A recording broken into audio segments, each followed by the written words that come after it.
guess the places that I've been. You never guess the places that I've been. 'Cause everything is like a dream, yeah, but only in that dream that I live in. I'm never gonna let the day begin.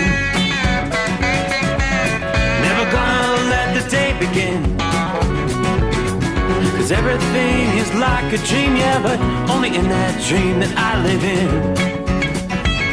Oh, don't wake me up before you go, and I'll just make this bed my home. Oh, darling, please just let me sleep. Give me my dreams.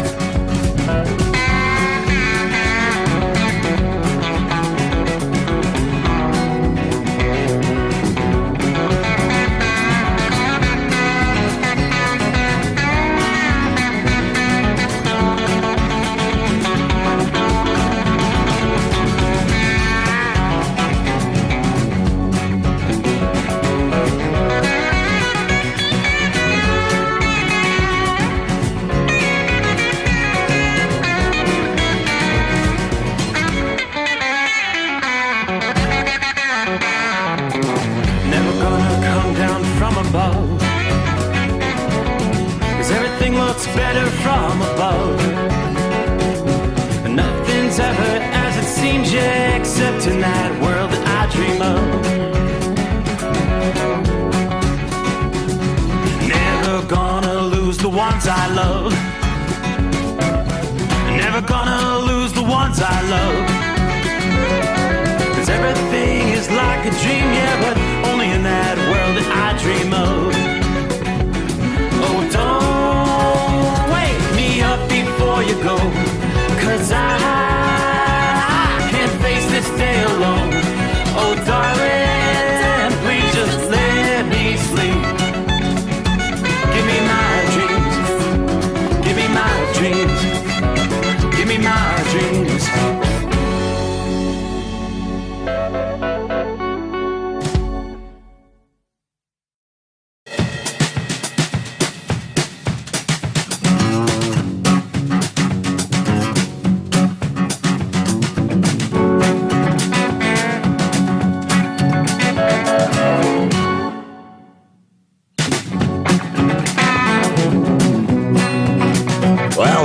Then looks like it is that time. Where did the weekend go? Boy, they go by fast, don't they? And looky there, we're into the final week of April. Next Saturday be the first day of May. All right. That means summertime's getting a little closer, right? And it also means you may get a little taste of summer early on. It's been kind of crazy, up and down, up and down. Snow last week. We were talking about snow in the forecast exactly at this time 1 week ago for a broad area stretching from northern Texas through the Midwest into the Northeast, and we got it, sure enough. So it kind of makes your head spin.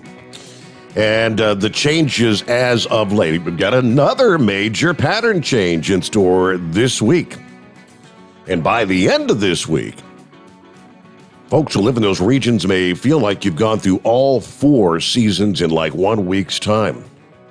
We had the Arctic blast that made that visit last week, and a big-time turnaround, going to make it feel more like midsummer by the middle of this week. We did see some rain this past day. The rains are now way up into the Northeast. You still have some light rain in, say, northern Vermont, New Hampshire. Much of Maine is still seeing some shower activity. The dreary conditions not going to last very long as you've got an area of high pressure that's going to be ushered in, drying things out as we start the new week here in the Northeast. Just like the cold snaps of the winter, this early spring reprise of winter snow and cold is now retreating quickly as we close out the weekend. Maybe we can actually put an end to the early season freeze and frost concerns for the gardeners and outdoor enthusiasts. Temperatures are going to rebound in the Northeast and conditions feel like more like mid-May versus early March like we saw last week. All right, so the big change is that warm air has begun spreading. It's already springing up through parts of the southern plains and the Midwest over the past day. Highs in portions of Nebraska, Kansas, Missouri. You're going to hit the middle to upper 70s, and we're going to be within 5 or 10 degrees of maybe some record highs by later today here for your Monday. That's a big-time contrast to the highs in the 50s and lower 60s that we saw Thursday and Friday as we wrapped up the work week. Afternoon highs on several days this week may be 50 degrees warmer than what we saw for your lows Thursday and Friday morning. So by later today, a large swath of the country from the Midwest to the central and southern Appalachians, it's definitely going to feel like we've flipped over into May.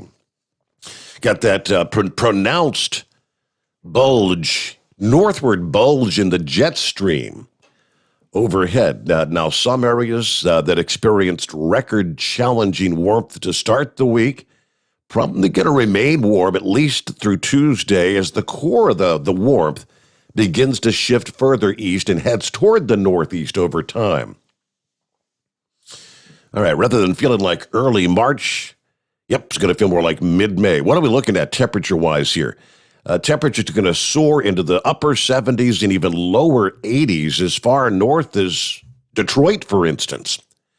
Pittsburgh, Buffalo, New York, Philadelphia, and Washington, D.C. By Tuesday and into the middle of the week. You're going to see a warmer conditions, 25 to 35 degrees for afternoon highs by the middle of the week. And temperatures likely, we're not going to be talking record levels for most areas across the east, but it is going to be a good 10 to 20 degrees above normal, though, for this time of the year. And that warmth is expected to linger until the next storm takes shape over the center of the country during the middle and latter portions of the week. We were talking as we were rolling into Friday morning. Forecasters are concerned about the risk of a severe weather outbreak, including potentially numerous tornadoes down into Tornado Alley, as they refer to it this week. So they've been paying attention, watching very closely. After we did see one wave of severe weather over the weekend, first half of the weekend. Now, perhaps some areas further east need to be on guard for all modes of severe weather, including giant hail, tornadoes, damaging winds, and flash flooding. This is all going to come to part of a region as we remember the 10-year anniversary of the super tornado outbreak in 2011. That was an infamous event that spawned hundreds of tornadoes and claimed hundreds of lives across the South. This is all slated to get underway probably Tuesday afternoon as a potent storm in the southwestern U.S. is going to slowly spin eastward toward the southern plains toward the middle of the week. As it continues to track eastward, rain and thunderstorms break out in the midsection, again, Tuesday and Wednesday. Some of those likely to be severe. AccuWeather also notes that the threat could be looking at portions of the east later this week. But exactly where the greatest threat lies depends on how the storm evolves Tuesday and Wednesday back over the central portions of the country. But confidence indeed is growing that thunderstorms are going to fire up later Tuesday afternoon, starting back in western Texas, western Kansas, along a boundary they refer to as a dry line.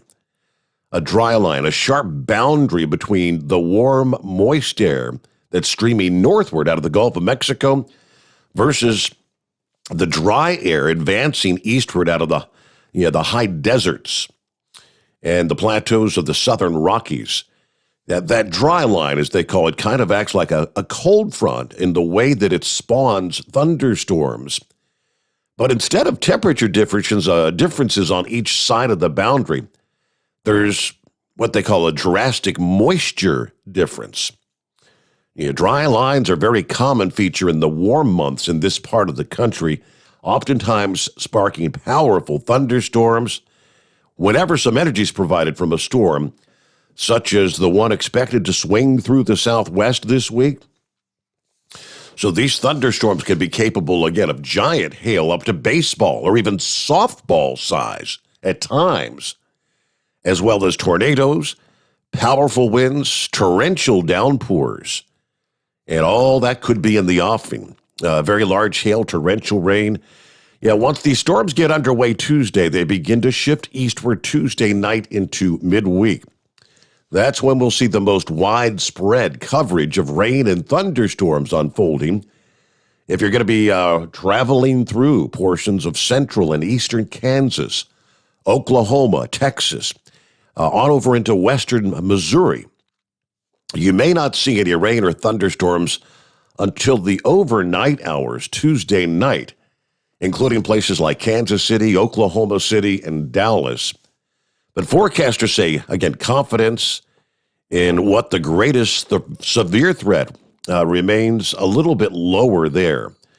Now, it's all going to depend on exactly how a number of different factors all come together at that point in time. But they tell us, don't let your guard down. Be prepared for anything, even though this setup may not end up being conducted for a large outbreak.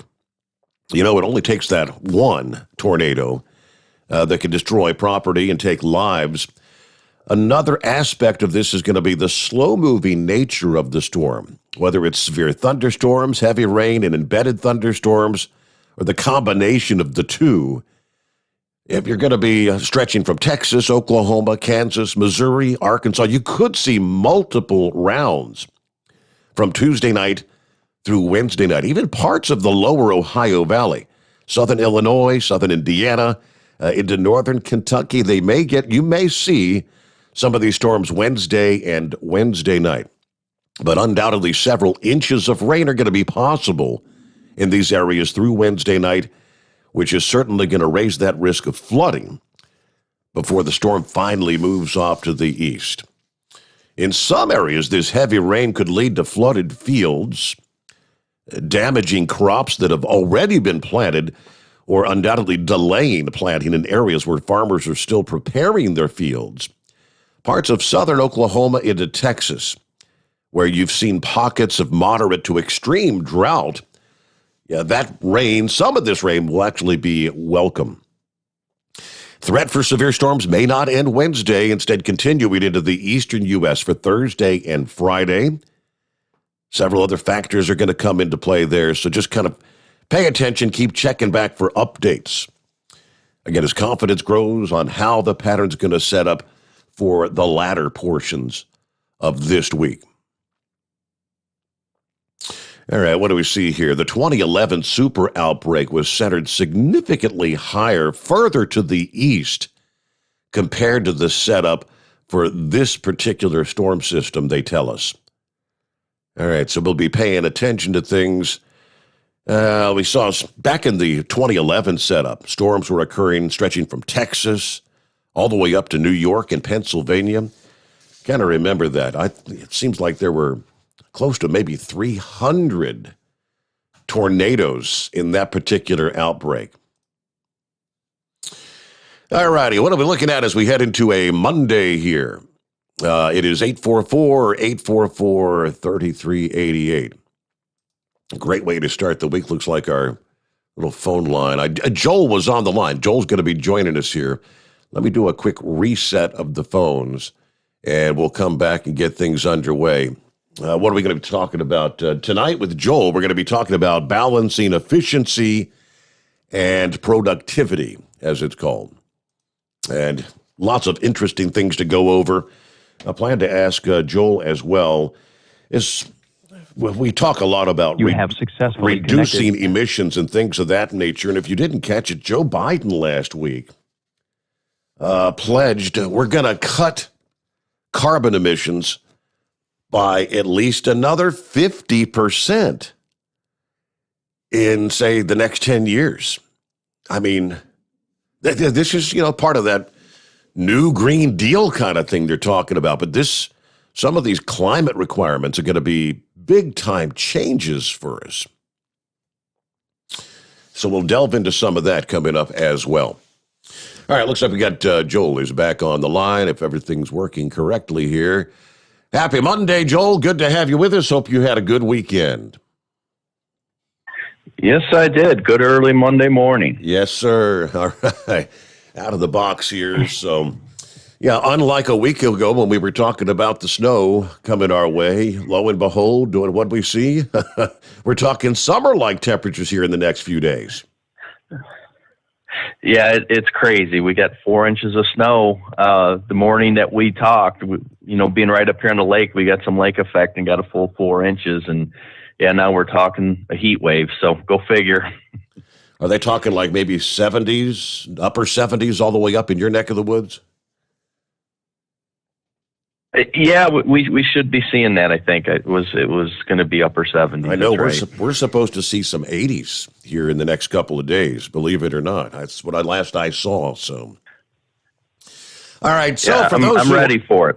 Well, yeah, me too. Yes, yeah. We're going to be getting some landscaping done, getting ready for the summertime. And, well, let's start things off here, Joel, as we typically try to give folks a little background to who you are and how many years you've been driving truck and what we're going to be talking about this morning, balancing efficiency and productivity, I believe. Absolutely. Yep. Been in the trucking industry over 30 years, mostly as a driver, 4.5 million miles behind the wheel.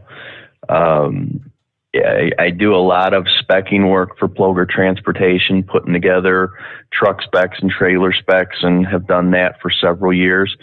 They actually give me a title there, Vice President of Equipment Procurement.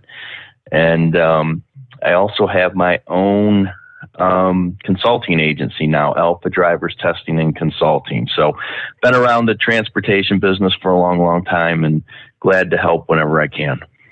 All right, so we're going to start off with you're talking about balancing efficiency and productivity, and I think you may have been back on the line when I was mentioning to the audience there that, with all of our discussions we've already had about one generation after another generation of reducing emissions on the trucks and what's got us to where we are today. Joe Biden Friday says we're going to cut carbon emissions at least 50% by 2030. I mean, at what point do you say we can't do anymore? It's kind of insane what he's talking about, if you ask me. Yeah, definitely an ambitious goal, no doubt about it. And, again, like we talked about last week with the Department of Energy Super Truck program, all these advanced technologies that keep coming rapid fire, it's going to be extremely important that we try to stay up on things and understand, how these are going to work out in the real world, and if we're going to have the infrastructure to support these technologies so we can have some confidence in when we buy them, that if there is a breakdown, that they're going to be able to repair them and fix them. And so it's definitely going to be a challenge, no doubt about it. Yeah. Well, again, starting off with, break it down. Why is balancing efficiency and productivity important for the driver's operations out there? Yeah, absolutely. I always have a story that I like to tell when it comes to this.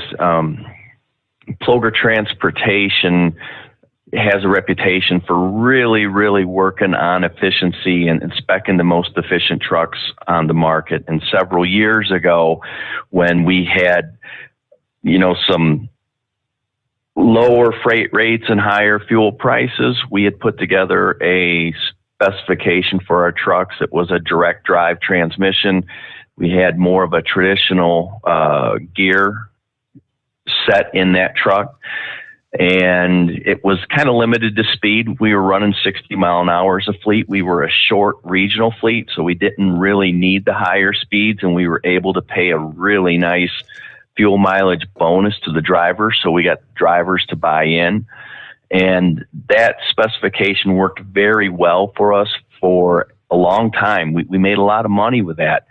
We had a change of administrations, fuel prices came down, freight rates went up, and that spec that had worked very well for 5 or 6 years and made us a lot of money suddenly trapped the fleet.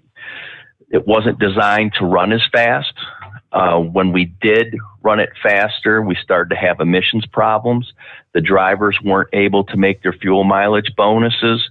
And for the first time in the fleet's history, we had issues attracting drivers because they couldn't make their fuel mileage bonuses. And we were starting to run a little bit longer. Our duty cycle had changed. We went from a shorter regional type operation to longer runs where we needed to run faster to make those points. So it's important to have the productivity or the flexibility along with the efficiency. Having one without the other, it may work for a short period of time for you, but it can definitely trap you. And we always have to keep in mind that small operations, our competitive advantage is efficiency and productivity, where the big fleets all work off economies of scale. So we have to be very, very efficient, and we have to be very flexible in our operations to adapt to a wide range of operating environments. The one constant in trucking is change, especially for owner-operators and small fleets.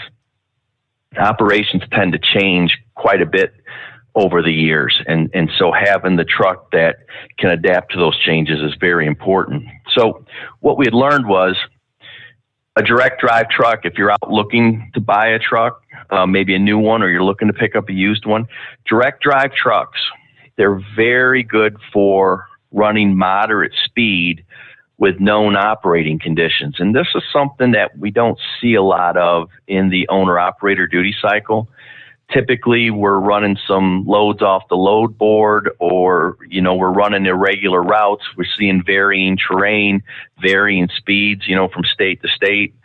So direct drive really, really limits you and puts you in this very narrow operating range where you can be really, really efficient inside that range. But if you have to step outside that range, that direct drive transmission in that truck becomes very costly. Mm-hmm. An overdrive transmission, on the other hand, not quite as efficient. It's very close, but not quite. But it gives you the ability to run higher speeds and the irregular routes and varying terrains. Maybe not quite as efficient within that narrow range, but has a much wider operating range. And this is why we typically, in owner-operator trucks and small fleet trucks, we see the overdrive transmission more. So then when we talk about gearing, you've heard me talk about downspeeding and traditional gearing. Mm-hmm. And when we look at traditional gearing, it's typically better for heavier weights, over 90,000 pounds. Traditional gearing kind of limits your speed, especially with an emissions engine. So you're going to run more moderate speeds, and it's good if you're going to maybe get off-road a little bit in a vocational operation. Always have to keep in mind, though, the higher the RPM that the engine turns, and that's directly related to the gearing, the more emission systems issues you can potentially have. And the reason being is, as the RPM comes up, diesel engines make a lot of torque at low RPM. Torque is heat and pressure in the cylinder. Heat and pressure reduces particulate and emissions. So the more RPM we run, the further we get away from peak torque, the more particulate and emissions that we're going to have. So higher RPMs equals more emissions, lower RPM equals less emissions, and it's exactly opposite of what a lot of people think. So a lot of people are thinking, well, if I just run one gear down and I crank up the RPMs, it's going to clean out my emission system. It's exactly the opposite. You're actually loading the emission systems up. So when we're looking at downspeeding, we can run much faster with a downsped truck at lower RPM. The kind of drawback is you really don't want to be getting much over 90,000 pounds with a downsped powertrain. And it's mostly on-road operations. Now, there's some exceptions to that when you get into crawler gear transmissions, and we'll talk about that later, but it's for generally on-road operations.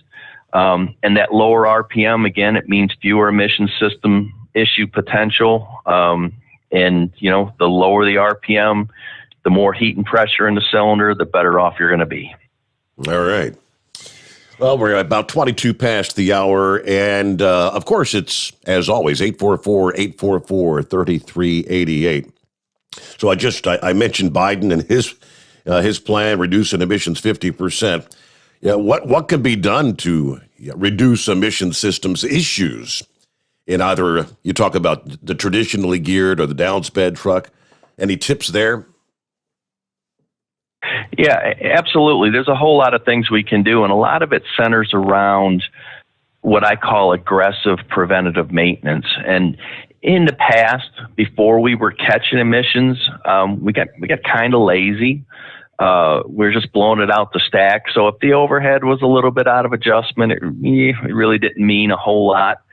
And that's one of the most important adjustments that we can make in an emissions truck, is to keep the overhead set. A lot of times you see recommendations for the overhead set, like it's 300,000 miles or 250,000 miles. We like to do ours every year. So we look at what the OEMs suggest a lot of times, and we'll cut that interval in half. Now that costs you a little bit more money up front, but you typically gain it back in productivity, because your truck won't be sitting in the shop having repairs made to the emission system, and you make it up typically in fuel efficiency as well. So it's really important to get aggressive.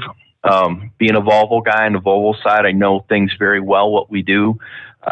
We have sensors that we replace every year. We do a fuel pressure sensor. We do the boost pressure sensor. We clean the cam position sensor. We clean the crank position sensor off. We also replace the fuel overflow check valve that maintains fuel pressure in the galley. And these sensors are all relatively inexpensive, and they're relatively easy to replace. The other thing in the Volvo that we like to do is what we call the exhaust plunger adjustment. We make sure that we verify the exhaust plunger adjustment when we run the overhead. And we do this annually, all these things. And the emissions trucks will run very, very well if you stay aggressive on your preventative maintenance. You know, the other thing that you have to talk about, and I can't stress this enough, treat your diesel fuel. Treat your diesel fuel. The everyday treatment, the diesel extreme, the Stiction Eliminator, and the oil, use these products. They absolutely work, and no emissions truck on the road should be without them. They absolutely help to reduce particulate, which is extremely important. We don't want to clog up the DPF, and they also help to reduce the things that you can't see, like NOx, and that'll help to reduce your DEF usage as well. So it's going to save you money on fuel economy. It's going to help keep you out of the shop, and it's going to help save on your DEF fluid usage as well. So very important to treat diesel fuel. In the past with a non-emission engine, you were looking at a little fuel economy or power gain. In my mind, it always made sense to treat diesel fuel. It was hard for me to actually sit down and cost justify it on a non-emissions engine. I just like it because the truck ran so much better, and I'm just one of those guys. I like my truck to run good. Mm-hmm. With an emissions engine, you can absolutely cost justify this stuff. There's no question about it. We all know how expensive it is to roll into that dealership.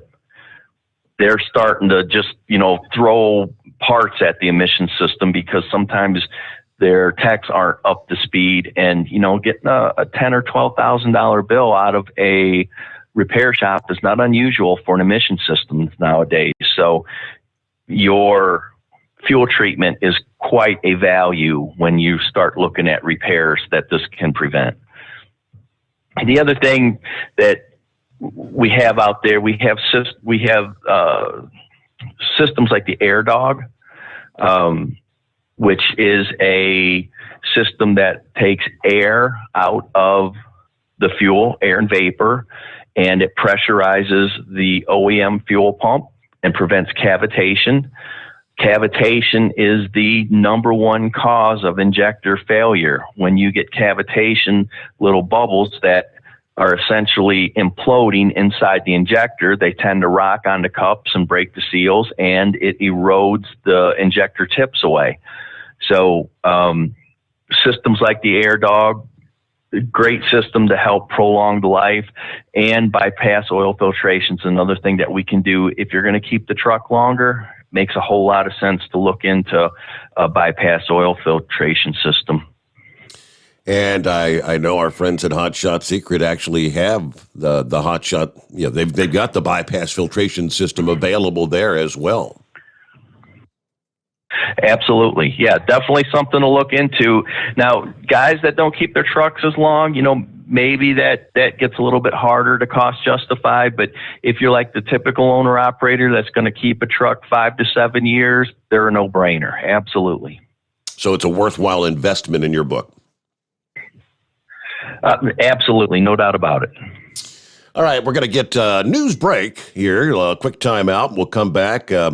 When we do come back with Joel Morrow, maybe we're going to touch a little bit on some of the low rolling resistance tires out there, and maybe, I don't know, the wide base or the super singles, I think was the term they used to use on tires. We'll talk about those a little bit here.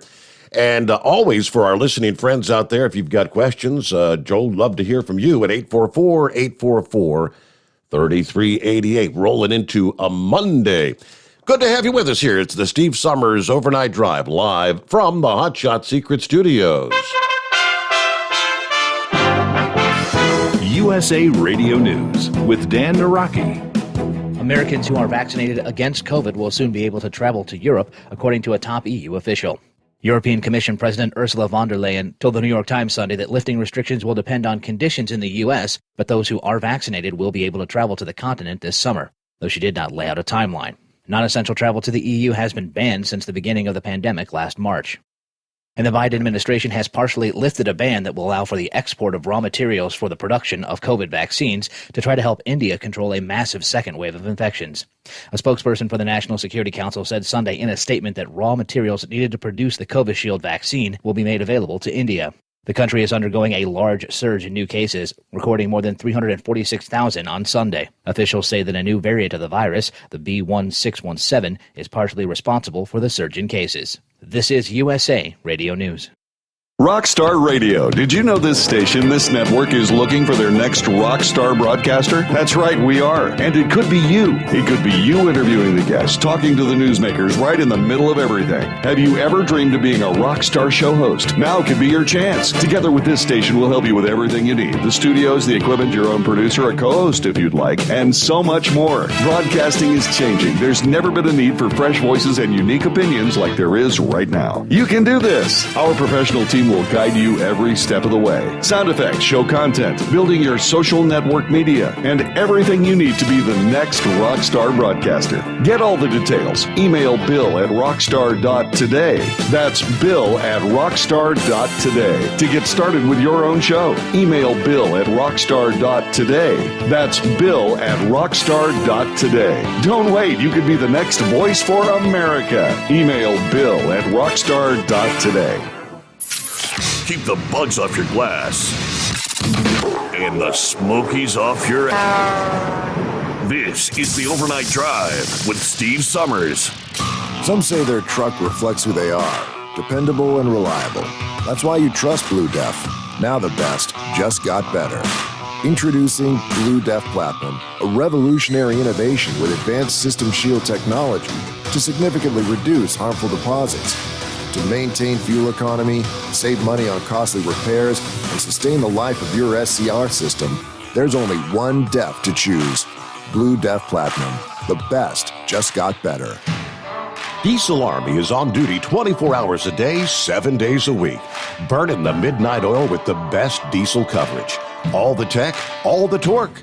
Diesel Army, where there's smoke, there's fire. For the latest news and event coverage, as well as feature and tech articles, sign up for the newsletter and don't miss a thing. Visit dieselarmy.com from the Power Auto Media family of digital magazines. Again, it's dieselarmy.com. Do you have a Dodge pickup and hate your automatic transmission? Of course you do. Levon Miller at Firepunk Diesel here, and we specialize in heavy-duty and performance transmissions for your 3-quarter or 1-ton Cummins powered truck. So if you're interested in turning your stock slush box into a towing monster, call us today at 614-733-3744 or visit us online at shop.firepunk.com. Whether you're a diesel pickup performance enthusiast or just looking for a small upgrade, when selecting common rail fuel system components, look no further than Exergy Performance. At Exergy, you'll find injectors, pumps, and more, engineered like no others on the market using state-of-the-art equipment run by people that have been in the business for decades. So if you're in the market for common rail components at any power level, contact Exergy Performance or one of the many dealers listed on our website at exergyperformance.com. Dean Michael, the tax doctor here. Are you tired of those tax problems following you around like a dark cloud, always in the back of your mind, losing sleep at night? Call me now and get your life back. 888-632-4506 or go to mytaxhelpmd.com. Pretending they're not there won't make them go away. The IRS isn't going to forget. They will levy your bank account and garnish your wages. Don't wait for that to happen. I'm not telling you these things to scare you. I'm telling you so you can benefit from my years of experience. Now is the time to act. 888-632-4506. At Hot Shot Secret, we share the science behind common diesel problems. For example, Stiction. engine oil can break down under extreme heat, leaving behind varnish, a carbon-based deposit that creates drag on the engine's moving parts. This sticky friction is stiction. Symptoms include a rough idle and the loss of fuel economy and performance. Hot Shot Secret Stiction Eliminator is formulated to be left in the engine. It works as you drive. Stiction Eliminator is available at truck stops, Tractor Supply, O'Reilly's Auto Parts, and online at hotshotsecret.com. And now, back to the Steve Summers Overnight Drive.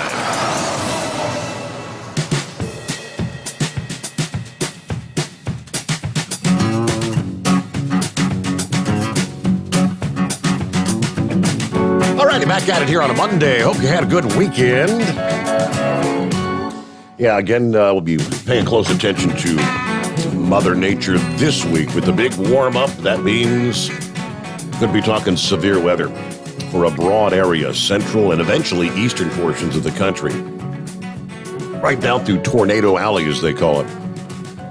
Meanwhile, back with Joel Morrow here on Mondays with Joel. And yeah, low rolling resistance tires, I mean, that seems to be the big trend. Everything's low rolling resistance and maybe wide base single tires. Do they call them super singles, or was that just one brand that called them that? No, I mean, that's out there a lot. People call them super singles or wide base singles. Either way works. That term's interchangeable, I think, nowadays. So when we talk about ultra low rolling resistance tires, these are typically tires that are offered by the tier 1 manufacturers. We're talking Michelin, Bridgestone, Goodyear, Continental. And these tires do offer an initial fuel savings, because they do have lower rolling resistance when they're brand new. There's no doubt about it. But these are not always the best choice when we're looking at the total cost of ownership, especially for owner-operators and small fleets. You have to keep in mind, large fleets work with a greater degree of economies of scale and can typically buy tires a heck of a lot cheaper than what we can buy them for. So a tire that's more energy efficient but doesn't last as long makes a whole lot of sense for a fleet that's buying 10,000 tires at a time. When you have to pay full price for that tire, that short-lived, low-rolling resistance tire may not be the best choice. And, you know, when we look at these, they typically, ultra-low rolling resistance tires typically have a higher wear rate. Sometimes they'll wear twice as fast. When we done testing in our fleet, we would see the ultra-low rolling resistance tires run out about 220 or 230,000 miles on the drives, where some of the moderate rolling resistance tires, they would go out 450,000 miles on the drives. And it's also important to understand that during that time period that ultra-low rolling resistance tire is on there, the traction in the snow and in the wet is questionable at times. They don't have the traction that the moderate rolling resistance tires have. The other thing to keep in mind, a lot of guys will do this math and they'll say, oh God, this low rolling resistance tire, it saves me a half a mile a gallon. And if you do the math over 300,000 miles, look at all the money that you save.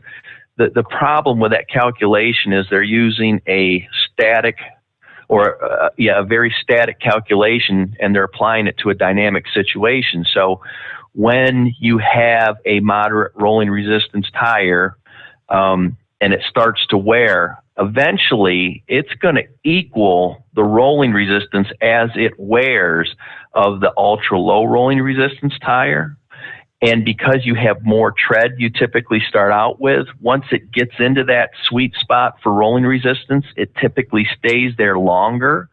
So it's very, very important that you are able to look at the total cost over the lifetime of the tire. And so many times people will just put a set of tires on, they'll track the fuel efficiency for maybe a month or two and then kind of forget about it. And, in their mind, they're thinking, wow, I've got a great tire that's saving me all this money, where the reality of the situation is if you continue to track the fuel mileage through the entire lifespan of that tire and then take into account the cost of the tire and to have them changed, and the moderate rolling resistance tires for owner operators and small fleets still make a lot of sense. In most instances, you're probably better off with them.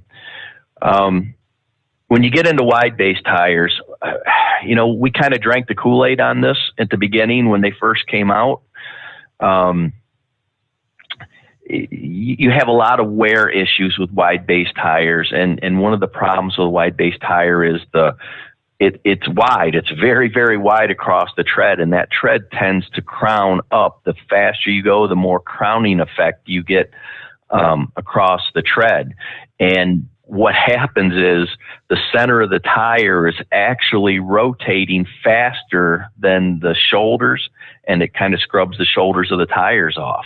Now, if you're heavy and you're consistently loaded with the same weight all the time, you can kind of make wide base work. But if you have varying weights, if you're not willing to go out and adjust your air pressure for every load, you tend to get the shoulder wear on the wide base tires. They make sense for weight sensitive operations. Guys that get paid by weight, a lot of times they'll make sense, but for the majority of just general van freight operations or just general freight operations, period, they just don't make a lot of sense. When they initially came out, we've seen a lot of fleets switch over to them, and most of those fleets that made the switch have switched back to duals. So they've lost a lot of their shine once people got real familiar with running them and what they truly cost to run. There's no real fuel efficiency advantage to them anymore. They've gotten the fuel efficiency out of the duals now to the point where they're right on par with a wide base. So unless you're in a weight sensitive operation, they really don't make a lot of sense. Very interesting. So what about these low rolling resistance tires? I believe if you're going to run in California, don't they require you to have those in that state? Unfortunately, that is the case. My understanding is, and we were running out there, and we'd actually had sent trucks out there that didn't have them. They never really gave us any guff over it. My understanding is there's a minimal fine that you pay if you don't have them. And that may have changed because it's been a little while since I've actually been out there myself. Okay. It just, it's unfortunate, but yeah, and the government's really pushing people to go into them. And when you look at the environmental impact of this, if you have to make twice as many tires to save a little bit of fuel, are you really gaining anything in environmental impact? I say you're not. You're just trading numbers and making somebody feel good about, I'm saving the environment. It's one of those things, but it's what we have to deal with. It's the reality of the situation out there. The mandates are coming. We have to use this stuff. We need to figure out how to make it work, even though it may not be ideal out here in the real world. So that's what I'm always trying to do, is find solutions on how to make this stuff work. And you talk about the environmental impact. Yeah, I don't know if I know you've talked to Chris about a lot of things, but I don't know. Has he ever told you that he's working on a big time project where he showed me some of the photographs in other countries where they have these literal like mountains and mountains of used tires that are just, and if you have a fire that erupts in some of these places that burns, they burn forever. But he's got a big project where he's working on this thing to be able to, I don't know, recycle those tires or do something with them to get the mountains of tires to disappear. Nice. That'd be interesting to take a look at that. All right. Next time you talk to him, yeah, he can email you some of those photos and whatnot, but it's a pretty interesting little project he's got going on. All righty. So next up, maybe, how about let's talk a little bit about aerodynamics for your truck and your trailer. Aerodynamics. That's a big one. Sure. And this can be a very big one, depending on the operation. And this is one where the owner operator can really have the advantage over the big fleet, because a lot of times the truck and trailer are married. And when they are together all the time and you have that 1-to-1 truck to trailer ratio, this is a slam dunk, no brainer. You put every aerodynamic device known to man on that thing. Fleets struggle with this. The fleet that I do a lot of consulting work for, Ploger Transportation, struggles with this. You know, they're very proactive when it comes to efficiency, but it's very hard to cost justify trailer aerodynamics when you have 3 trailers to every 1 truck. So it triples the price of the aerodynamic device, and you're running fewer miles with those devices on each specific trailer. The trailers set in drop lots, you know, and they get moved around, especially in the wintertime. The yard jockey moves them around. Sometimes they get up against the snow piles and whatnot and rip them off, the belly fairings. We all kind of know about the trailer tails that, you know, they've kind of lost some of their shine, like the wide base tires. When they first came out, a lot of fleets went hardcore putting them on, and then they found out the maintenance cost associated with them outweighs the fuel efficiency gains. Drivers didn't like the tails. We heard this in our own fleet, that we experimented with a few trailers that had tails, and the feedback we got was, well, as a driver, I can't see them in the mirrors, and if I forget to fold them up and I'm backing into the truck stop and I hit somebody or I break that tail somehow, then the safety director is going to be all over me, so I just as soon fold it up and not have to worry about it. And that's a legitimate complaint from a driver. There's no doubt about it. You don't like to hear that, but it's an absolute legitimate complaint. So the trailer tails have kind of lost their shine. Do they work? Absolutely. If you're that single truck and single trailer owner operator, absolutely put a tail on that thing. Just be aware and remember that it's back there. Of course, if you own it, you're going to take better care of it, and you can really leverage the advantage of it. The other thing when it comes to trailer aero, you know, the medium-sized fleets like Ploger Transportation, they don't have the economy of scale that a Schneider or JB Hunt or, you know, Amazon. You pick the big fleet, UPS. They can buy this stuff much, much cheaper, so they can afford to put it on some trailers. So you either see really big fleets running it, or you see the individual owner-operator, and everybody else in between is kind of stuck. It may or may not make sense, depending on everybody's individual circumstances. The other thing that's very important to look at, your average speed. The lower your average speed, the harder it is, again, to cost justify this. So if you have an operation that's in New England or in California, which California, they're requiring you to have this stuff, even though they have the 55 mile an hour speed limit, it probably doesn't make a whole lot of sense for most operations to have it at those speeds. When you're setting in traffic, obviously the aero devices are doing you no good at all on the trailers. And so you've got to think about that really hard, and it's all dependent upon an individual's operations, whether they can cost justify aero. On the truck, the truck itself. So when we're talking about, the side fairings and maybe a roof cap and the extenders, all that stuff makes a lot of sense. And because it's on the truck, you're running the full miles with it. You want to get that every single time. You're going to pick up 3/4 to a mile a gallon, a full aero truck versus a classic truck. And so it's important to have the truck aeroed up, no doubt about it. Okay. I want to share with you, right along the line of talking aerodynamics. This is one of the stories I came across late last week. And I don't know, are you familiar with Shell Lubricants Starship, as they call it, Starship 2.0?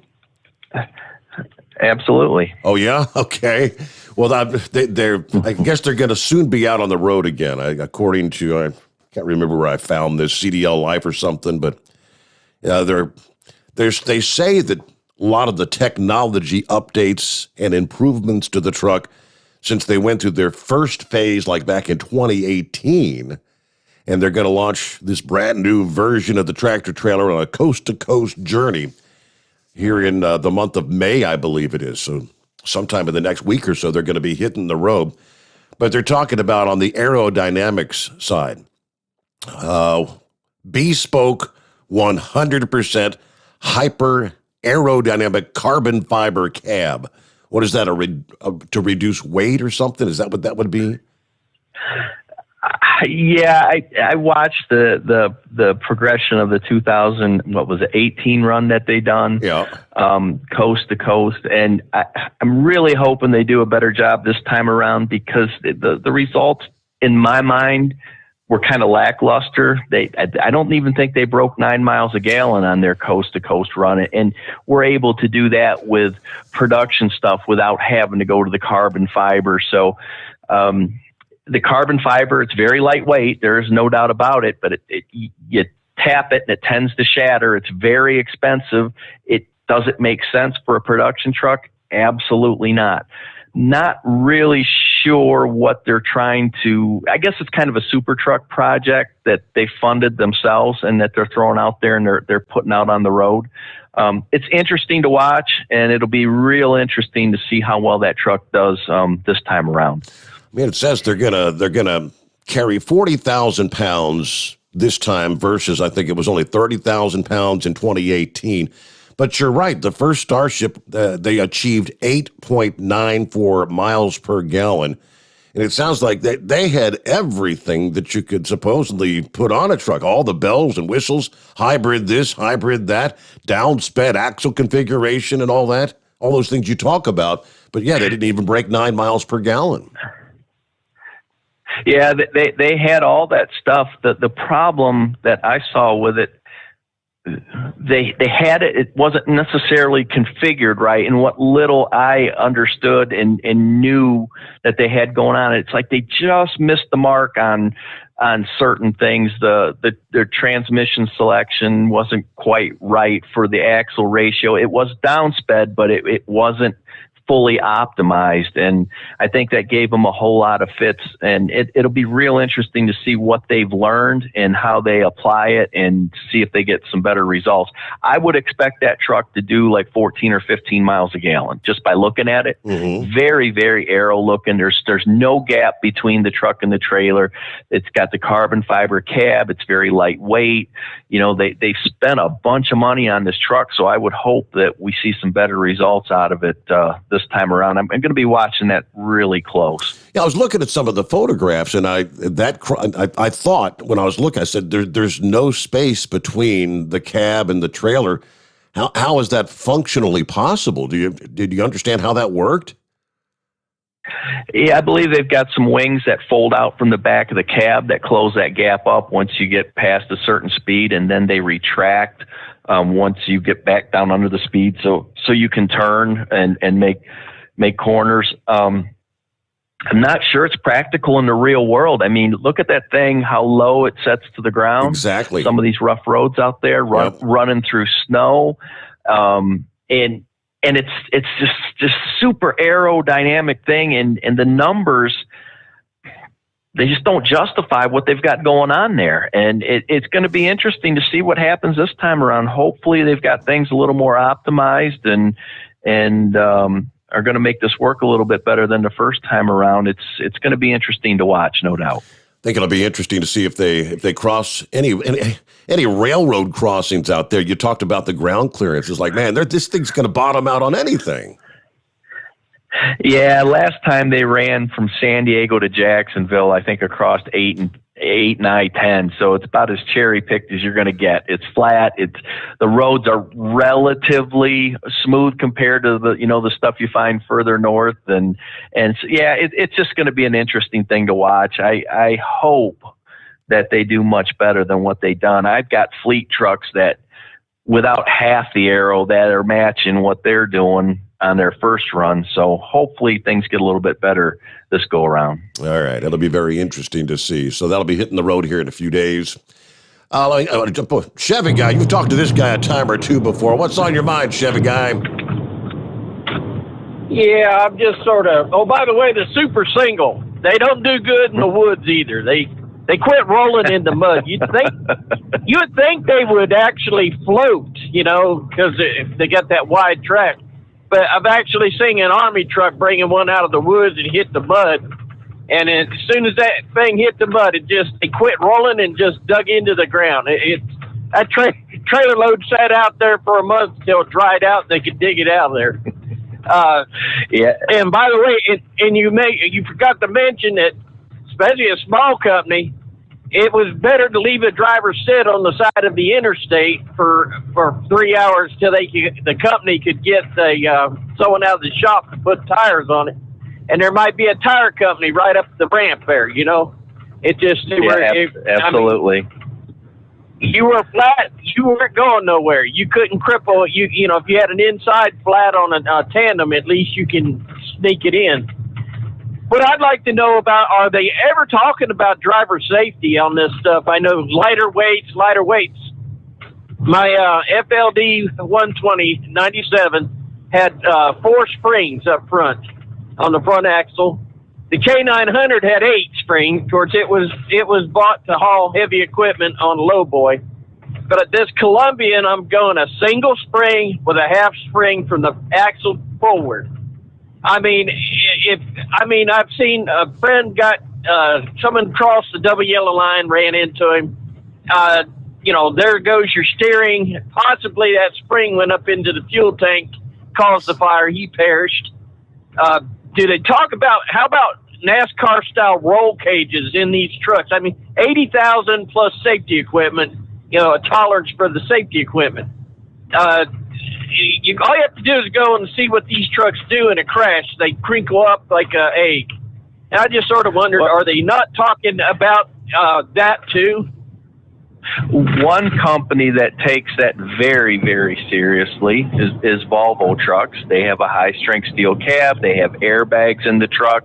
The engine is designed to drop down and go underneath the driver in the event of a head-on accident. It is probably the safest truck on the planet at this time. So the example that you brought up with the mono spring on the steer axle, I 100% agree with you. I hate the idea of mono springs. We use a parabolic leaf spring that has 2 leaves with a little space in between it.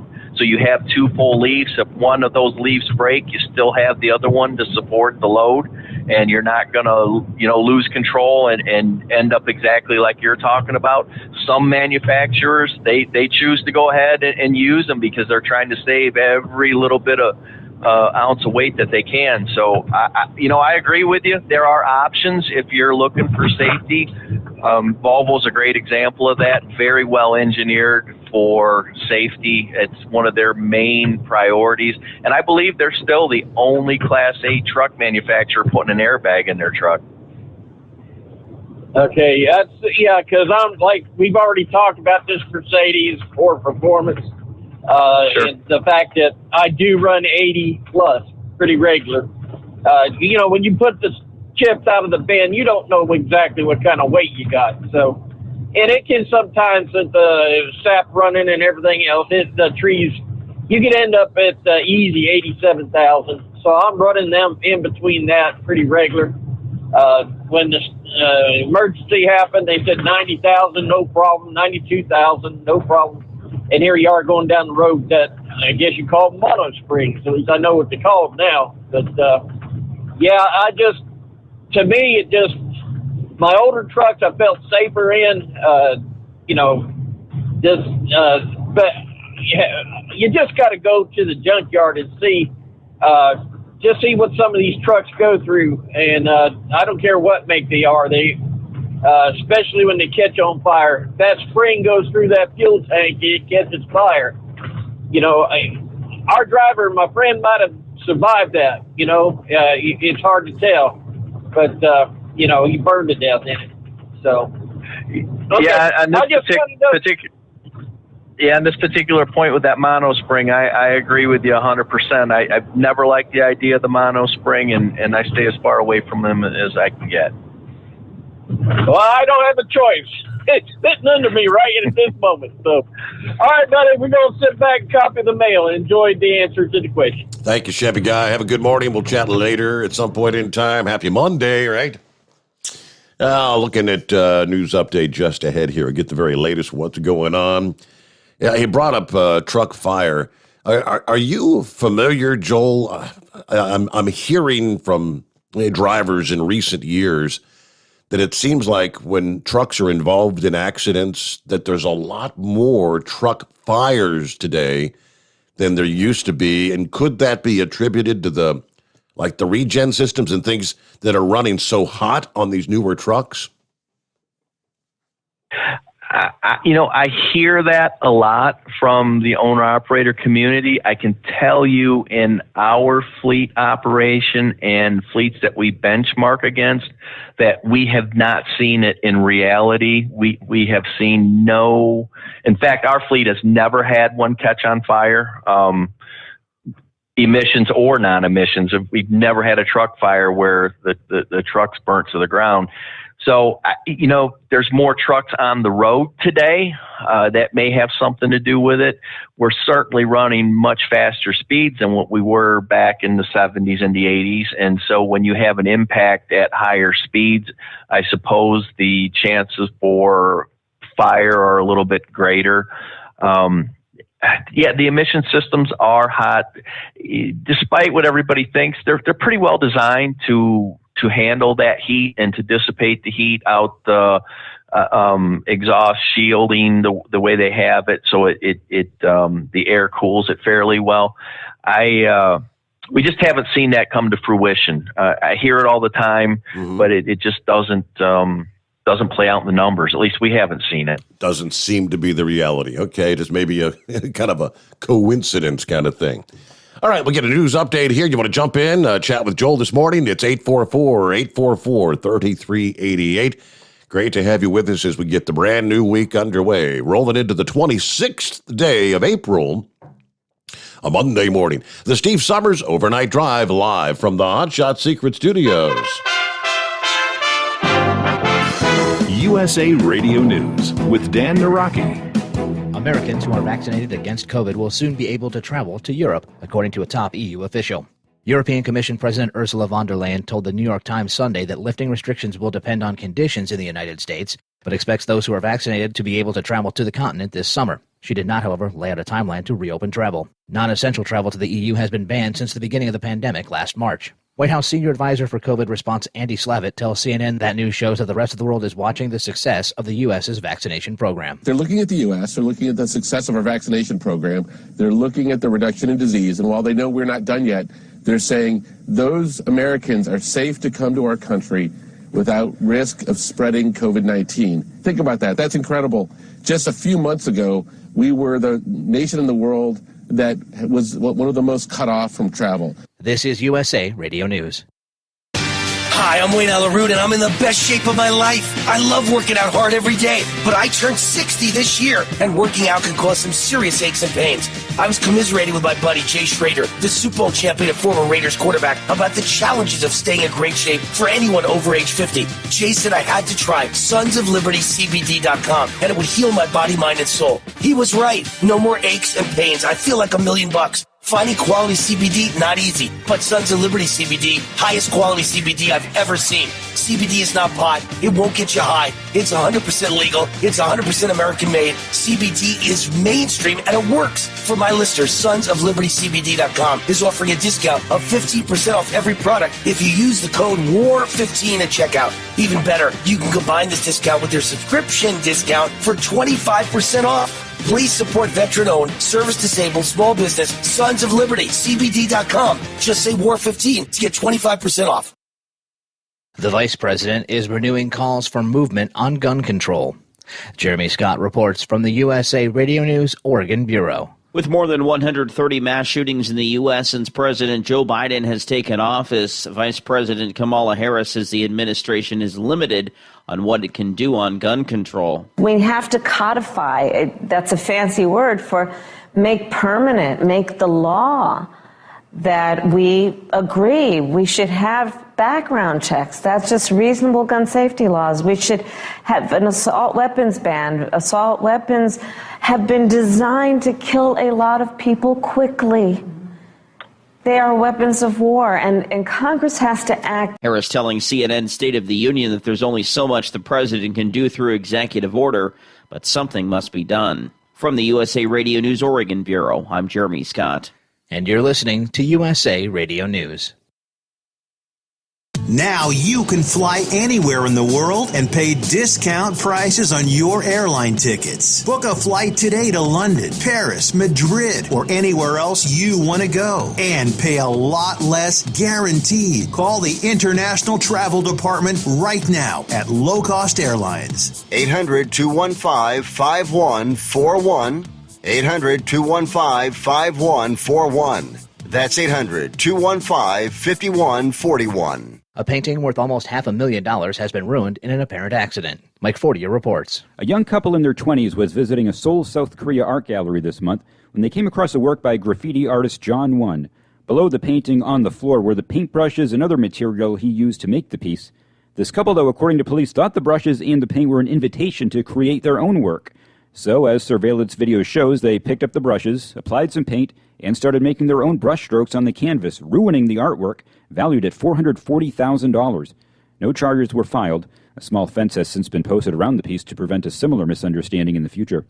From the USA Radio News Florida Bureau, I'm Mike Fortier. And as the situation on the U.S.'s southern border continues to worsen, Congressman James Comer says that the Biden administration hasn't been transparent with Congress about the money being spent on the border. The Kentucky Republican tells Fox News that the White House needs to answer questions about the spending related to the crisis. We've been asking questions of the Biden administration, and we have yet to receive answers. No member of Congress knows how much money Joe Biden spent. We're creating sanctuary cities all over the United States right now with these unaccompanied minors, and it comes at a huge expense to the taxpayers. We've learned that a lot of these companies are coming in and getting no-bid contracts to try to convert hotels, for example, into shelters for all these immigrants that are being housed across on our side of the border. So it's a huge expense, and the lack of transparency from the Biden administration is very disturbing. For USA Radio News, I'm Dan Naraki.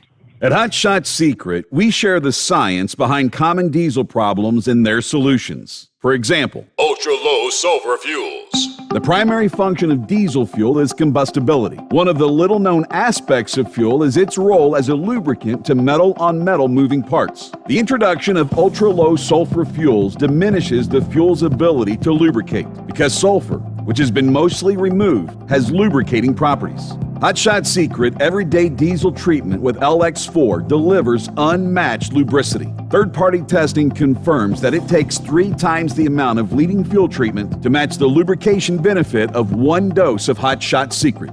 Everyday Diesel Treatment is a fully formulated 6-in-1 premium fuel treatment for every fill-up, every time. Everyday diesel treatment is available at truck stops, Tractor Supply, O'Reilly's Auto Parts, and online at HotShotSecret.com. Hot Shot Secret, powered by science. Keep the bugs off your glass and the smokies off your ass. This is the Overnight Drive with Steve Sommers.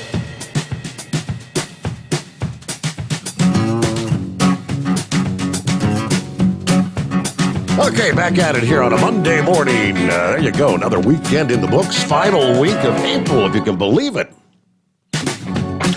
You step outdoors, you look toward the heavens. If you've got clear skies, it kind of looks like a full moon tonight, but not quite. I'm looking here according to AccuWeather. Technically, when the sun goes down tonight, Monday night into Tuesday morning, it'll be apparently the first in a trio of consecutive supermoons. So tomorrow night, have another supermoon in May, and the final would be June the 24th. All right, supermoon. That's the fact that the moon is actually closer to the planet right now with the so-called supermoon. Supermoon or not, April's full moon is commonly called the pink moon, they tell us. Not due to the color of the moon in the sky, but rather the pink petals of the herb moss pink, one of the earliest wildflowers to bloom in the springtime in the eastern USA. So, all right, there you go. Tomorrow night, full moon. You know when the freaks come out, when the full moon rises.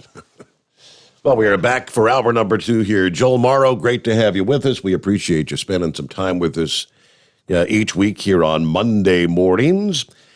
Okay, we were talking about, we went through all the aerodynamics and whatnot for the truck and the trailer, and maybe break down at how do truck specs impact your resale value on your truck? Yeah, this is a great question, and it's something that folks really need to think about when they're speccing equipment. So just like we talked about earlier, how an efficiency spec without flexibility and productivity figured into that spec can kind of trap your operation.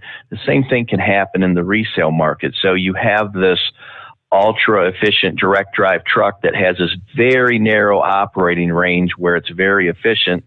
And like I said before, when you step outside that range, the efficiency drops off and your maintenance costs kind of go up.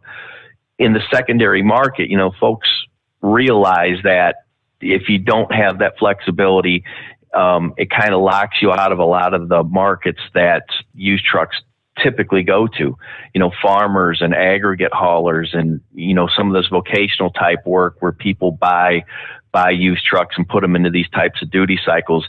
They need the flexibility in order to get the job done. And the direct drive ultra efficient truck, a lot of times it doesn't have the startability that you need in the lower gears, or it doesn't have the speed in the upper gears. And so it closes a lot of the resale doors out there. So we have traditionally geared trucks where we have the overdrive that, works well for a few of these areas. It can work well for farmers dragging a grain wagon, out of the field.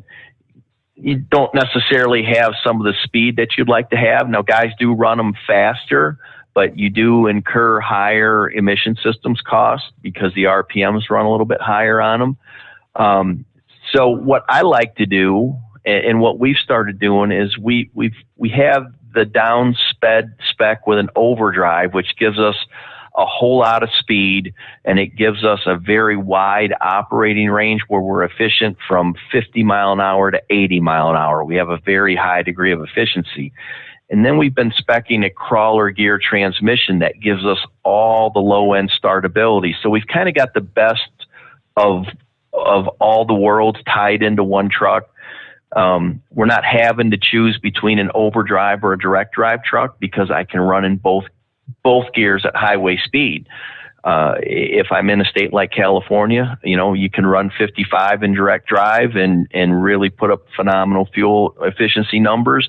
And when I cross the border into Nevada and I want to run 80, I can kick it up into overdrive and do that.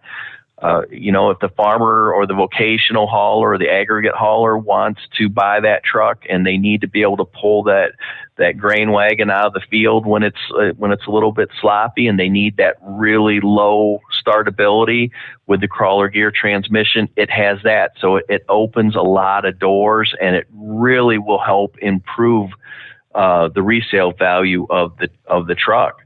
And it's kind of a new thing with the crawler gear transmissions. Right now, I think Volvo's the only one on the market with an automated manual transmission with crawler gears.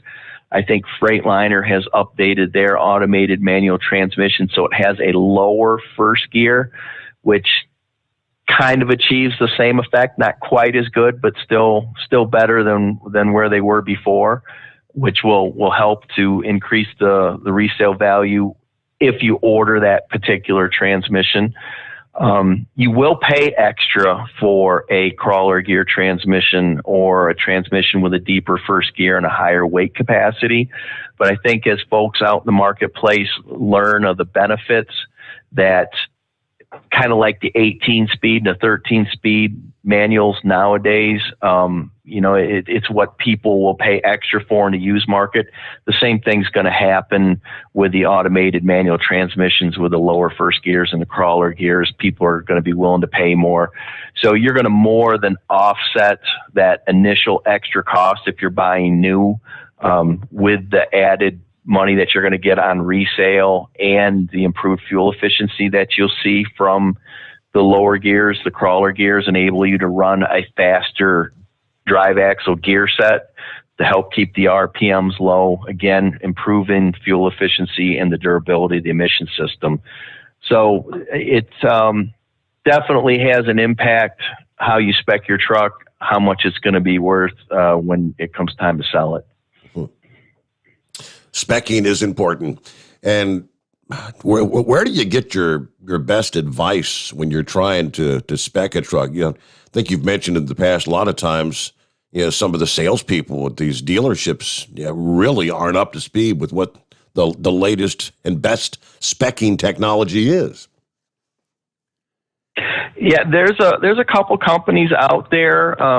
In my Alpha Drivers company, we're going to start to offer that service to owner-operators and small fleets to help them put together trucks to get the specs right, where we're going to take into consideration, the efficiency, the flexibility, the resale, and help them put together a truck that makes sense for their operation, because it gets more complex every day, and it gets harder and harder to keep up with all the new technologies out on the market.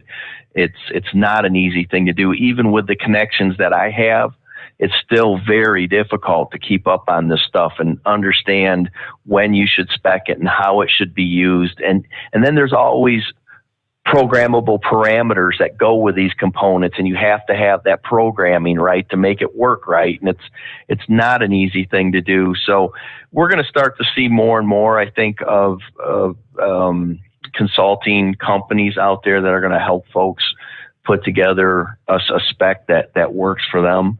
And I'm getting very close to being able to offer that service. We're not quite there yet, but we're getting closer every day. Okay, very good. Well, how about when you're spec? Does it help having an APU? Does that help with the resale value? Yeah, there is no doubt. APUs are a great thing. Traditionally, they've been diesel powered. In my mind, there are some drawbacks to diesel powered APUs. Some advantages as well. We also have what we call an eAPU available, the electric powered APUs, and generally it's a combination of an extra bank of batteries with solar and a bigger alternator and a start-stop module for the truck. It senses the voltage in the batteries, and if they drop below a certain point, the truck will start and run for a predetermined time and then shut off. And so you have to have the right size alternator to quickly charge these batteries, and they have to be the right batteries. You get the EAPU all assembled right, and they are very nice. I've got 2 or 3 running in the Ploger transportation fleet today, and we've ordered the next 15 trucks are going to be equipped with EAPUs. They're very, very quiet.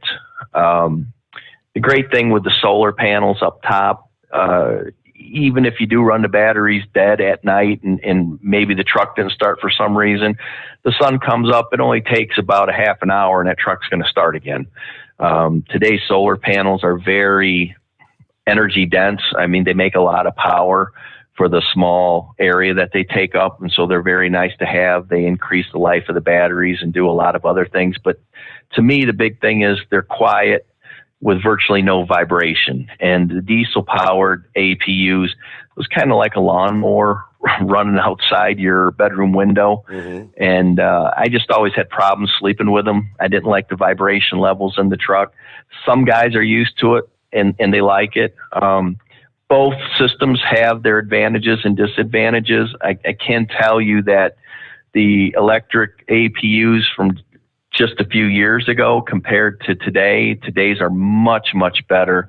I've spent time in Arizona, Texas, Florida, Alabama, Georgia, South Carolina, California, any of the warm weather states in the middle of summer. I've been able to do 34-hour resets and stayed very comfortable. I've been able to drive my idle time down to around 2 to 3%.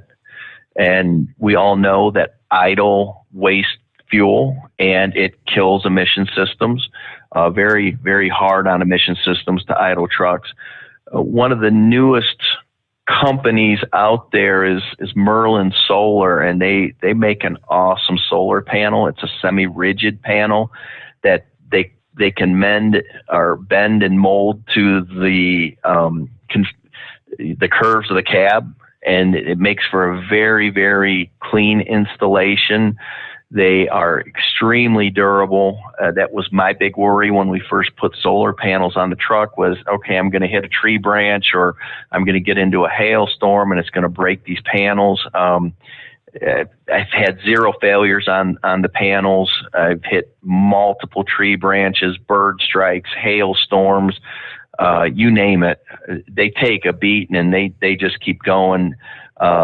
The Merlin panel in particular, it's favored by the United States military. They've done a couple tests on them where they shoot them full of holes, and the only power drop that you see in them panels are from the hole itself, where a traditional panel, when you shoot them full of holes, it severs all these electrical connections and they just, they quit putting out power.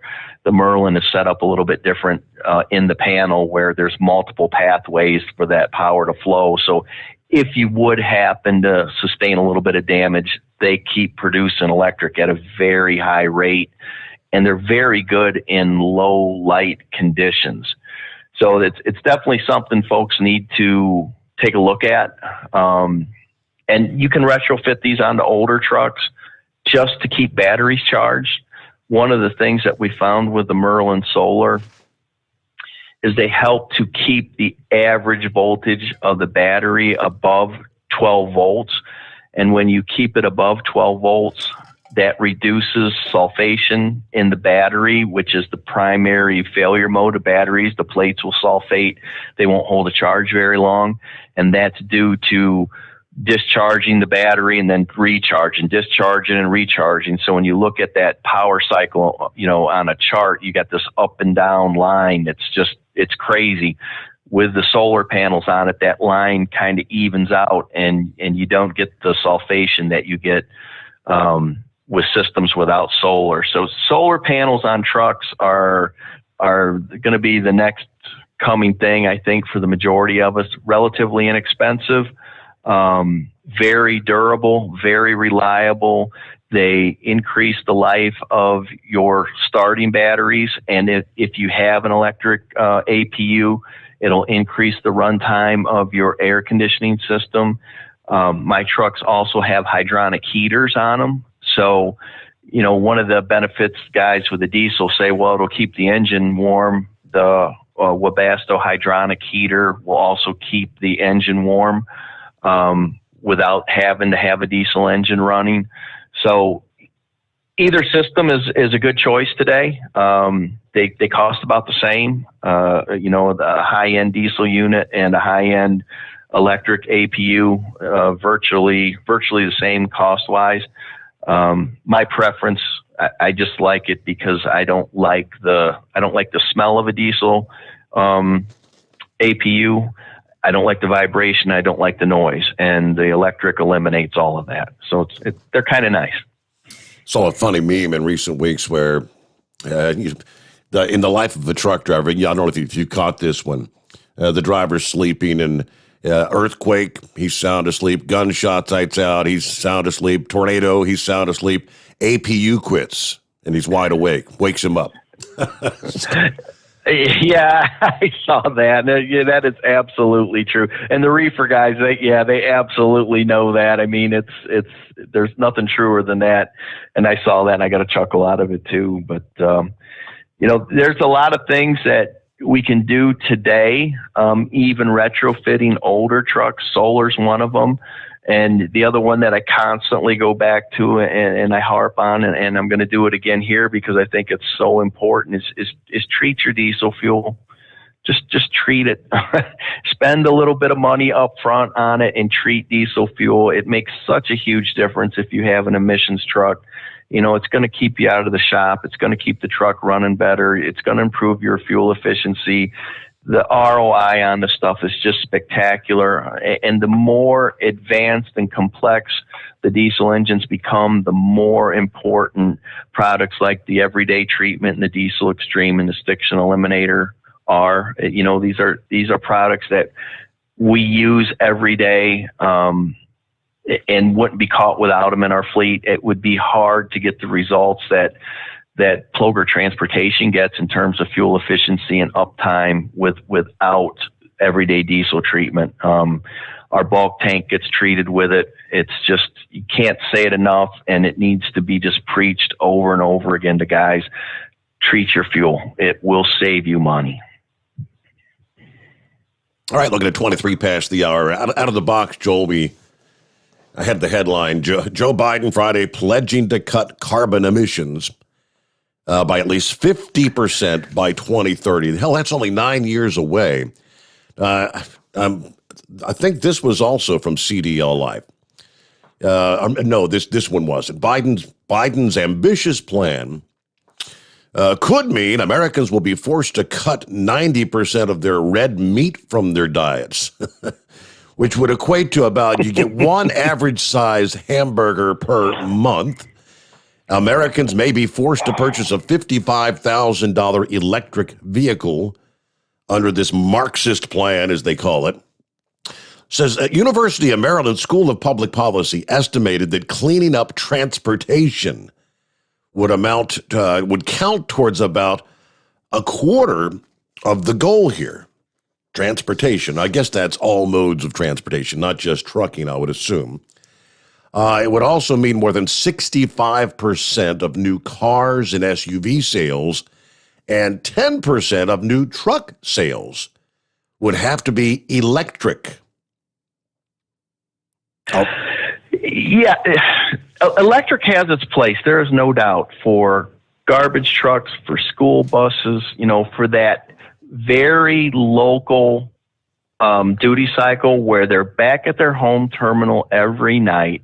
Electric makes some sense. And this is coming from a diesel guy. I love my diesels, but they make some sense in those applications. There's no doubt about it. Do they make a lot of sense for long haul trucks? Not at this point. We don't have any infrastructure to support them in terms of charging them or repairing them out on the road. It's hard enough to get an internal combustion engine repaired, and we've had them for 100 years, and we kind of know what we're doing with them. Electric's all kind of new. They talk about the simplicity of electric, and I can remember back in the day, my dad was the manager of a factory, and they brought in electric forklifts. And they were talking about all the same advantages of these electric forklifts that they're talking about with trucks. And what you find out real fast is you still have maintenance issues. They're just different maintenance issues that you have to learn how to take care of. They have some advantages in some of the applications, and then other applications, the old propane-powered forklifts worked a little bit better. So, they're throwing it out there like this is the end-all, cure-all of everything. It's just going to open up a whole lot of new things that we're going to have to learn. Again, it's this rapid-fire application of technology where we're not ready for it in the real world.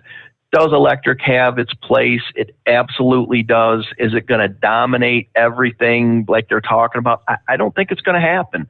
I think we're going to see diesel electric hybrids for quite a while in the long haul over the road market. So it'll be interesting to see how all this plays out. It's just very, very hard to keep on top of all this.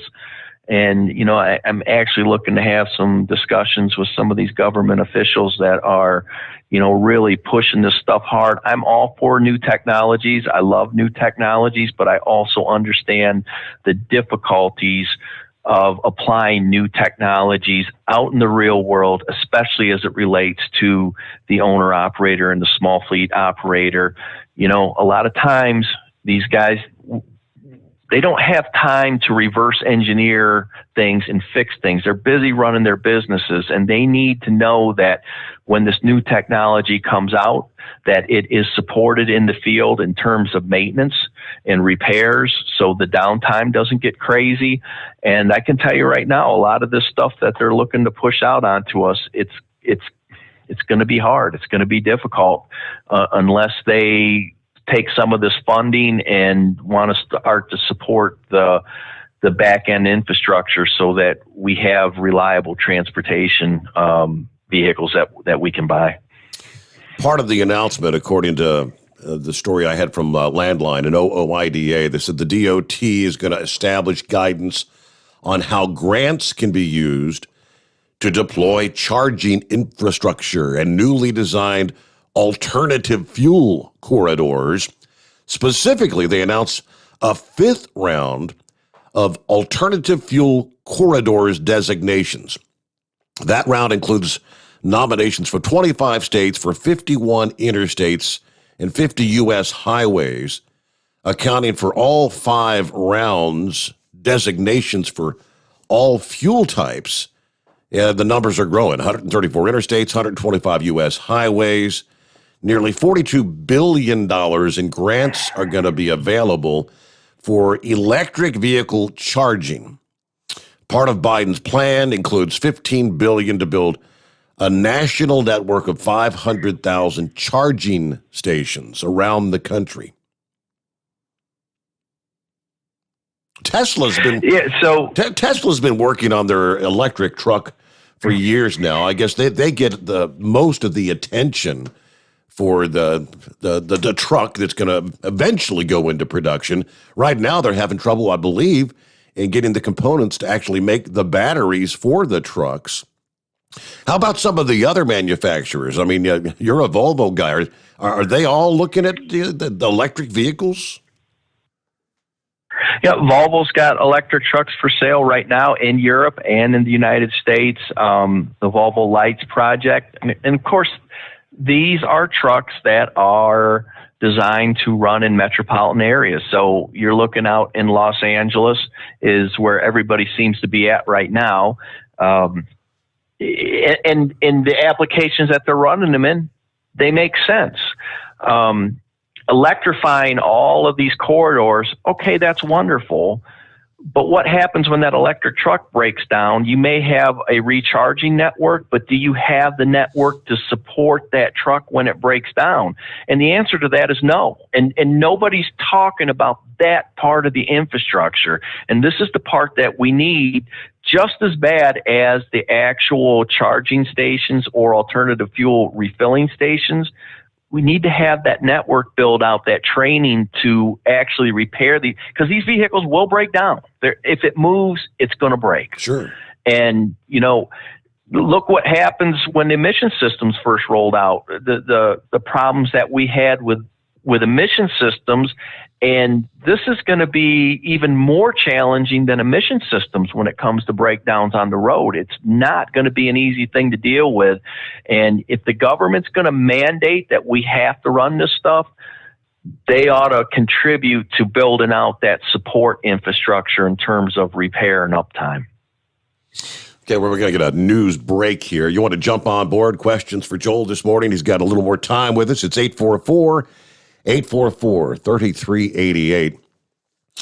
I guess at the same time, truck stops are preparing for the zero emissions vehicle future. On the same day of the announcements, Friday from Biden's administration, Travel Centers of America announced the creation of something they're calling ETA, I guess like electric TA, a new business unit committed to sustainability and alternative energy. The quote was, "We're encouraged by the Biden administration's demonstrated commitment to investing in infrastructure to create a more sustainable world and support public policy that advances the deployment of sustainable sources of energy.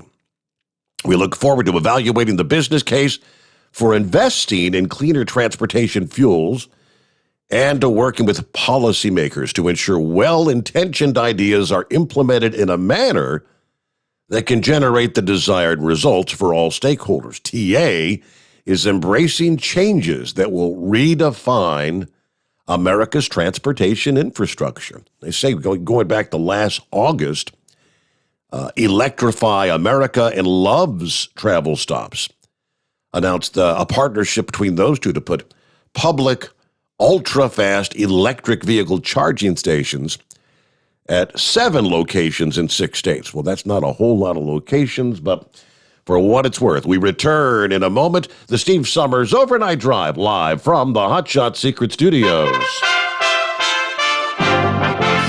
USA Radio News with Dan Naraki. Americans who are vaccinated against COVID will soon be able to travel to Europe, according to a top EU official.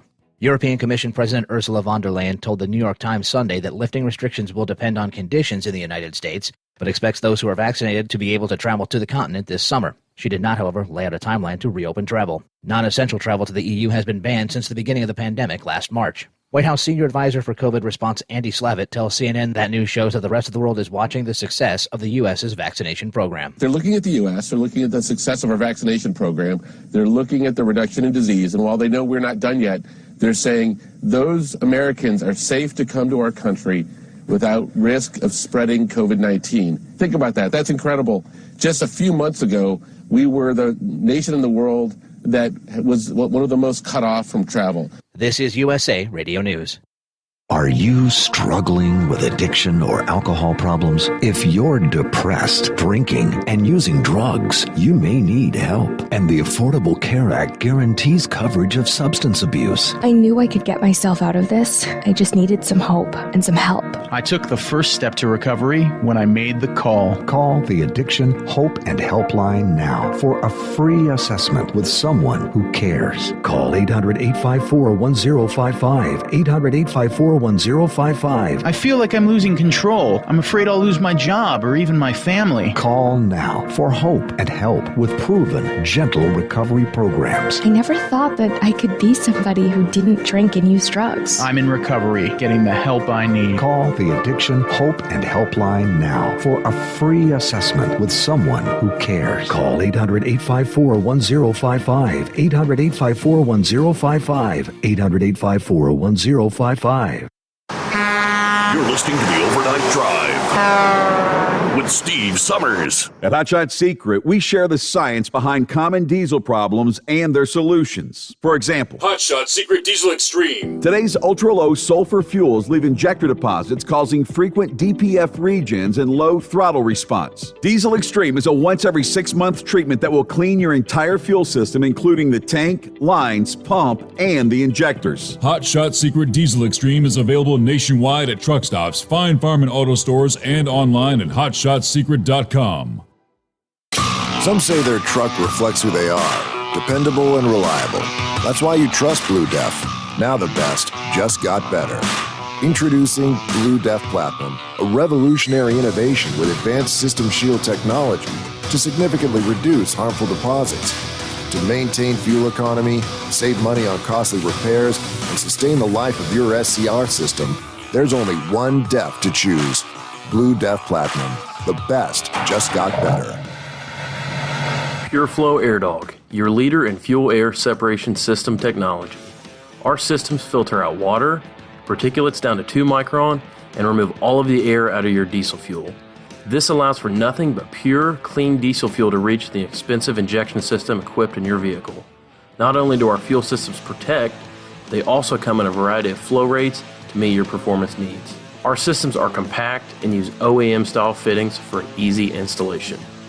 Learn more about our product at www.pureflowairdog.com and be sure to follow us on Facebook and Instagram. Protect your investment with PureFlow AirDog. Diesel Army is on duty 24 hours a day, 7 days a week. Burning the midnight oil with the best diesel coverage. All the tech, all the torque. Diesel Army, where there's smoke, there's fire. For the latest news and event coverage, as well as feature and tech articles, sign up for the newsletter and don't miss a thing. Visit dieselarmy.com from the Power Auto Media family of digital magazines. Again, it's dieselarmy.com. Dean Michael, the tax doctor here. I have one question for you. Do you want to stop worrying about the IRS? If the answer is yes, then look no further. I've been around for years, I've helped countless people across the country, and my success rate speaks for itself. So now you know where to find good, honest help with your tax problems. What are you waiting for?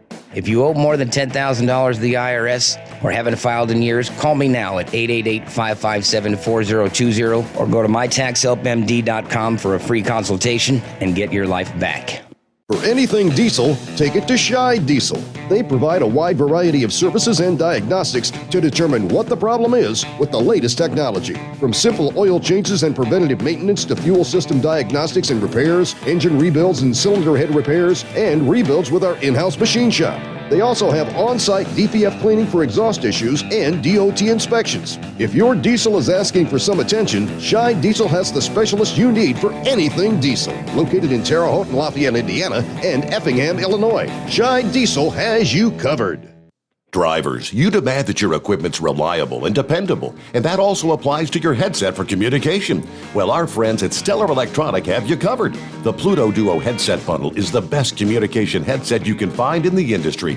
No matter the challenging environment you're driving in, the Pluto headset will make you sound crystal clear all the time thanks to their 99% noise cancellation.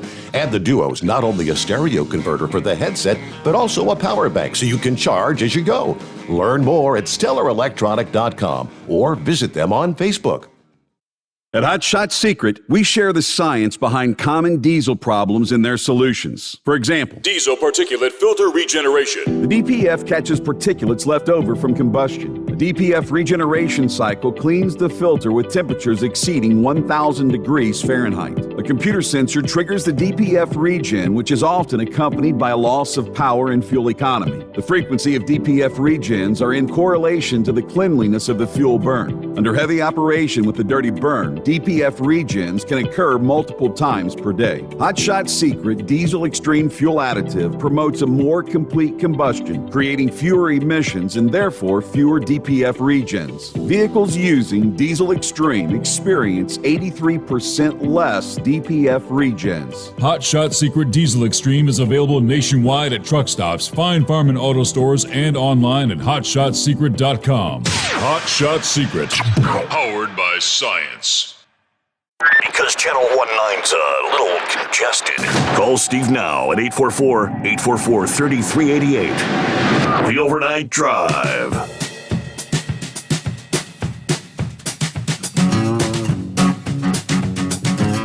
Alrighty then, back with Joel Morrow here on a Monday morning. Close out the weekend. Yeah, well, what else on the list here? Hey, you know, next week, believe it or not, Joel, you're probably well aware, is 72-hour road check. You have any suggestions for drivers to get ready? Do you make any different preparations when road check rolls around? No, we don't. I mean, we're on top of our maintenance, and so it's kind of a non-event for us. Just get under your truck and check your stuff out. Just make sure you're legal, make sure your paperwork's up to date, and you shouldn't have any problems. It's the guys that get a little lax on their preventative maintenance, or the guys that oftentimes are having issues, or the guys that, maybe they're not on electronic log, they're running a paper log, and they don't have them up to date. That can become an issue as well. So, do what you're supposed to do. Check your equipment, do your pre-trip and post-trip inspections, and don't put the maintenance off. Get the stuff fixed, and you won't have any issues. That's amazing to me every year. I mean, because they give months and months of advance notice. It's all well publicized, but the number of citations and out of service violations and trucks that are put out of service, it astounds me every year that there's apparently a lot of trucks that aren't really up to snuff out there. It is. It's a little embarrassing for the industry, really. You get guys that I don't know what's going through their mind, or they're going to pull some real junk down the road, and I'm not sure what the reasoning is behind it, but they do it, and it's problematic. It gives the whole industry a black eye, I think. So, just the majority of guys out there, I think, are on top of their stuff. Just keep doing what you're doing, and you'll roll through these things just fine. I do see that hours of service violations and lighting violations is supposed to be the two specific areas that they're really focused on this year. Yeah, hours of service, it's always a thing. Even with the e-logs, you get some guys that want to try and fudge them from time to time. I'm not sure how they do it. Myself personally, if I have to work that hard where I need to fudge things, I'm looking for a different job. I don't want to work that hard anymore. So that went out a long, long time ago. There was a time when I done the whole swindle sheet thing, but those days are long gone. Yeah. All right, well, let me see here. I think Horse Feathers has a couple of additional questions for us. Morning, Horse Feathers. Happy Monday, by the way. Yeah, morning, Your Honor. Joel, yeah, thank you. If there is anything about a happy Monday, I guess so. So anyways, Joel, you were saying something there earlier about keeping your RPMs down and temperature up and that. Now, what are you looking for manifold temperature? You're on your you can say it for me, can't you? Parameters? The pyrometer, the gauge there. What are you looking for temperature that way for your manifold temperatures? Are you looking for 1,000, 900, 800? What are you looking for in your normal operating range there? Well, nowadays it's a little bit different with the trucks that I'm running, because we have a turbo compounding unit that takes a lot of heat out of the exhaust on when it's exiting the turbo. So our parameter temperatures are running a little bit lower than what you would typically see in a VGT turbo. So that 800-900 range, I think you're probably, you want to definitely keep it up there. When you make that downshift and you bring the temperature down is when the emission starts to really go up. So a lot of it's going to be watching the water temperature more than I think the actual parameter. You don't want to get into a situation where you're overheating the truck. And really this is all a moot point if you're running an automated manual, because they'll take care of business and you don't have to watch any of it. So I just tend to look at RPM. I know that if I can keep things below 1,350 RPMs on a pole going up a hill, things are going to be good. If I have to get much north of that, I want to do it for as short a period of time as possible. And, to me, the parameter temperature, it's going to do what it's going to do on the electronically controlled engines. I don't know that it's as much of an issue that it used to be on the old mechanical engines, where you really had to watch that water temperature hard. or you were popping a head gasket, or if the priometer got too hot, you were going to melt down a turbo or whatnot. Okay, yeah, because I just remember the days there, and you always wanted to watch your exhaust temperature because you didn't want it to be too hot coming out. The other thing, speaking of the old days, and did you ever figure out if you were in a TransStar or a TransStar 2?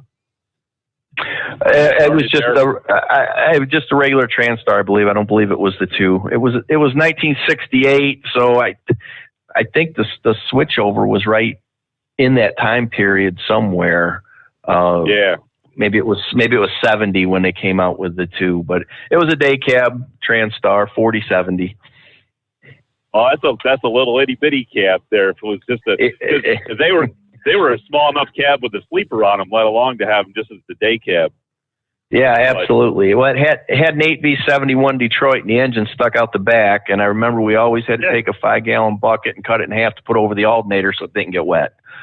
Yeah, absolutely. The alternator's at the top back of that motor because I got one myself.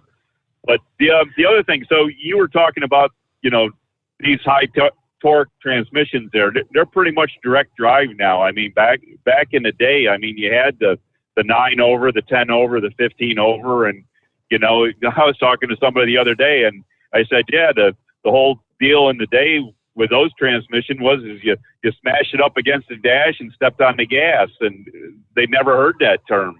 But that was with the low torque transmissions. Now, are they going to come back to making more overdrive transmissions at this point, or are you going to have to add a box to them, to go to like a 6 and 4 or 5 and 4? Or no, it depends on the manufacturer. They all offer an overdrive. They're trying to get emissions credits by pushing people into the direct drive transmissions. Like the Freightliner DT12, it comes as an overdrive or a direct drive. The Eaton Endurant comes both ways, and so does the Volvo iShift. The big difference is the low end of the transmissions, where the Freightliner and the Endurant transmission, it has a low, what they're calling a low first gear, where Volvo they actually put a section in that transmission, and they're true crawler gears where they're just super low and they give you a whole lot more flexibility. So, I think depending on what manufacturer you decide to go with is going to really determine whether you're going to get an overdrive or chances are ending up with direct drive. I know Freightliner's pushing the whole direct drive concept real hard right now. Volvo's pushing more towards the overdrive, and they'll sell you a direct drive in certain circumstances. A terminal to terminal operation that you run the same route, the same weight every day. Direct drive starts to make some sense, but I think we're right back to where we were a long time ago with the overdrive. It gives you some flexibility that you really need. All right. Well, as I say, those are a couple of things I wondered.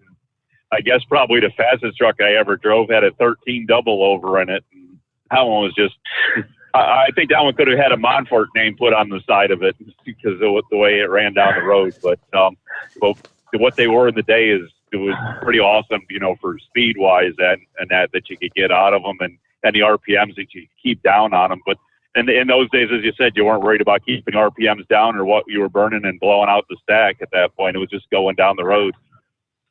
Right. And in a lot of cases, like with the old 2-stroke Detroits, you were actually wanting to keep the RPM up to make those things run right. So it was just kind of the opposite of what we're doing today. And, talk about the double overdrive transmission, it did help with what you're talking about, but a very inefficient design because that middle overdrive, you go direct and then into the first overdrive, you're turning virtually every gear in the transmission to make that second overdrive work.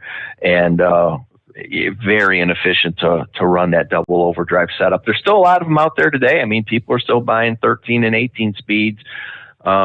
You're running 12th or you're running 17th. That's a killer gear that really, really kills efficiency, and why most of the overdrive transmissions in the automated manuals today are just single overdrive transmissions. All right. Oh, very good then, Joel. I appreciate it. Awesome. Good talking to you. Hey, thank you much. Thanks for checking in. Have a safe morning, and we'll chat again there, Horse Feathers. All right, as we kind of wind things down here on a Monday, this new week underway, any final tips, any things you'd like to throw out to the drivers? Yeah, treat your diesel fuel. I want to just keep harping on that. It makes such a difference. The guys, especially with the emission system truck, get yourself the everyday treatment. Get it in the tank. Use it every time you fill up, and it's going to save you money in the long run. It's going to save you significant money in the long run. So definitely treat your diesel fuel, and we'll just keep an eyeball on all this emerging technology, and we'll be talking about it as it starts to develop, and hopefully we'll have some more information to keep people on top of all this stuff. Very good. All right. Well, thank you so much for your time this morning, Joel. What's on the slate for your week? Another big out on the road tomorrow? Were you? Yeah, I'll probably be out Tuesday, Wednesday, Thursday, and then I'm actually going to be talking to some folks about some of this new technology and some of the things we can do to help support it in the field. Very good. All right. Well, thank you so much. Have a safe week, and we'll chat with you next Monday morning. Awesome, Steve. We'll talk again. Thanks. You got it. Thank you very much. All right. Get a couple of our other industry headlines. Of course, I guess top in the list one indeed was, of course, road check, 72-hour road check coming up next week. I guess this guy posted a video late last week. Yeah, Smart Trucking offers advice on checking your brake lights yourself, keeping track of your prior violation paperwork, and even one interesting strategy for avoiding violations during this period of time. And, he says what I've heard so many other drivers over the years say, he says, I just like to take a couple days off. It's a good time to go fishing during road check. All right. Last week, authorities in Florida arrested 3 people following an investigation into a large number of out-of-state foreign-born nationals fraudulently receiving a commercial driver's license. How many times have we had that conversation? How in the hell did that guy or how in the hell did that woman how did they get a license, a CDL? Where are they getting these things? I guess this would be an example of they shouldn't have a CDL. Last Monday, Arizona residents Plamen Dimitrov Nenkov, 55 years old, Katya Ivanova Nenkova, 51 years old, and North Miami resident Basir Emilov Popov, 52 years old, were arrested by the Collier County Sheriff's Office on charges of using false information to obtain a driver's license and perjury. All 3 were people presented phony proof of residency documents when they applied for a driver's license at the DMV. According to the local media outlet, all 3 people took a computer exam for a Class A CDL using similar appearing documents to provide proof of residency in Collier County immediately after receiving their license. These 3 were arrested as part of a larger Collier County Sheriff's Office investigation into 50 other suspected cases of driver's license fraud.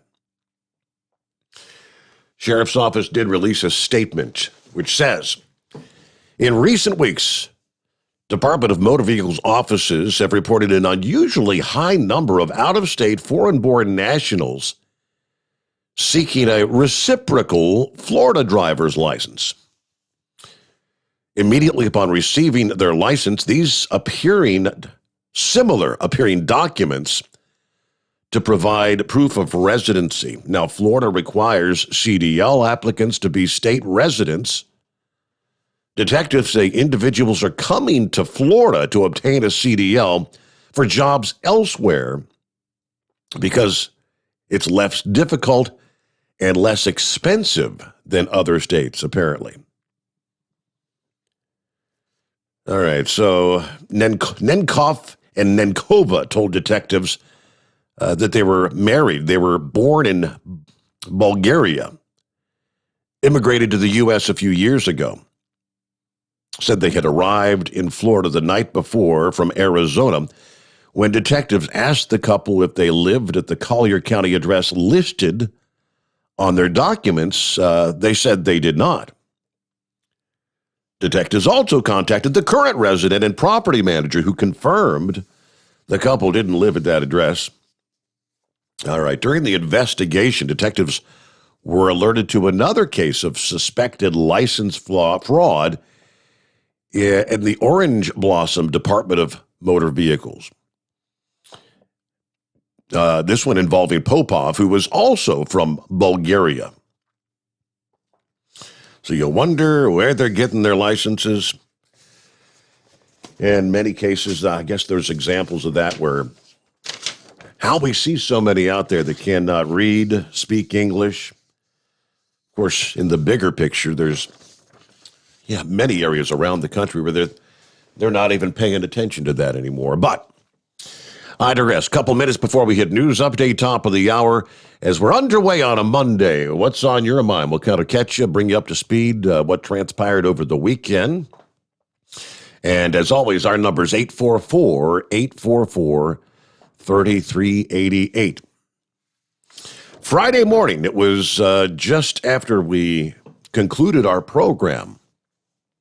We had the launch, the SpaceX launch to the International Space Station, which indeed they are now. They did safely arrive, but it's kind of a frightening scenario that was unfolding unbeknownst to most of us.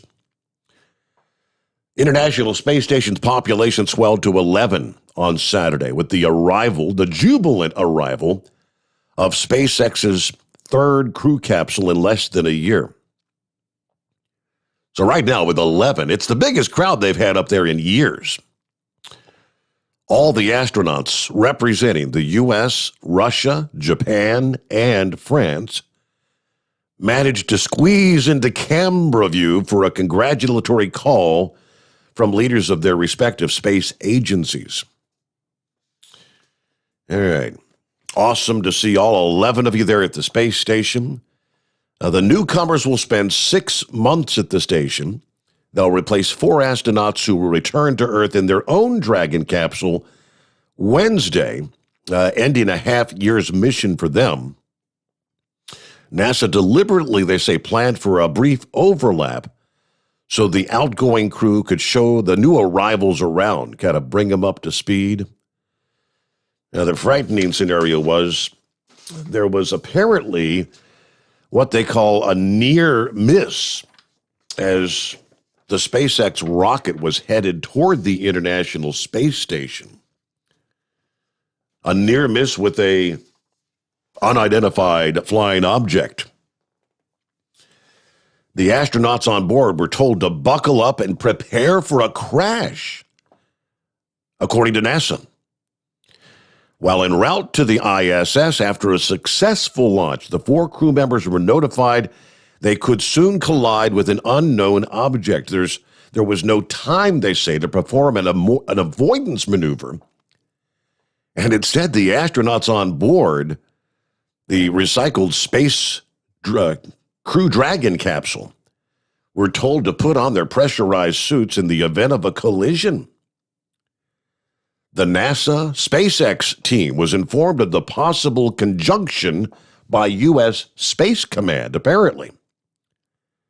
The object being tracked is classified as unknown. Don't know what it was.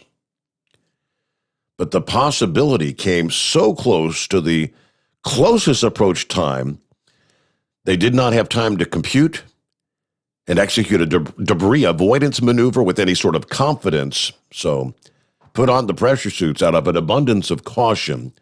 The Pentagon had notified NASA about the potential crash about 7 hours after the launch had occurred, according to U.S. Space Command.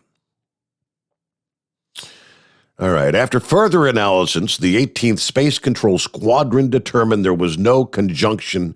All aboard are safe and the spacecraft, turns out, was not at risk. But I don't know. Could you imagine being one of those astronauts? I guess that's the kind of thing you train for, that all the emergency procedures you have to go through. But, the things that would be going through your mind when they say, get the suits on, prepare for a crash. What? All right, it's 844-844-3388. We return on a Monday, the Steve Summers Overnight Drive, live from the Hot Shot Secret Studios. USA Radio News with Dan Naraki. Americans who are vaccinated against COVID will soon be able to travel to Europe, according to a top EU official. European Commission President Ursula von der Leyen told the New York Times Sunday that lifting restrictions will depend on conditions in the U.S., but those who are vaccinated will be able to travel to the continent this summer, though she did not lay out a timeline. Non-essential travel to the EU has been banned since the beginning of the pandemic last March. And the Biden administration has partially lifted a ban that will allow for the export of raw materials for the production of COVID vaccines to try to help India control a massive second wave of infections. A spokesperson for the National Security Council said Sunday in a statement that raw materials needed to produce the Covishield vaccine will be made available to India. The country is undergoing a large surge in new cases, recording more than 346,000 on Sunday. Officials say that a new variant of the virus, the B.1.617, is partially responsible for the surge in cases. This is USA Radio News. Friends, Mike Lindell is a great supporter of conservative radio, but most of all, he's a man who has invented a great USA product that will help you get a great night's sleep.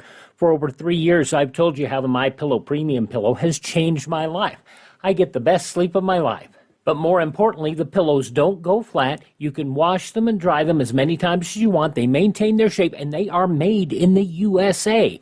Here's the best deal you'll ever get on a MyPillow Premium Pillow. $29.98 for a standard or queen size pillow. King size, only $5 more. You're saving $40. Go to MyPillow.com, click on the radio listener square, use my promo code USA, or call 1-800-951-8175. You can save up to 60% on any MyPillow product when you use my promo code USA, or call 1-800-951-8175 and ask for the MyPillow Premium Pillow Special. The CDC lifted a pause on the use of Johnson & Johnson's COVID vaccine Friday after looking into cases of rare blood clots. The agency decided to lift the pause after determining that the possible risks are outweighed by the vaccine's benefits, but ordered the shot to come with a warning label and information about the possible side effects. The White House's chief medical advisor says the 11-day pause is proof of the country's commitment to vaccine safety. Dr. Anthony Fauci tells ABC's This Week that the extra investigation should help assuage those with some hesitancy over the vaccines. There was a pause, it was examined, and now we're going ahead with it, which tells you that if you look at all of the other vaccinations that have been done, we've had about 141 million people have received at least one dose of the vaccine. A very small proportion of that, about 8 million, has been J&J. The rest have been the mRNAs from Pfizer and from Moderna. So if anybody has any doubts about the safety of those other vaccines, and including J&J, we can now say, we take this very seriously. This is USA Radio News. Now you can fly anywhere in the world and pay discount prices on your airline tickets. Book a flight today to London, Paris, Madrid, or anywhere else you want to go. And pay a lot less guaranteed. Call the International Travel Department right now at Low Cost Airlines. 800-215-5141. 800-215-5141. That's 800-215-5141. Congressional Democrats are making a push for police reform in the wake of former Minneapolis police officer Derek Chauvin's conviction for the murder of George Floyd. A bill in the House, the George Floyd Justice in Policing Act, would make several changes to police departments and allow the Justice Department to issue subpoenas when investigating systemic discrimination. California Democrat Karen Bass is the bill's lead sponsor. We have to find a way to hold officers accountable so this type of behavior ends. Representative Bass on Fox News Sunday. Senator Amy Klobuchar of Minnesota expressed her support for the bill on NBC's Meet the Press. You cannot have true justice when chokeholds and knees on the neck are still being considered legitimate in some places. The bill creates a national database for complaints and records of police misconduct. From the USA Radio News Oregon Bureau, I'm Jeremy Scott. Senator Lindsey Graham says Democrats scuttled a previous effort at reform because it came from Republican Senator Tim Scott. Graham tells Fox News that they will try to get Senator Scott's bill to the floor again. We'd have police reform in the last Congress, but Chuck Schumer and Kamala Harris made a conscious effort to block bringing up Tim Scott's reform bill. They filibustered Tim Scott's bill because they didn't want Tim Scott and President Trump to get credit for it. There's no reason we shouldn't have done it last time. We'll try again. For USA Radio News, I'm Dan Naraki. At Hot Shot Secret, we share the science behind common diesel problems and their solutions. For example, ultra-low sulfur fuels. The primary function of diesel fuel is combustibility. One of the little-known aspects of fuel is its role as a lubricant to metal-on-metal moving parts. The introduction of ultra-low sulfur fuels diminishes the fuel's ability to lubricate because sulfur, which has been mostly removed, has lubricating properties. Hot Shot Secret Everyday Diesel Treatment with LX4 delivers unmatched lubricity. Third-party testing confirms that it takes 3 times the amount of leading fuel treatment to match the lubrication benefit of 1 dose of Hot Shot Secret. Everyday Diesel Treatment is a fully formulated 6-in-1 premium fuel treatment for every fill-up, every time. Everyday Diesel Treatment is available at truck stops, Tractor Supply, O'Reilly's Auto Parts, and online at HotShotSecret.com. Hot Shot Secret, powered by science. The Overnight Drive with Steve Summers. Live from the Hot Shot Secret Studios. Call Steve now. 844-844-3388. That's 844-844-3388. Yeah, dial that number. We got plenty of room for you here on a Monday. Get the brand new week settle in. Back to the old grind, right?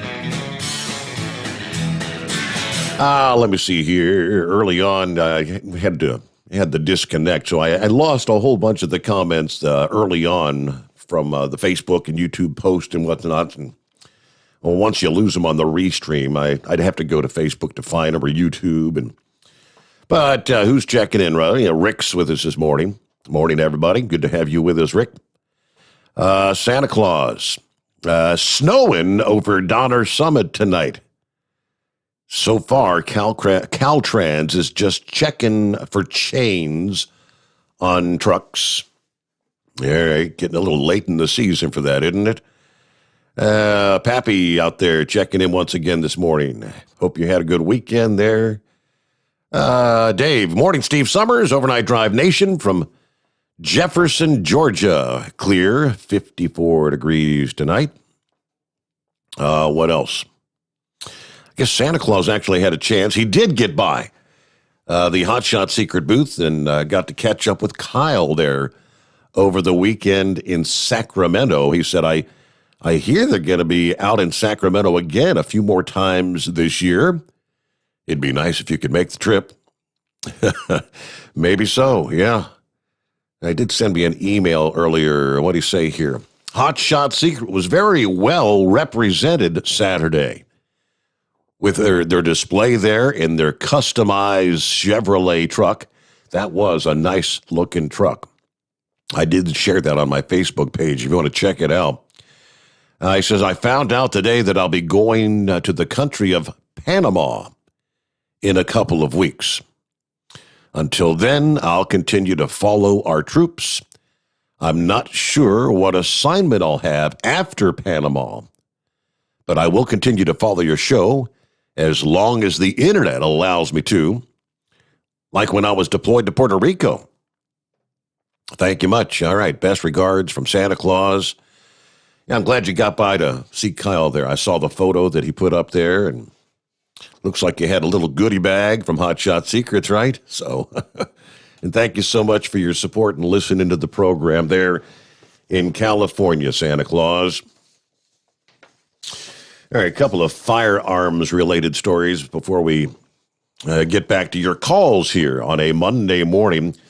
Would you be surprised if firearm retailers reported to the trade association, the National Shooting Sports Foundation, that 40% of their customers during the surge of 2020 were first-time gun buyers? That works out to an estimated 8 million new gun owners in 2020.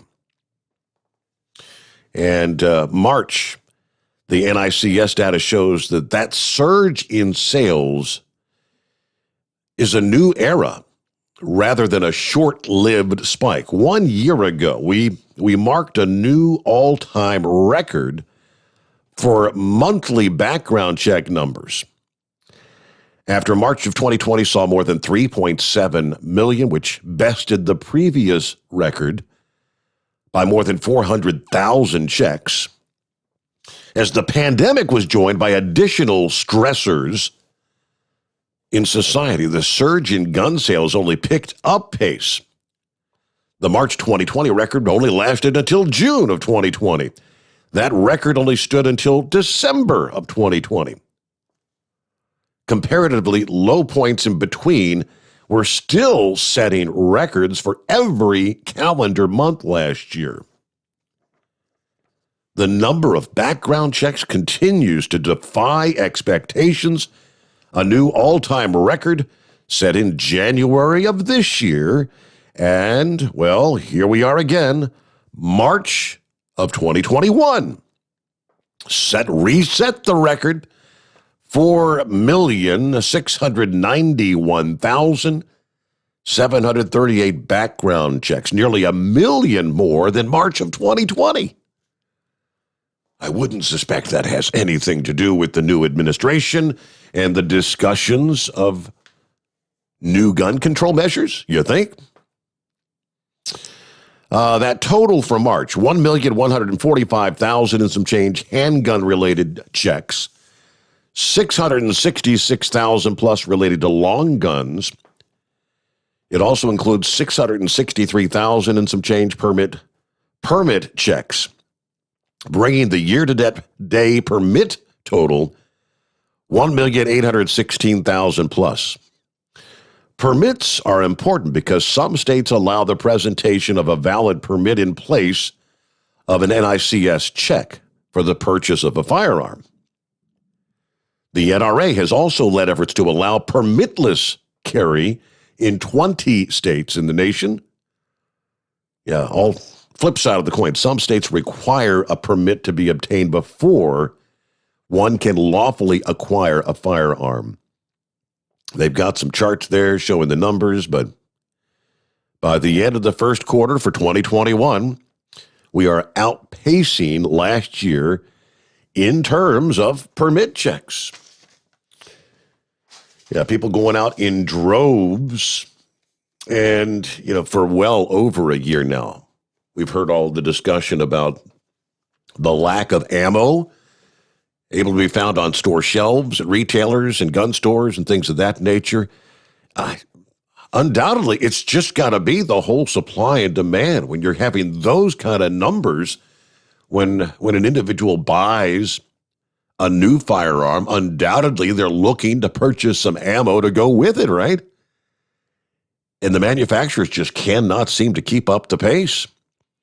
Meanwhile, others have been trying to stockpile. It's kind of like going back to what we were seeing with everybody stocking up on their toilet paper. I did see Kimberly-Clark, one of the big toilet paper manufacturers, announced that sales have finally leveled off and are actually beginning to drop when it comes to the TP sales. But it's incredible how long they had a difficult time keeping the shelves stocked. It's kind of the same thing going on with ammunition. And even those that have a stockpile, they're looking to add additional to it for fears that restrictions may be placed on the amount of ammo you can purchase at any given time.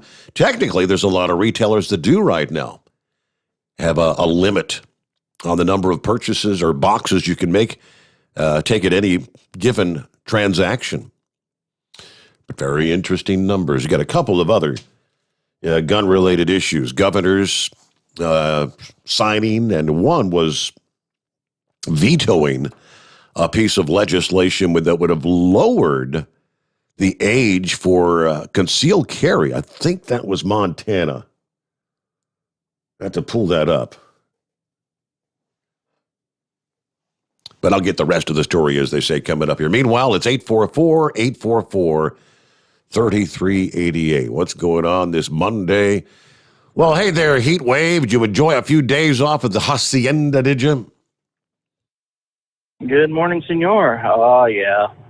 Yeah, I slept the first day through, and the second day I was doing a bunch of honeydews, and, well, yesterday I was doing some more helpful things around the house, and I didn't get too much sleep, but I'm running pretty good right now. Of course, that could all change in the next 5 minutes. You never know. Yeah. Oh, so you said Santa Claus said he was going to Republic of Panama, huh? That is correct. I didn't know that we had any bases down there still. I thought after 1999, when we gave control of the Panama Canal back to the Panamanians, I thought we had all the bases out of there. Well, they must have granted us something, so that's nice of them. And I thought, well, Santa Claus. Last I understood, isn't China running the canal now? Didn't they take control? Yeah. Yes, they did. Okay. Yes, they did. So, yeah, we can thank Jimmy Carter for that. Well, all I can say is, Santa Claus, if you're heading down there, be sure you got yourself a rod and reel, because you'll definitely want to be fishing in those lakes. When I was down there stationed in the late 80s, we would go ahead and get out on the lakes about 7 o'clock in the morning, and the guides would take us to about 4 or 5 different areas. And if you and 4 others in the boat only caught 100 fish in those 4 hours, you had a bad day. Wow. I mean, but yeah, it's just jumping with peacock bass. Of course, you treat your guide right.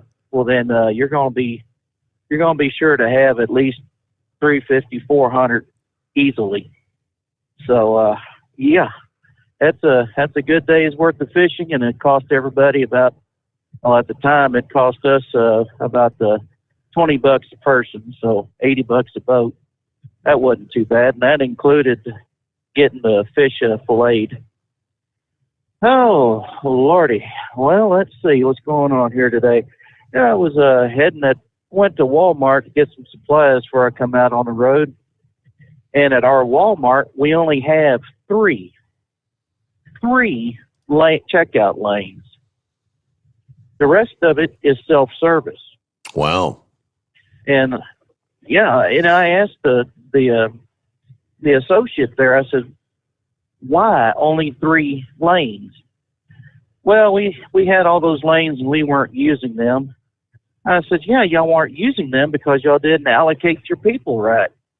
You know, you knew exactly when you needed high volume cashiers over there because of the people coming in. I said, and he said, well, they hired 250,000 more people across the country to monitor these self-checkouts. It's like, good Lord. I said, you know what? If you're taking a poll, put me in the disagree spot, because I disagree with what y'all are doing here. If you're going to hire that many new people, you should have just at least manned the registers with them. This is ridiculous. So, yeah. Oh, well, other than that, not a whole lot was happening. Re-roofed my storage shed. I took out a microwave and put another one in. You know, them under-the-counter microwaves, them buggers are heavy. Yeah. I'm glad I got the same. I'm glad I had the same make and model, so all I had to do was lift up, pull out, and put back in and drop in. Yeah, I'll tell you what, that is definitely a 2-man operation. Well, had a message from Hank earlier today, or yesterday, I should say. He was wondering if I could put out this funny. And I know I promised Dad I would try to put one out that he had, but Hank asked me if I'd pass this along. So if we don't mind for a Monday funny, I'll go ahead and spit one out for you. Sure. Oh, okay. The old boy goes into a drugstore and he looks at the attendant and says, "Pardon me, where do you have the women's supplies at? She says, it's right down this corner over here. He says, I'm looking for the tampons. She says, yeah, it's right down here in this aisle. So he goes over there, and he comes back with a bunch of bags of cotton balls and yarn. And the lady looks at him and says, sir, I thought you was looking for tampons for your wife. He says, well, this is what happened to me last week. He says, I told my wife to go down to the store and get me a carton of cigarettes. She came back with a tin of tobacco and rolling paper.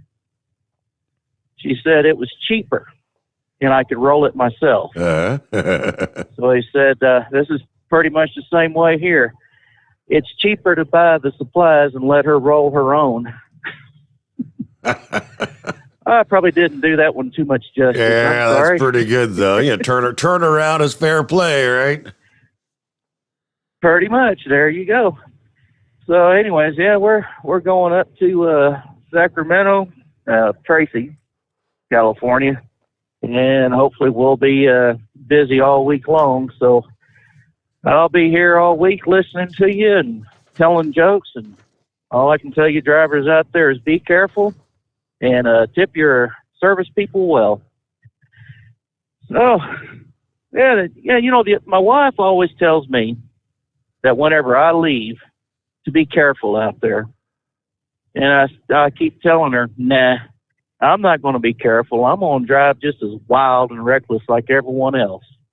Because when you're careful, that's when accidents happen. Oh, she hates that. She don't like that at all.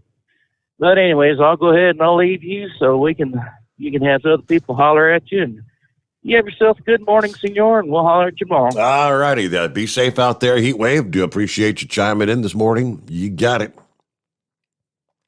Well, I'm looking at a photograph here, and if they didn't actually have them circled, them being the snakes on this tree, I don't think I'd be able to pick them out. Copperheads. And they blend in so well. I'm not sure where the photograph was taken, but there's actually 1, 2, 3. There's 4 of them in the picture.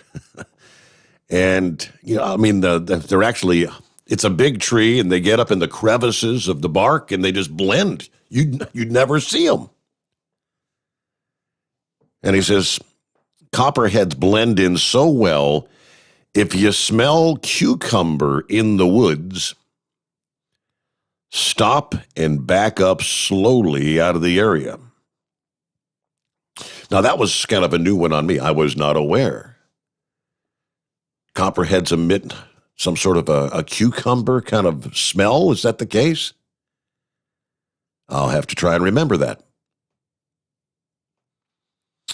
All right, who's next up here? About 25 past the hour, and it's 844-844-3388. Hey, what's going on this morning, Steve? Hey, good morning, Steve. Happy Monday. Yep. I usually don't work Sunday night, Monday mornings. It's usually part of my weekend, but a lot of us were forced to work this weekend. Guess we got I don't know, still trying to get caught up from those Texas storms. We got 1,700 pups around the whole United States that needed to be moved this weekend. So I was part of the gang that got recruited. But anyway, I guess it's always good to make extra money. Better to be working than not working, right? That's true. Yeah. Yep. Did you see that one article I sent you about McDonald's and giving out a $50 bonus just to come in for an interview? I did see that. I mean, that's just. I mean, they can't find anybody to work, right? Is that because they're all just waiting at home for a free check rather than working for a check? Well, they're making more. They're making more money sitting at home. We talked about this quite a bit for the last since they started paying that unemployment. You know, giving you $600 extra or whatever it is now, $300 extra. Why would you want to go to work for $15 an hour? crazy. I heard there's a lot of people in Florida that own businesses down there, restaurants. They can't find help. That's why they can't. A lot of places can't open. The owner can't run the store by himself. Yeah. It's ridiculous. But yeah, that snake story was pretty interesting. I'd like to know where that photo was taken, because I've run into some copperheads, man. They are very, very hard to see. They blend in anywhere. I think they're like a chameleon. They change colors, kind of like the lizard, the chameleon. They change their colors, to blend in. They're not always the copper color, and that's a pretty deadly snake. Because like I said, there's no warning. You can step on them and you'll get bit. So. But what else did I want to bring? Oh, the guns you were just talking about. Yeah. Did you hear Kamala Harris over the weekend running her mouth about guns again? No, I did not. Oh, we need to do something. Oh, yeah. It was on your, what's that news outlet you use, USA News or whatever? Well, one thing that caught my attention, Steve, they said that since there's been 130 mass shootings since Joe Biden took office, I'm like, 130 mass. Have you heard of 130 mass shootings? Anytime there's a shooting and an individual shoots, I don't know if it's 2 or 3, how many people it's considered a mass shooting. That's absolutely crazy. It makes it sound like, there's just people going around massacring people. Right. I mean, maybe they count the 130 shootings in Chicago over the weekend, as individual shootings. I don't know. As far as mass shootings go, I think I maybe think of 3, 4 maybe, the most. Mm-hmm. But, yeah, she was out running her mouth this weekend. Reprobate. But, yeah, the ammo, really the only place you can buy it online is online from different ammo depots. And most of the stuff's coming out of Russia. That's where they're making all their money. They're shipping all the ammo over here. Most of it's hard to find the brass, but if you want steel ammo, which I usually buy for my rifle, you can get tons of it. But as far as going to a store and trying to buy it, forget about it. Can't buy it. I got friends. They applied for their in Illinois. You have to have a FOID card, to buy ammo or buy a firearm or whatever. And it's only 1 of 3 states where you need this card, which is they've been fighting that for years because it's unconstitutional. But they've been waiting over a year for their card. Can't get it. Wow. FBI, state police hasn't processed their card, but yeah, it's just ridiculous. So I sent you an article on that lieutenant governor on Thursday who was in front of Congress testifying about the Jim Crow. Yeah. Yep. If you get a chance on your break, Steve, listen to that. I don't know if you heard that guy. The lieutenant governor from North Carolina. I think his name is Robinson. I didn't Totally get a chance to listen to it, but I did have it pulled up before me. I was going to try to share that with the audience here coming up. Yeah, if you can listen to that, it's only about 5 minutes. The guy is just phenomenal. Incredible how he put it to those reprobates in Congress in Washington. I think it was in front of the Judiciary Committee. And then one other thing. Lindsey Graham was on Hannity on Friday night. I was listening to the podcast.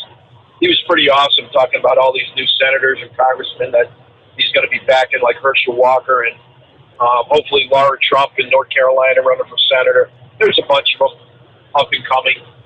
But anyway, if you go to Lindsey Graham's website, lindseygraham.com, and make any kind of donation, $5, $10, whatever, and donate to the Save PAC, which is Trump Save America campaign, You get a free entry into the raffle where you can go play golf in Palm Beach.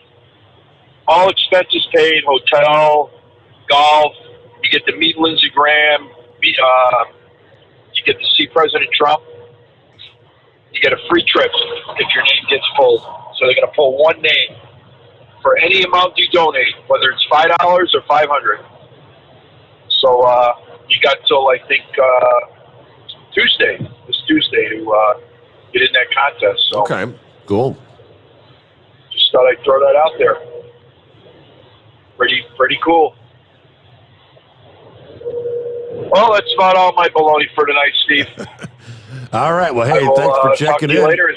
Yeah, thanks for taking my call. And I'll share that. It's the first black lieutenant governor of North Carolina. What's his name here? Mark Robinson. And he spoke during a House Judiciary Committee hearing Thursday, talking about voting rights. And pretty much laying to shame all these corporations like Coca-Cola and Delta and all these hundreds that are trying to say that it's, I mean, they're even using the term Jim Crow for the voter identification implementation there in the state of Georgia. He just tears them to shreds. You know, I'll share that with you coming up. Right now, they've got to get a quick timeout. We get a news break. It's 844-844-3388. The Steve Sommers Overnight Drive live from the Hotshot Secret Studios. USA Radio News with Dan Naraki. Americans who are vaccinated against COVID will soon be able to travel to Europe, according to a top EU official. European Commission President Ursula von der Leyen told the New York Times Sunday that lifting restrictions will depend on conditions in the U.S., but those who are vaccinated will be able to travel to the continent this summer, though she did not lay out a timeline. Non-essential travel to the EU has been banned since the beginning of the pandemic last March. And the Biden administration has partially lifted a ban that will allow for the export of raw materials for the production of COVID vaccines to try to help India control a massive second wave of infections.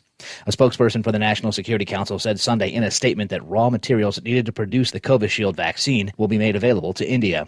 The country is undergoing a large surge in new cases, recording more than 346,000 on Sunday. Officials say that a new variant of the virus, the B.1.617, is partially responsible for the surge in cases. This is USA Radio News. Why do you think bank presidents and jewelry store owners trust ADT to protect their homes and businesses? Because they feel safe, and you can too. How would you like to monitor your home from fire, floods, and yes, robberies without even being there right from your smartphone? That is peace of mind. You may even save money on your homeowner's insurance just by having an ADT system installed. And there's even a money-back guarantee. How about that? We guarantee 100% satisfaction. You have nothing to risk. Why do you think people who have so much to protect trust ADT? Because it works. Call right now for a free quote. We'll even give you a free gift for calling. So pick up your phone and call Protect Your Home, an ADT authorized premier provider now. 800-818-0191. 800-818-0191.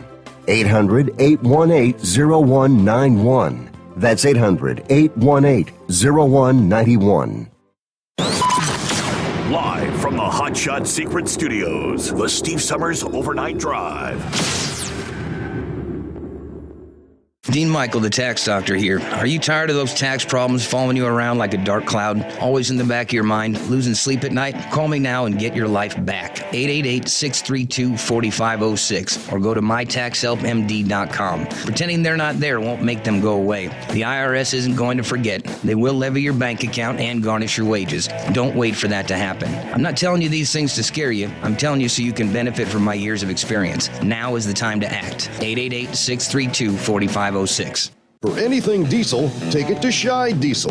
They provide a wide variety of services and diagnostics to determine what the problem is with the latest technology. From simple oil changes and preventative maintenance to fuel system diagnostics and repairs, engine rebuilds and cylinder head repairs, and rebuilds with our in-house machine shop. They also have on-site DPF cleaning for exhaust issues and DOT inspections. If your diesel is asking for some attention, Scheid Diesel has the specialist you need for anything diesel. Located in Terre Haute and Lafayette, Indiana, and Effingham, Illinois. Scheid Diesel has you covered.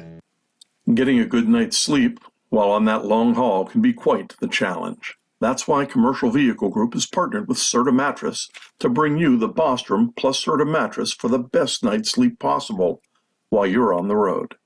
The Bostrom plus Serta mattress, manufactured with Serta's patented Cool Gel memory foam, acts to dissipate body heat and eliminate pressure points, which reduces the tossing and turning that can be so disruptive to your sleep. The Bostrom Serta mattress comes in two thicknesses, 7 and 10 inches, offering support to drivers of all shapes and sizes. The mattress comes in the standard 80-inch length with 4 widths, 32, 36, 39, and 42 inches. For more information on the mattress or where to buy, call us at 800-459-7328. That's 800-459-7328. At Hot Shot Secret, we share the science behind common diesel problems. For example, Fuel additives.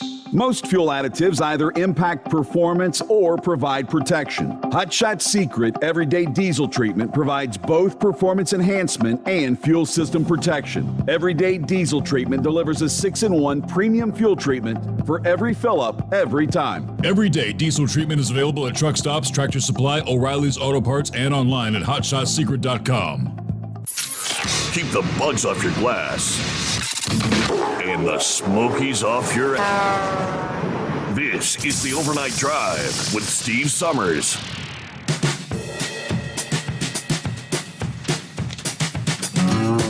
Yes, indeed it is. And thanks so much for hanging out with us. Want to chime in? Feel free to dial us up at 844-3388. All right, so it was the state of Montana, and that wasn't the one where they were looking to lower the concealed carry age to 18. That was actually Kansas. But in Montana, the governor there signed a bill that prohibits state and local law enforcement in that state from enforcing federal bans on firearms, ammunition, and magazines. Supporters of the law have said it would protect the Second Amendment from stiffer gun control that could come from federal legislation or executive orders from Joe Biden. Opponents of the bill, of course, say it would make it difficult for local law enforcement to collaborate with federal authorities on issues beyond gun access, when such collaboration is essential to protecting the public safety, including cases of domestic violence, drug offenses. But it states here, Montana would prohibit law enforcement officials and other state employees from enforcing, implementing, or spending state funds to uphold federal bans on particular kinds of firearms, ammunition, and magazine. All right, the president, of course, is looking for a ban on, quote, assault weapons. But that sort of legislation is going to face an uphill battle. Montana is now one of at least a dozen states looking to nullify new gun restrictions this year. Every time you turn around, there's another. Arkansas, for example, the governor there vetoed a similar measure on Friday, saying it would jeopardize law enforcement and the public. Similar law was also signed into law earlier this month in the state of Arizona. It's almost like these governors are trying to be preemptive, and because they see the handwriting is on the wall, what's going to be coming down the line from the federal government, and that also explains why we're seeing record numbers of background checks for new gun purchasers. Now, the Kansas scenario was the governor there vetoed a bill Friday that would have allowed people as young as 18 to carry concealed weapons. Now, this was approved by the legislature by a margin that was not large enough to override the veto. The legislation, though, would have created a provisional license for those 18 to 21 issued by the state attorney general. Permit holders would have had to complete a background check and undergo gun safety training, which is, of course, required for those 21 and older seeking a permit. So that bill would have had significant impact in the number of students eligible to carry concealed weapons on university campuses, which until 2017 were exempt from the 2013 law allowing them in public places. But education groups said, such as the Arkansas Association of School Boards, said the measure wouldn't have changed current laws that allow high schools to prohibit guns on school grounds. All right, so different scenarios. I guess, they had some valid arguments there. When you're 18 years old, 18, 19, you do some silly stuff. And gosh, I'd hate for some kid to make a mistake and be in jail for 10 years or for the rest of their life. There are 11 states that allow those who are 18 to carry a concealed firearm, according to the Concealed Carry Association. Okay. All right, with that, let's get back to the calls here on a Monday morning. What's happening with Pappy? How was your weekend? Yeah, it was good, Steve. How was yours? I had a good weekend, quick weekend. Got to enjoy a lot of dirt racing on my Flow Racing. Had a good time. Yeah. Yes, sir. Weather was absolutely beautiful today. It's going to be even beautiful tomorrow. Hey. Yes, sir? There's a saying out there that God created man. Samuel Colt made him equal. I don't know if you ever heard of that or not. Obviously, Samuel Colt with Colt Firearms. Mm-hmm. Steve, I read something that 42% of households, this is households now, 42% of households has a firearm in their house. That translates to damn near half the households in this country. That sounds about right to me. Individuals here. Yeah. Yeah, So, I mean, if there's 130 million people running around with guns, I mean, shouldn't there be like thousands and thousands of shootings every day? Shouldn't there be? If guns are the problem? Yeah. Hey, how long have firearms been around, Steve? Boy, as long as I can remember.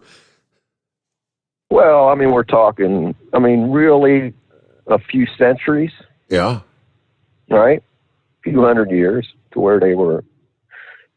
Black powder was invented, I think, 2,000 years ago by the Chinese. But, as far as firearms go, it's only been really 2 or 3 centuries that they've been around. So, how many people do you think were slaughtered on this earth back during the Egyptian and Roman days? There wasn't no firearms around back then, so how the hell were people getting killed? In the name of Christianity and everything else, all these people being slaughtered. I'm just curious, Steve. If there wasn't no guns around, how were people killing each other? Hey, did you hear this? I'm sure you have. Monday, today, what's going on in Arizona, Steve? What is it? What is it? It's a full audit of the election count in the election. Okay, yeah, because I know they've been going back and forth. Arizona. Last week they tried to implement what they tried to get the judge to bar them from proceeding or whatever. So, and they failed. Yeah. So, this isn't just a recount, Steve. This is a full audit. So, which means if somebody cast a ballot from an address where they don't reside, they're actually going to investigate that and, knock on that door, that address, and say, hey, does Joe Blow live here? And if they answer the door and they say, no, Joe Blow don't live here, You follow me? Uh-huh. They're not just doing a recount here. So this is going to be interesting. I think they got 40 days to complete this audit. And Joe Biden won by a little over 10,000 votes. According to Michael Lindell, the pillow guy, that there's probably several 100,000 votes that might get overturned here. We'll see. Gonna be interesting. And they're going to actually be going in and doing like what, a forensic review into the voting machines, I think. No, this has nothing to do with the machines. Okay, this just has to do with the physical ballots that were cast.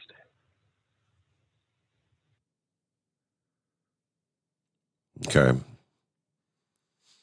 So machines are a separate issue.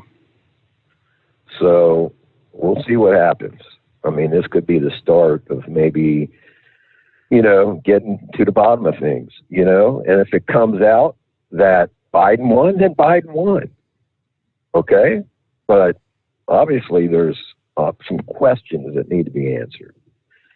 And if the questions get answered and it turns out that, all these theories or whatever were wrong, then they were wrong. Biden wins. But if this shows, that Arizona should have went to Trump, maybe some other states might start looking into doing the same thing, get to the bottom of things. That's about all my 2 cents worth for today. All right. Good to hear from you. And interesting how we talked Friday morning about the inability for various law enforcement agencies to find new recruits. There's got the full report, the big story. This story out of Philadelphia. But it says police departments in Philadelphia and all over the country are struggling to retain and attract officers. Across the region and the nation, police officials and union leaders described the state of recruiting as crisis mode. It's the perfect storm. We're anticipating the department is going to be understaffed by several hundred members because hundreds of guys are either retiring or taking other jobs and leaving the department, according to the spokesperson for the Philadelphia FOP, Lodge Number 5. The pandemic has also hampered recruiting efforts, as has the relatively new requirement that police applicants in that city actually live in the city. All that coming together is creating some issues, trying to find the best and the brightest to sign up to be police officers.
All righty, that's what you call a brief power outage. I don't know what the cause was, but boy, flash. Everything went dark. Did you catch that? All right, power popped back in. Okay, so where we leave off there? Yeah, I was sharing the story out of Philadelphia. From January 1st through this last Thursday, 79 Philadelphia officers have been accepted into the deferred retirement option program, meaning they intend to retire within 4 years. Same time last year, just 13 officers had been accepted into the program. Philadelphia Police Department is budgeted to have 6,380 officers, but right now they only have 6,112, leaving 268 vacancies. Obviously, they attribute the decline in interest to the confluence of events. The national outcry of the death of George Floyd, the convicted former officer Derek Chauvin, to the fatal shooting of Walter Wallace Jr. at the hands of Philadelphia police. And there's just this general mistrust out there of police authority. Every action has a reaction. When you vilify every police officer for every bad officer's decision, people don't want to take the job anymore.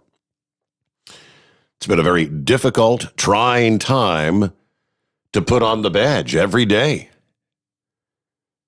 There's no doubt in my mind that what's transpiring in our nation today is contributing to the lack of retention and the difficulty in hiring new officers. A lot of cops right now, in view of the environment, are saying, hey, I've gone 20, 30 years without being sued, shot, or divorced. I'm going to get out while I've got the opportunity right now. Officers are demoralized, he said. Some of these decisions to eliminate specialized units like SWAT teams and K-9 teams from local officials freezing or cutting budgets and debating whether to strip officers of what they call their qualified immunity that shields them from being sued in most cases. So pretty much exactly what Pappy was saying, and I think Larry followed that conversation up, sharing that. Indeed, that is exactly what's transpiring all around the country right now. All right, what do we see here? About 7 before the hour, we lost Chevy Guy. We lost Scrapyard. It's 844-844-3388. Eagle, what's going on this morning?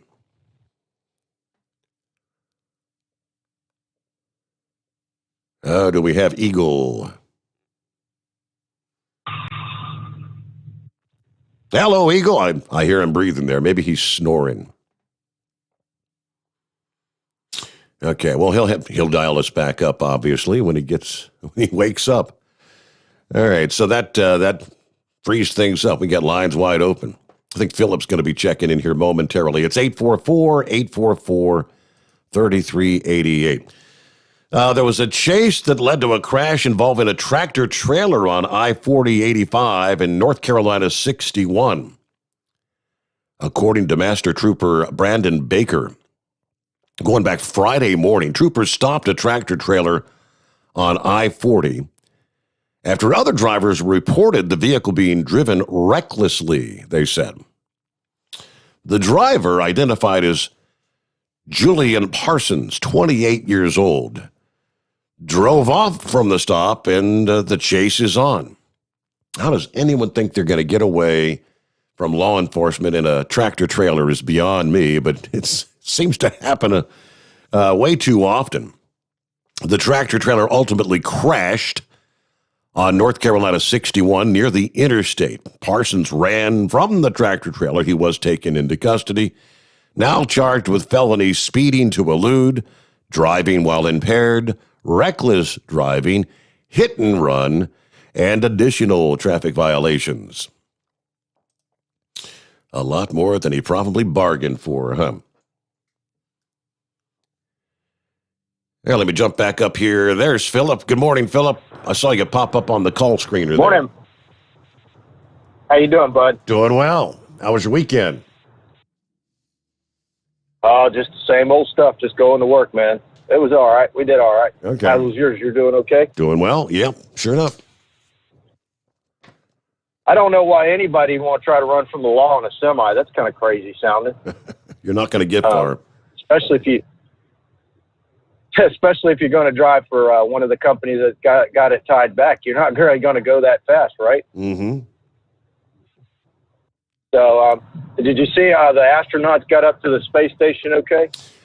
Yes, I was sharing that, Stu. I don't know if you were with us yet or not. I shared that they had some scary moments, I guess. About 7 hours after the launch, and they were told to get on their suits and be prepared for a crash. I didn't hear that one. I just heard the one where I actually seen some footage of where they docked up with the space station. What was the one about the crash? Like I said, SpaceX, I guess they confirmed this past day they had a near miss with something, with a UFO. They were notified, the NASA SpaceX team was informed of the possible conjunction by U.S. Space Command, and then to which they said the object being tracked is classified as unknown. So there was something up there that they were headed on a collision course towards. So they were told to put on the pressure suits out of an abundance of caution. Obviously, they did not impact whatever it was. But yeah, it was about 7 hours after they launched there Friday morning. Oh, wow. I didn't even hear about that one. I didn't even hear about that one. Well, there's so much debris up there floating around. Who knows? It could have been something like that for all they know. Mm-hmm. They have got so much stuff up there. NASA I know they have part of NASA that tracks everything that's up there.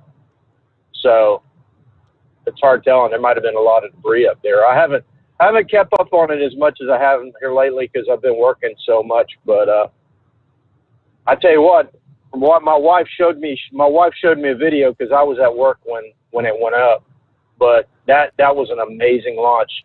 If you would have seen it, there was a lot of cool pictures of it. I don't know if you've seen any of them, Steve, or not. But my wife showed me just some video from our house, and it went right over top of our house. Wow. When it went up. Do you know about the supermoon that's going to start tomorrow, Steve? Yep, tomorrow night. Let me tell you what, it is so bright down here right now. It's almost like daylight outside with the moon. The moon is casting shadows, right? You can see your shadow in the moonlight. Yeah. It's crazy. I come out this morning and all of the birds, I hear them occasionally, but man, this morning, I don't know if it was this moon or what it was, but the birds were just going nuts outside. That supermoon's good. If it's as bright as it is down here this morning, you'd look outside and it's almost like daylight. Yeah. It's crazy. It's pretty much straight overhead here right now. So, yeah. Steve, when are you going to have Chris back on? That would be not this Friday, but the following Friday, May the 7th. Okay. Because I got some questions for him when I'm going to try to call in that Friday when I get a hold of him. It's kind of hard on Fridays with me because I got to be at the store at 4:00 in the morning. So I try to get in if I can. If I can try to get in early, I'm going to try to. I got a couple of questions about oil for him. So okay. But that's pretty much all I got, buddy. Thank you for taking my call. You got it. Absolutely. Good to hear from you. There you go. It's 844-844-3388. And apparently yesterday, Sunday, the Mars helicopter did another test flight. How'd things work out? Well, they say third time's a charm. It's a hat trick on the red planet for the Mars helicopter Ingenuity. Everything went well. This is the third flight, adding to an already impressive resume. Tell you more about that again coming up. Meanwhile, it's 844-844-3388. The Steve Sommers Overnight Drive live from the Hot Shot Secret Studios. USA Radio News with Dan Naraki. Americans who are vaccinated against COVID will soon be able to travel to Europe, according to a top EU official.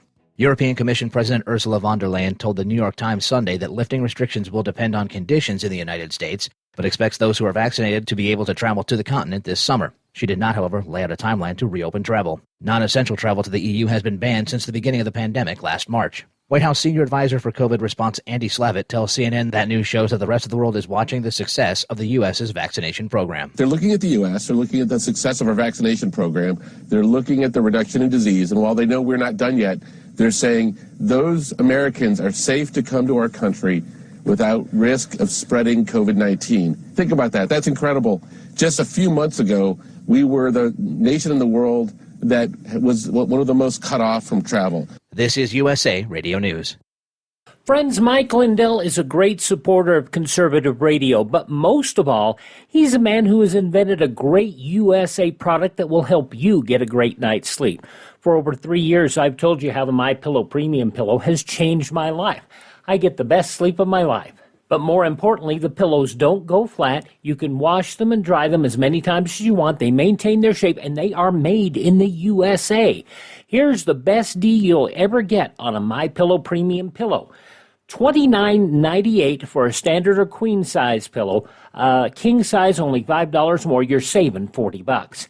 Go to MyPillow.com, click on the radio listener square, use my promo code USA, or call 1-800-951-8175. You can save up to 60% on any MyPillow product when you use my promo code USA, or call 1-800-951-8175 and ask for the MyPillow Premium Pillow Special. Democrats have pushed to do away with the filibuster in the U.S. Senate in an attempt to push legislation through the body with just a simple majority, which they hold with the vice president's tie-breaking vote. But one Democratic senator has been against eliminating the filibuster and has drawn the ire of his own party. Responding to accusations from some in the Democratic Party, Senator Joe Manchin says he's not a roadblock to the White House's agenda. The West Virginia Democrat tells CNN's State of the Union that he's simply insisting on good governance. We won't give this system a chance to work. I am not going to be part of blowing up this Senate of ours, or basically this democracy of ours, or the republic that we have. If we have a 51 vote threshold in the Senate, the same as the House wasn't designed to be partisan. The House was designed to be hot as a firecracker. We were designed to cool it off. And that's the founding fathers. It was a brilliant strategy they looked at. So why can't we try to make this work? You're listening to USA Radio News. You've heard me talking about MyPillow for 3 years, folks. It's the truth. I get the best sleep of my life with a MyPillow. You can do it too. 60-day money-back guarantee, 10-year warranty, made in the USA. You'll sleep well or you'll get your money back. Go to MyPillow.com, click on the radio listener special, use my promo code USA, get 2 MyPillow premium pillows for the price of one, or call 1-800-951-8175. Get the best sleep of your life and do it now. The surge of illegal immigrants at the southern border continues, as do calls for the president and vice president to visit the border. Vice President Kamala Harris will soon meet with Mexico's president to discuss ways to stem the flow of migrants from Central America to the U.S.'s borders. The vice president says that the administration is making progress on the problem. She tells CNN that efforts are being made to reach out to allies in Central America to help deal with the root causes of illegal immigration. We're making progress, but it's not going to evidence itself overnight. It will not. But it will be worth it. And I will tell you, part of my approach to this is we've got to institutionalize the work and also internationalize it, which is why, for example, I'm working with Ambassador Thomas Greenfield, and we're going to be increasing the requests we're making of our allies in the United Nations. Because, again, this is about the Western Hemisphere. We are a neighbor in the Western Hemisphere. And it is also about understanding that we have the capacity to actually get in there if we are consistent. Part of the problem is that under the previous administration, they pulled out, essentially, a lot of what had been the continuum of work. And it essentially came to a standstill.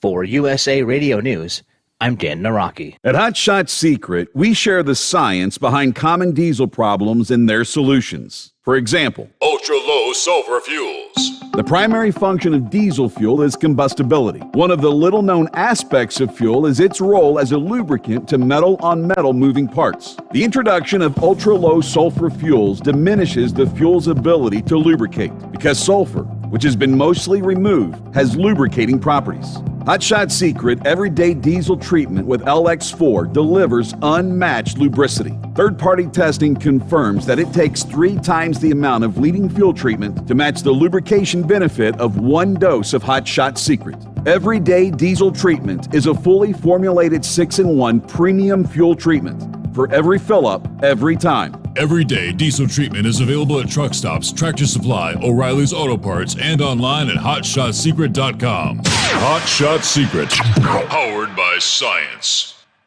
Because Channel 19's a little congested. Call Steve now at 844-844-3388. The Overnight Drive.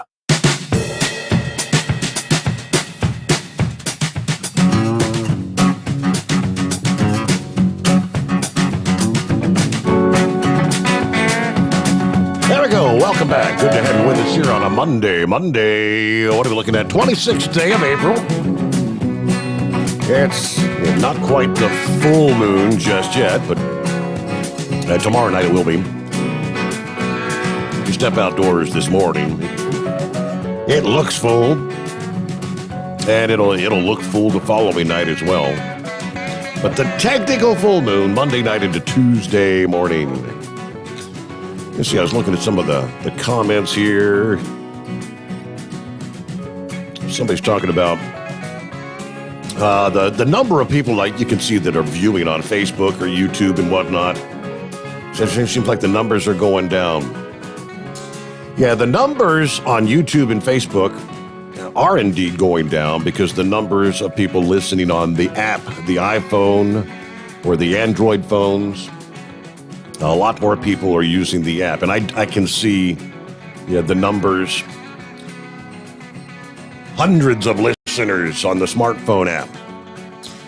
Monday night, not quite as busy as other nights of the week, but Monday morning's kind of the slow day, and it's always been that way, historically, all the years done the show, no matter where we've been. But yeah, lots more people, of course, the truck drivers, that's what they were kind of anticipating, getting the app up and running so they wouldn't have to have the screen on in their truck and whatnot for fear of getting pulled over for using a cellular device, having a screen lit up, that kind of thing. So, yeah, the numbers are going in the right direction. With each passing week, I'm reaching new landmarks as far as the number of listeners in the hundreds are going up. So, one by one, our old friends are finding us once again. Meanwhile, let me see here. Steve brought up earlier, can't find, not only can you not find people wanting to work as a law enforcement officer, apparently you can't even find anybody that wants to work at McDonald's. A McDonald's franchise in Tampa said he's paying people $50 just to show up for an interview and still struggling to find applicants. The franchisee who owns the location told the Business Insider that a general manager and supervisor created a plan for paying would-be employees to show up for an interview after telling them, do whatever you got to do to hire more workers. At this point, if we can't keep our drive-thrus moving, I'll pay you $50 for an interview. Now, this guy owns 60 McDonald's restaurants around the Tampa area. Twitter users posted photos of the sign outside the locations in the area advertising, get $50 for an interview. Casper said that the enhanced federal unemployment benefits that are extended after Congress passed the pandemic relief bill is contributing to the lack of people seeking a job. Now, speculating a bit further, he said more businesses at the moment are looking to hire. It's the perfect storm right now. You got a lot of people out there with a lot of money, and they're out there shopping. And then on the flip side, we're scrambling for help. Due to the labor shortage, he and other franchise operators are forced to raise wages. He's considering allowing starting wage between $12 and $13 an hour, way above the minimum wage in the state of Florida. The biggest challenge, though, is the federal government and the state government are going to continue with this unemployment thing because that's creating the incentive to not work right now. Now, how do you blame somebody? You can make more money sitting at home on unemployment. So we've got to be at least above that. National Federation of Independent Businesses Groups has said that a survey found 42% of small businesses have said they have job openings that they cannot fill right now. Also, blaming the expanded unemployment benefits. We continue to have difficulty finding qualified workers to fill jobs as they compete with increased unemployment benefits and the pandemic keeping some workers out of the labor force. 28% of owners reported raising compensation, and the highest level in the past 12 months. There you go. Can you blame them, right? Why would you want to work for $10 an hour if you can stay home and get your check in the mail or your direct deposit every week and not show up for work? Let me see here. Chevy Guy, got you coming up. We'll get to the big moose. Philip wanted to check back in on the McDonald's thing. Yes. Hey, Bud. Did you hear about the bill that the Florida House just passed? I don't believe I did. They're going to raise our unemployment by $100, and that's what's happening down here. I don't know if I think I mentioned it to you before, but we got restaurants over in like Ormond Beach, Daytona area. They're giving people a $150 bonus if they stay on for 3 months to hire them on right now. For some reason, like you said, everybody wants to stay at home instead of going to work. Mm-hmm. The only thing is, you have to report your work, don't you? When you are your applications, you have to report that you've applied somewhere when you're on unemployment. But we had a big problem with that down here. It's a huge problem down here in Florida. Did you hear about Disney just changing our standards? We now can have tattoos and we now can have long hair and that stuff. Did you hear about that the other day? I did see that recently. Yeah, so that's what been a kind of a taboo thing for years down there. Yes, sir. When I first went to work for Disney, you better have your hair cut. If you're a guy, you better not have any earrings. And if you had tattoos on, especially if you had them on your arm, you better have some sleeves on. They didn't mind you having them, but you had to cover up. And I think what's happening, and this is just my personal opinion, is I think we're lowering down a little bit so we can hire anybody. You know what I mean, Steve? Yeah. I think a lot of businesses are doing that now. You know, they realize that, hey, it's a generational thing with the tattoos and all this other stuff, the earrings and all that's generational. If we're going to get anybody, we got to try to get everybody and anybody. Mm-hmm. So, but I think that's happening. I really do. When I heard you say that, I was like, oh man, I got a call about this. They're actually paying somebody $50 to put in an application, is what you're saying there. Essentially, just show up for an interview. That's crazy. I know the McDonald's by me are all hiring. They go in the store and they got it on the side of their doors right by their sales. So I just wanted to touch base with that, Bud. You have a good one. Thank you. All right. Good to have you. Thank you much for chiming back in there. It's kind of crazy. Yeah, but that's the unintended consequences of the extended unemployment benefits. So you got 42% of employers saying that they've got jobs available. They're just waiting to hire.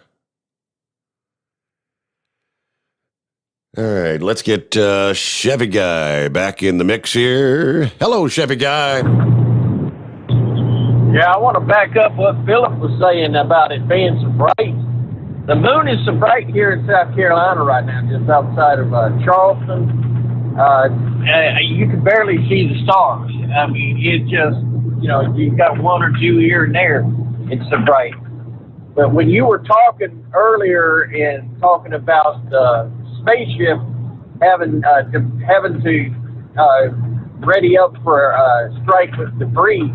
About that time, I'm going up through a long straight, open field on either side, and all of a sudden my dash lights up. I look up in the air. I got a meteor.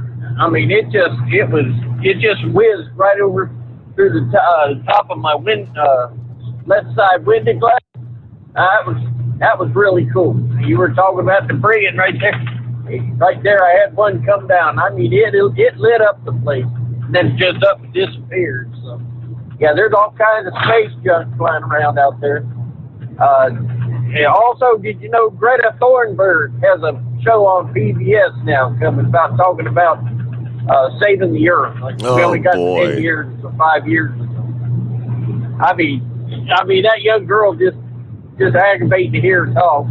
But I was watching PBS before I left the house, and hey, I'm paying for it. I'll well catch it every now and then. They've got a good show on called "A World on Fire," and it was talking about the Germans attacking the Poles. Young woman who would lure a German soldier one by one come out, and her buddies would end up shooting and killing the soldiers until finally the Germans started taking down 20 citizens. They'd line them up and shoot them just for one soldier, the German soldier that was killed. It's just, you know what? We're in our day. We've got all this stress. We've got all this going on. Yeah, we're stressed out. I know. Our grandparents really lived through something, and so you know what? They made it. We can make it. And every generation, I guess, has to fight for freedom.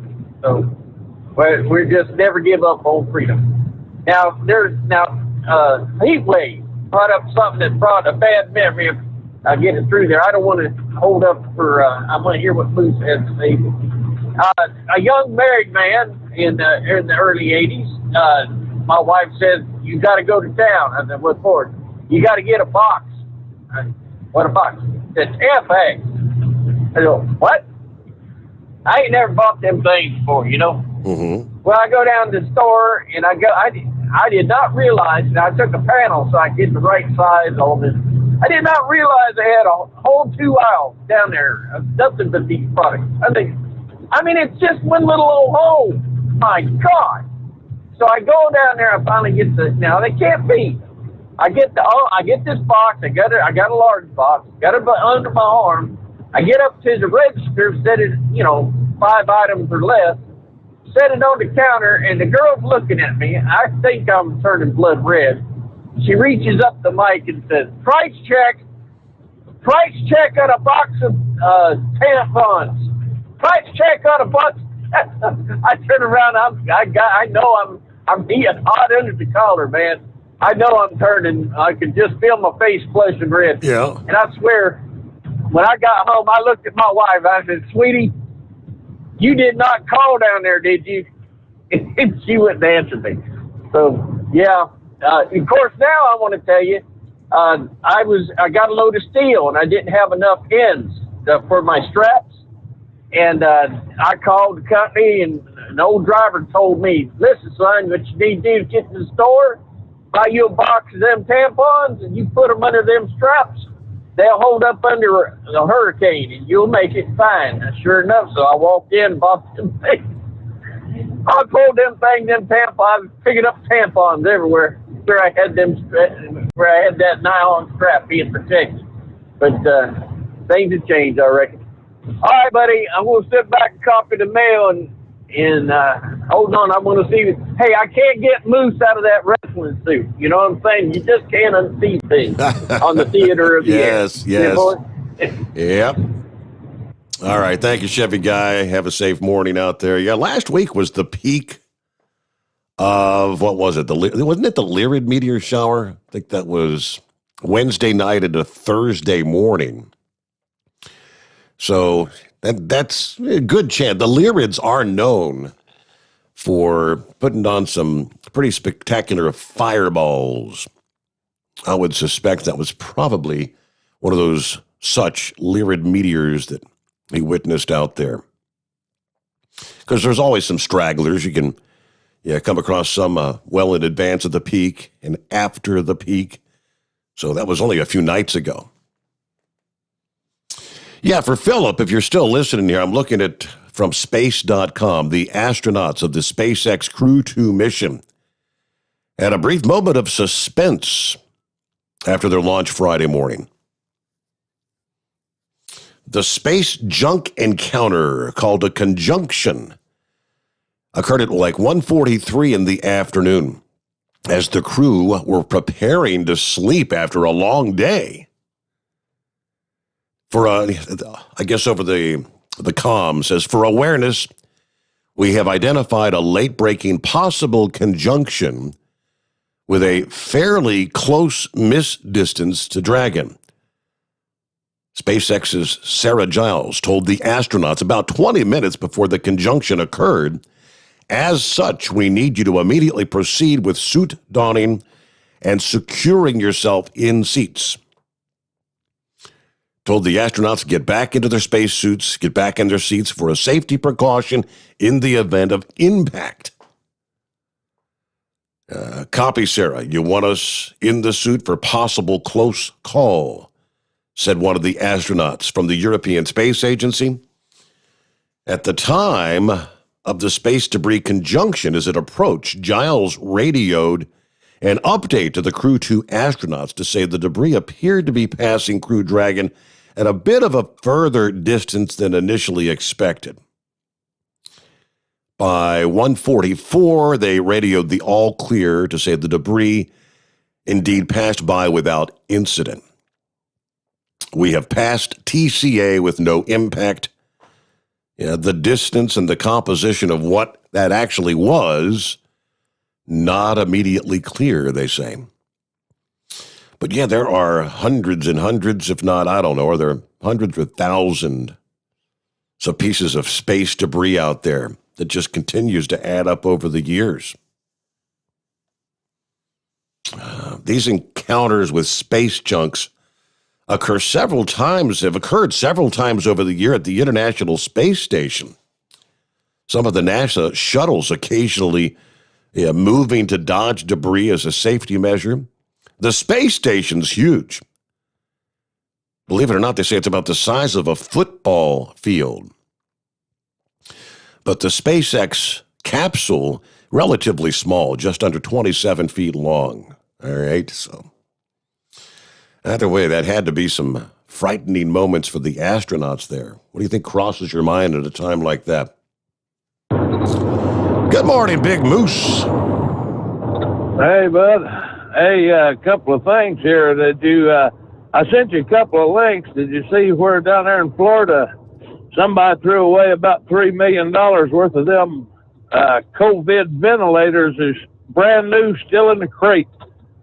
Said they shipped them in, I think it was like September of last year, and they're already throwing them in the garbage. Wow. And there's a bunch of them, too. I saw the video, man. They had like flatbed trucks just raking them things off in the landfill. I don't think I don't recall. I didn't see that story. I normally get your emails, Big Moose. I missed that one. Yeah, I just sent them to you just there maybe 20 minutes ago. Oh, okay. Yeah, it just popped up, but yeah, but well, Chevy guy, we haven't finalized the Betty the Bush Hog costume yet. I'm going to try to get away from any bikini waxing, and we don't know whether or not we're going to utilize a cape. So we may have to take a poll on that. We get Horsey the Brain Feathers on that. That's supposed to be his job management. He can be costume designer too, but that's neither here nor there. So how was your week? I got a funny for you. Okay. Huh? I was going to say, how was your weekend, Big Moose? Did you get some time off, or you been out there running all weekend? Oh, I got some time off. I've been screwing around with the old Ratchet Jaws half bus, half truck contraption that I inherited. I've been having a ball with that thing, pissing my wife off something fierce. I went and bought me a NAFED bed for it with stake rails, and I got that thing. Me and the Wonder Boys. We spent about all weekend dolling that thing up, and I've been having a ball with that thing. It's the biggest cobbed up piece of you never seen nothing like it, man. I mean, it's a contraption and a half, but I've been having fun with it. I think either you or Tater sent me a picture of that thing, and it's like, yeah, you talk about the Big Moose is in the quintessential short bus. You're riding a short bus. Yeah. Well, it's like half a Brinks truck and half a flatbed truck, and I've been having a ball with it. Everybody that sees it wants to know what the hell it is, you know? Right. But that's about all I did all weekend. But I heard one Saturday I had to call and share with you. These a couple old gals at the bingo parlor stepped out back for a smoke, you know? Mm-hmm. And they sitting back there, and here come this nun up the sidewalk. And she said, you know, we're not supposed to smoke, but you mind if I borrow a cigarette? So they give her one. About that time, they fired them up and it started to rain. So that nun reached down her pocket, pulled out this condom, tore it open, stretched it over the cigarette, was sitting there smoking. Now, them old women was just amazed. They said, man, that's perfect, you know. Said, keeps them dry and everything. Said, that's just wonderful. So next day, them old gals went into the drugstore. Clerk there asked him, said, is there anything I can help you with? And they're like, yeah, we're here to buy condoms. And he was kind of taken aback, you know, taking their advanced age into consideration.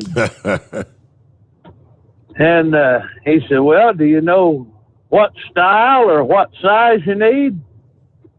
And the person said, well, I don't guess it makes much difference. The nun says, as long as it'll fit a camel, it ought to work.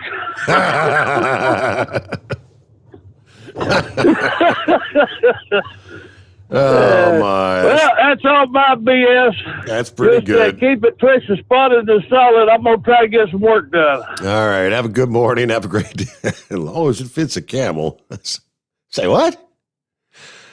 All righty. Let me see here. Got about a minute before we hit news break here, after which we'll get back to your calls. Plenty of room for you this Monday morning at 844-3388. I did mention it's a hat trick for the helicopter on Mars. Third flight is in the history books. Officials at the Jet Propulsion Laboratory in Southern California wrote. This was just yesterday. The helicopter continues to set records, flying faster and farther. The space chopper is demonstrating critical capabilities that could enable the addition of an aerial dimension to future missions to Mars and beyond. Today's sortie was significantly more complex than the previous two flights, which took place last Monday and Thursday, respectively, on its historic 39-second debut hop. Yeah, the first powered, controlled flight for an aircraft on a world beyond the Earth went straight up and down. All right, let's see. Flight number 2 stayed up for nearly 52 seconds and moved side to side like 13 feet. Yesterday, it moved a whole lot further. I thought I had the numbers pulled up on just how far it went, but yes, it went up higher. I think it was about an 80-second test flight.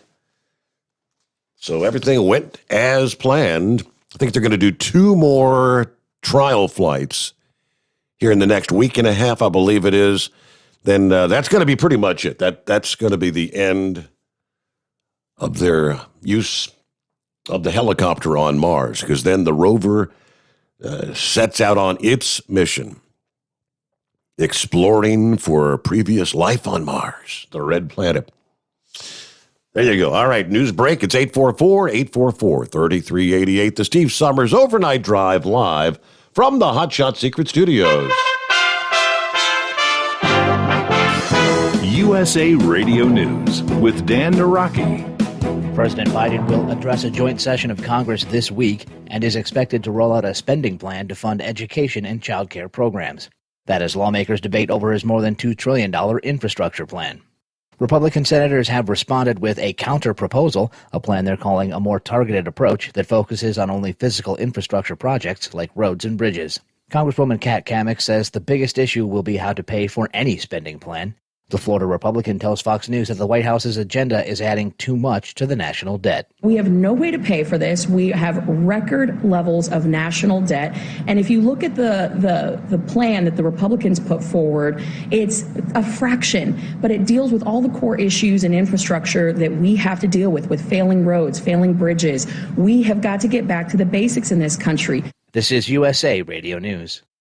Rockstar Radio. Did you know this station, this network, is looking for their next rock star broadcaster? That's right, we are. And it could be you. It could be you interviewing the guests, talking to the newsmakers right in the middle of everything. Have you ever dreamed of being a rock star show host? Now could be your chance. Together with this station, we'll help you with everything you need. The studios, the equipment, your own producer, a co-host if you'd like, and so much more. Broadcasting is changing. There's never been a need for fresh voices and unique opinions like there is right now. You can do this. Our professional team will guide you every step of the way. Sound effects, show content, building your social network media, and everything you need to be the next rockstar broadcaster. Get all the details. Email bill@rockstar.today.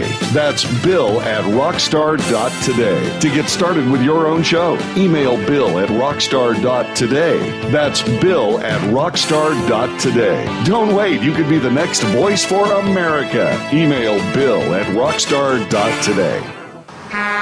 You're listening to the Overnight Drive with Steve Summers. At Hot Shot Secret, we share the science behind common diesel problems and their solutions. For example, Hot Shot Secret Diesel Extreme. Today's ultra-low sulfur fuels leave injector deposits causing frequent DPF regens and low throttle response. Diesel Extreme is a once every 6-month treatment that will clean your entire fuel system, including the tank, lines, pump, and the injectors. Hot Shot Secret Diesel Extreme is available nationwide at truck stops, fine farm and auto stores, and online at hotshotsecret.com. Some say their truck reflects who they are, dependable and reliable. That's why you trust Blue Def. Now the best just got better.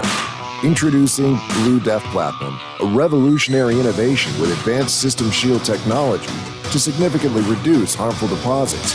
To maintain fuel economy, save money on costly repairs, and sustain the life of your SCR system, there's only one DEF to choose. Blue Def Platinum. The best just got better. PureFlow AirDog, your leader in fuel air separation system technology. Our systems filter out water, particulates down to 2 micron, and remove all of the air out of your diesel fuel. This allows for nothing but pure, clean diesel fuel to reach the expensive injection system equipped in your vehicle. Not only do our fuel systems protect, they also come in a variety of flow rates to meet your performance needs. Our systems are compact and use OEM-style fittings for an easy installation. Learn more about our product at www.pureflowairdog.com and be sure to follow us on Facebook and Instagram. Protect your investment with PureFlow AirDog. Diesel Army is on duty 24 hours a day, 7 days a week. Burning the midnight oil with the best diesel coverage. All the tech, all the torque. Diesel Army, where there's smoke, there's fire. For the latest news and event coverage, as well as feature and tech articles, sign up for the newsletter and don't miss a thing. Visit dieselarmy.com from the Power Auto Media family of digital magazines. Again, it's dieselarmy.com. Dean Michael, the tax doctor here. I have one question for you. Do you want to stop worrying about the IRS? If the answer is yes, then look no further. I've been around for years. I've helped countless people across the country, and my success rate speaks for itself. So now you know where to find good, honest help with your tax problems. What are you waiting for? If you owe more than $10,000 to the IRS or haven't filed in years, call me now at 888-557-4020 or go to mytaxhelpmd.com for a free consultation and get your life back. For anything diesel, take it to Scheid Diesel. They provide a wide variety of services and diagnostics to determine what the problem is with the latest technology. From simple oil changes and preventative maintenance to fuel system diagnostics and repairs, engine rebuilds and cylinder head repairs, and rebuilds with our in-house machine shop. They also have on-site DPF cleaning for exhaust issues and DOT inspections. If your diesel is asking for some attention, Scheid Diesel has the specialist you need for anything diesel. Located in Terre Haute and Lafayette, Indiana, and Effingham, Illinois, Scheid Diesel has you covered. Drivers, you demand that your equipment's reliable and dependable, and that also applies to your headset for communication. Well, our friends at Stellar Electronic have you covered. The Pluto Duo headset bundle is the best communication headset you can find in the industry. No matter the challenging environment you're driving in, the Pluto headset will make you sound crystal clear all the time thanks to their 99% noise cancellation. And the Duo's not only a stereo converter for the headset, but also a power bank so you can charge as you go. Learn more at StellarElectronic.com or visit them on Facebook.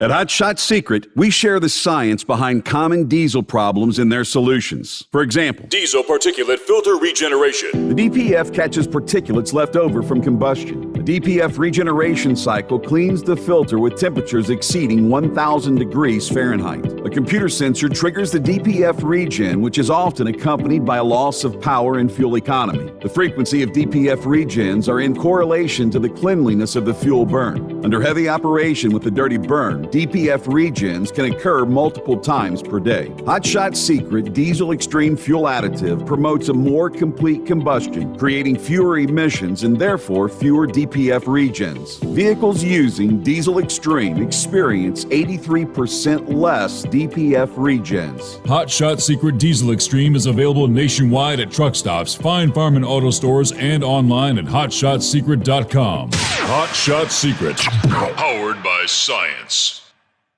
Because Channel 19's a little congested. Call Steve now at 844-844-3388. The Overnight Drive. Hell, I just noticed I lost my television screen. That's because the power went out. I'll get that turned back on.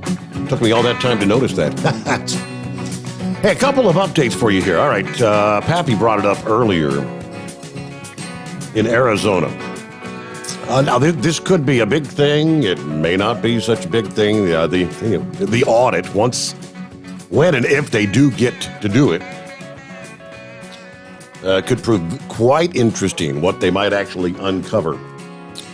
But there's a bit of a new twist, yet another twist. In this case, this widely watched case challenging the Arizona Senate Republicans' presidential election audit, thrown into more turmoil this past evening after the judge hearing the case withdrew less than 24 hours before the scheduled hearing that's supposed to be at 11 o'clock this morning, Monday morning. Judge Christopher Curry, a Republican appointee, said in a court filing that a lawyer for the firm representing Senate Republicans' lead auditor had worked as an extern in his office within the last 5 years. The Judicial Code of Conduct compelled him to step aside. So a new judge will be assigned to the case. According to a spokesman, more information should be available this morning on whether the hearing will proceed. Just the latest twist in this whole thing. This all as the audit will enter its first full week of operations today at Veterans Memorial Coliseum. It's home for the next 19 days. The audit is a hand recount of all 2.1 million ballots cast, an examination of the ballot counting machines. I thought that was the case. They're going to do it like a forensic look at the machines, as well as follow-up interviews with voters. This is because of the lawmakers' effort last year to toss out Biden's victory in the state. Yeah, the audit would not change the certified election results, they say. Being led, funded, and supported by people with documented records of promoting the falsehood that the Arizona vote was stolen from former President Trump. All right, then One other tidbit in relation to that. After Democrats refused to fund $1 million bond for the forensic audit there in Arizona, former President Trump is calling on the Republican governor to provide security. He says, quote, the Republican Party is demanding that Governor Ducey of Arizona immediately provide large-scale security for the brave American patriots doing the forensic audit. That was in a statement Sunday morning. Governor Ducey will be held fully responsible for the safety of those involved. State police or National Guard must be immediately sent out for protection. The Democrats do not want to have this information revealed. They'll do anything to stop it. Governor Ducey must finally act, he said. The audit will move forward after Democrats decided not to put up a $1 million bond to fund any increase in costs from the delay.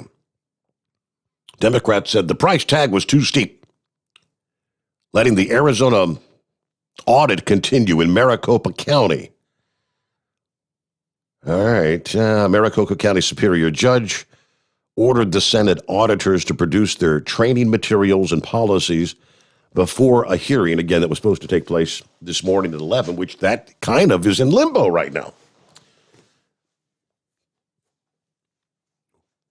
All right, back to the calls here at 844-844-3388. Good morning, Horse Feathers. Yeah, morning, Your Honor. Thanks for taking me back again.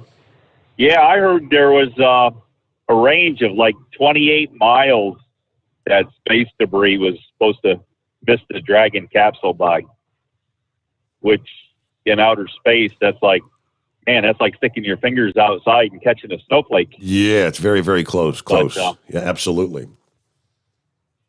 But anyways, yeah, so, I don't know.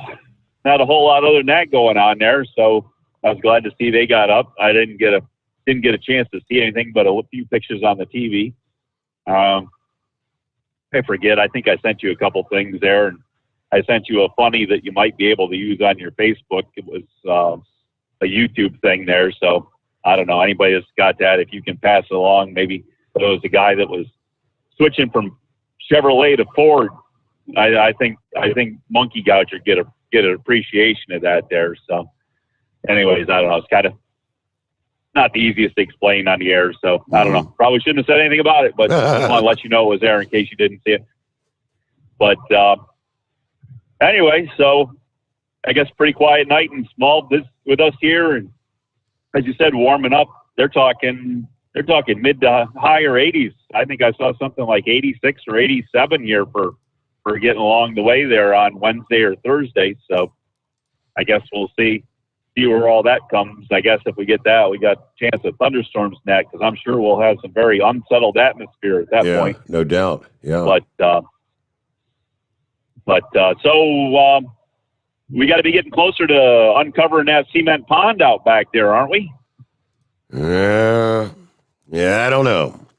Any of the family members making mention of what they want to do, or because I know you had rumors there saying it's got some age to it there, whether it's going to make it another season or not, or you were thinking the water level might be a little bit low in it there, so you might have some seepage in there. Not a little bit low. And when I said I don't know, that's exactly what I was talking about. The damn thing's almost empty. Really? Yeah. That's not a good thing. So, anyways, hey. So, and I was thinking of the age. I was trying to recall. We purchased our house in 1998, and I think we got that pool one at max 2 years after we bought the house. So that means that, and so it's an above ground that's got to be 21 years old. And I think normal life expectancy out of an above ground is like 15, maybe something like that. Yeah. And you put a new liner in it once, haven't you? We did, and that had to be at least 10 years ago. Yeah. Huh. So anyway, when you top that off most of the time, now you're on municipal water, right? You got a water meter and they charge you by the gallon. That is correct. Or so do you normally put a hose in and fill it right off the municipal water, or do you have water delivered by a service? No, I put the hose in there and fill her up. I mean, when it's from empty, it takes a couple of days to fill the darn thing. It's like it's 18,000 gallons, I believe it is. Yeah, and the cost of water, we've got the whole water and the sewage thing. However much your water consumption is, your sewage is double that. Okay. Yeah, because they figure what goes in has to come out, but but they don't take into account of watering the lawns or washing cars or filling swimming pools. Supposedly, there's a summertime rate versus a wintertime rate. It's not supposed to be as high in the summertime, but so if I use $40 worth of water, the sewage is $80, so my total bill is $120. Wow. Okay. Yeah, so us country folk, we don't know nothing about that. Go down to the pump house and pump a bucket of water, and when you got to go out there to do something, you go out and knock on the door to a little privy there, and unless you're high elite folks there, and you got a 2 or 3 holer there, sometimes you don't have as much weight in line there for the 2 and 3 hole privies. But anyways, that's about all I had for you there. So I guess we'll get off here and let you try to find some more intelligent callers. And hey, if Eagle's out there and can hear, wake up, Eagle, wake up. Anyways, he probably needs his beauty rest. Oh, I know what I was supposed to say. Yeah. As far as the big moose goes there, we were looking into there, that Borat thing there, that one piece, what's that, a mankini or something like that? Oh, good golly. But we weren't sure on that. And then we got thinking about the Budweiser swimsuits there, like Spaceman had. And so we weren't sure on how all that would work out. Didn't know if they were still available. And of course, we have to check on which businesses we can support and not support there, right? Because we're not doing the Coca-Cola or the Home Depot or any of them ones that had all that problems with all that voter registration stuff. If you don't have ID, we're not sponsoring you. So. Yeah. But I don't know if you'd noticed. Anyway. If you're just listening on like the app or whatever, you don't get to see I've several nights in. I've had this. I got my Pepsi-Cola bottle that I put up here. It's kind of like a prop, so people know it ain't no damn Coca-Cola. Yeah, there you go. Yep. Yeah, I know. I don't know what to do about that. I used to work for the people at one time and had my 401k and everything with them, and we're in the process of moving that. But I don't know. I always was on the Coca-Cola side of products there. That's what I cared to drink, and I'm kind of shying away at this point. I haven't bought stuff in a little while, and it might be a little while longer before I do buy more. So I don't know, but just see where the chips fall and how long this people remember for. Exactly. Yeah. Like in that type of world, in the political world, people's memories are pretty short. And you get to the next year or the next season, and everybody's kind of forgotten what went on before. So we'll see where this all falls out and wash and develop. And anyway, so with all that, we'll let you get going. And yeah, maybe if somebody wants to throw out an idea there for the moose and a costume there, maybe do you think we need a hood and a mask?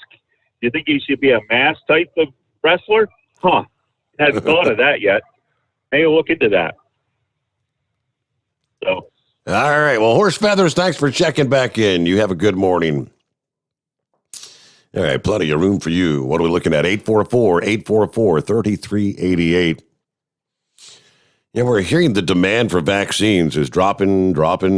Some mass vaccination sites are actually starting to close due to a lack of customers. And we touched on a number of counties. Where was it? Was it Kansas, where a number of counties are declining shipments? Millions of doses yet to be allocated.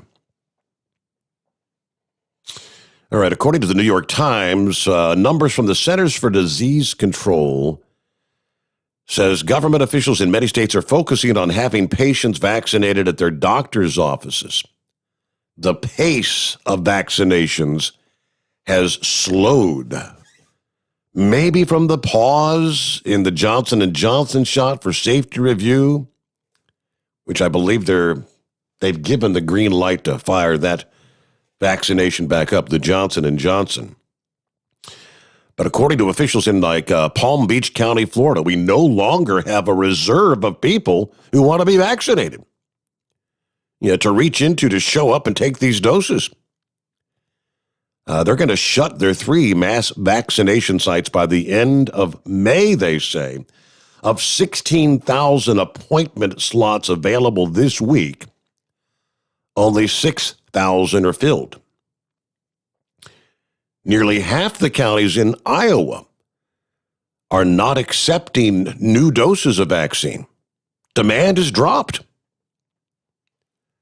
Palm Beach County plans to close their vaccination clinics with thousands of available shots unclaimed. In West Virginia, they say, a clinic at a casino racetrack parking garage is now opening shots for out-of-state residents.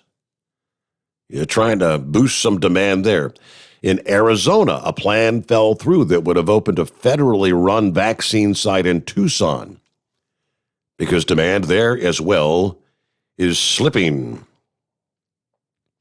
See, I'm looking at some of these photographs. This was the first Arizona state-run mass vaccination site at State Farm Stadium that closed Friday, this past Friday,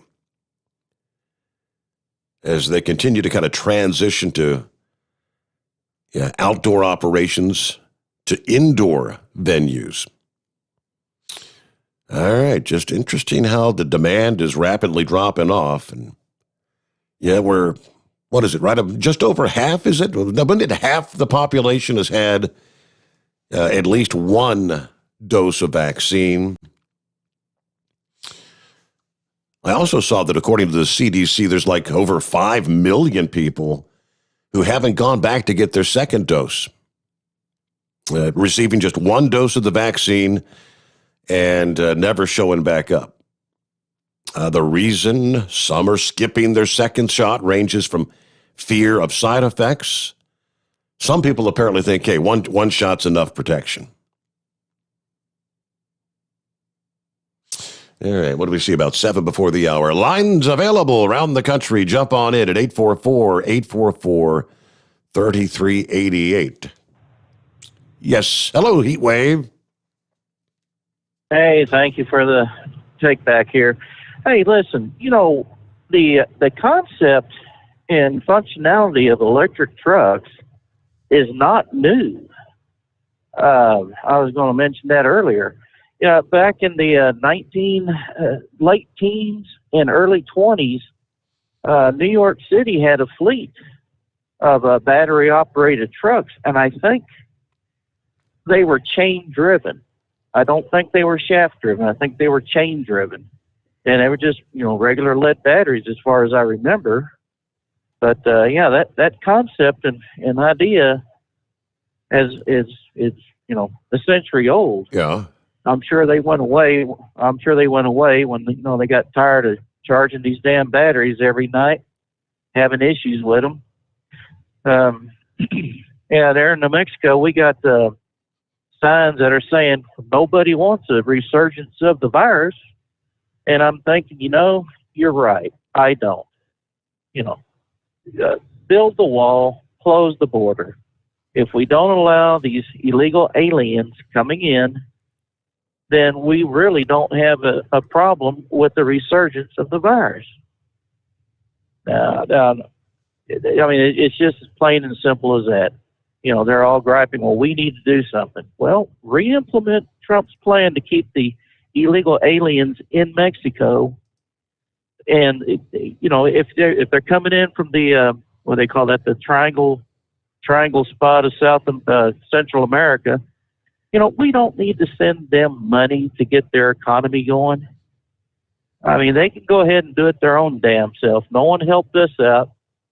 We've helped them way too far, and they just need to, with what they got, deal with it. Just tired of sending money to elsewhere instead of using it here. Mm-hmm. And then when we do use the money here, it's wasted or used for something that's totally not even related to the subject at hand, i.e. this upcoming $2.3 trillion bill Biden wants to push. So I don't know. It's maddening on one hand, and it's just aggravating on the other. So I mean, there's no happy medium with the Democrats in charge. Anyways, I was going to go ahead and finish up with one that Big Ed was talking about the other day. He and I were talking, and he passed this one along. He said, maybe I can make it work. So we'll try this funny. Man comes into a bar with his pet monkey. Man orders himself a drink, and the pet monkey helps himself to the peanuts at the bar. Bartender says, "Hey, this is for the paying customers. This is not a freebie. We don't feed the animals here." So the monkey scoots off, and he notices a pool table, and he sees the 8-ball, and he swallows it. Uh-oh. And the bartender's like, "Hey, now how are my patrons going to play pool? Get the hell out of here." So the monkey and the owner of the monkey, they walk out. A couple of days later, they come back in, and the monkey puts the 8-ball on the bar. And the bartender says, well, I appreciate that. Thank you. And the monkey looks around, and he notices that the bartender has got some maraschino cherries on the bar. So he grabs one of them, and he sticks it up his hind end. Then he pulls it out, and he eats the damn thing. And the bartender's like, did you see what that monkey just did? And the owner of the monkey said, yeah, he wants to make sure that whatever he eats, he can pass it with no pain. That 8-ball gave him hell. All righty. All right, senor. That one works. I bet it did. All right.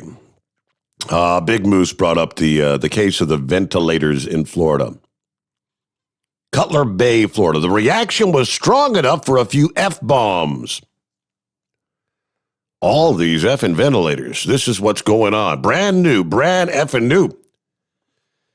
This is a video from a resident who was taking some garbage to the South Dade landfill last week.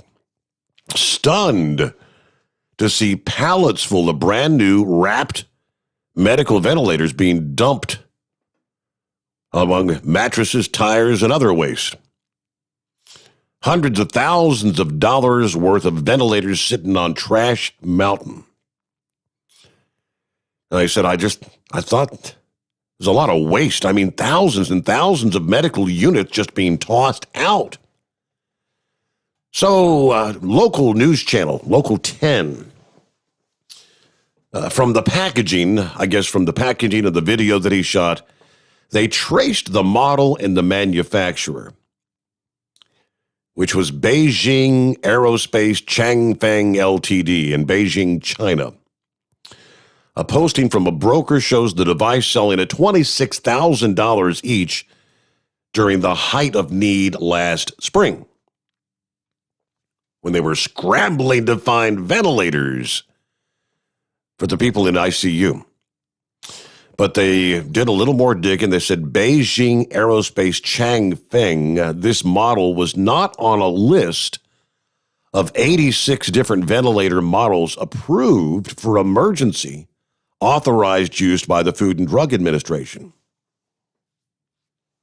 Let's see. WPLG says, this is the FDA's list of ventilators approved for emergency authorized use. There are 86 different models, and this Beijing Aerospace Changfeng is not listed among them.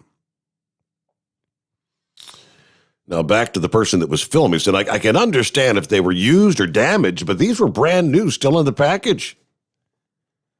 Yeah, video shows a truck dumping the ventilators.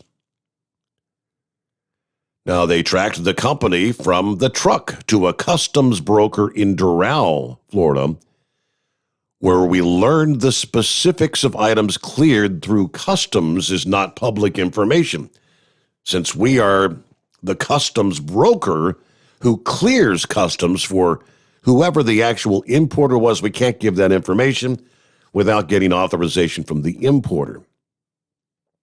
The FDA says any medical device without approval may not be used. So the options are to either take it out of the country or take it to be destroyed.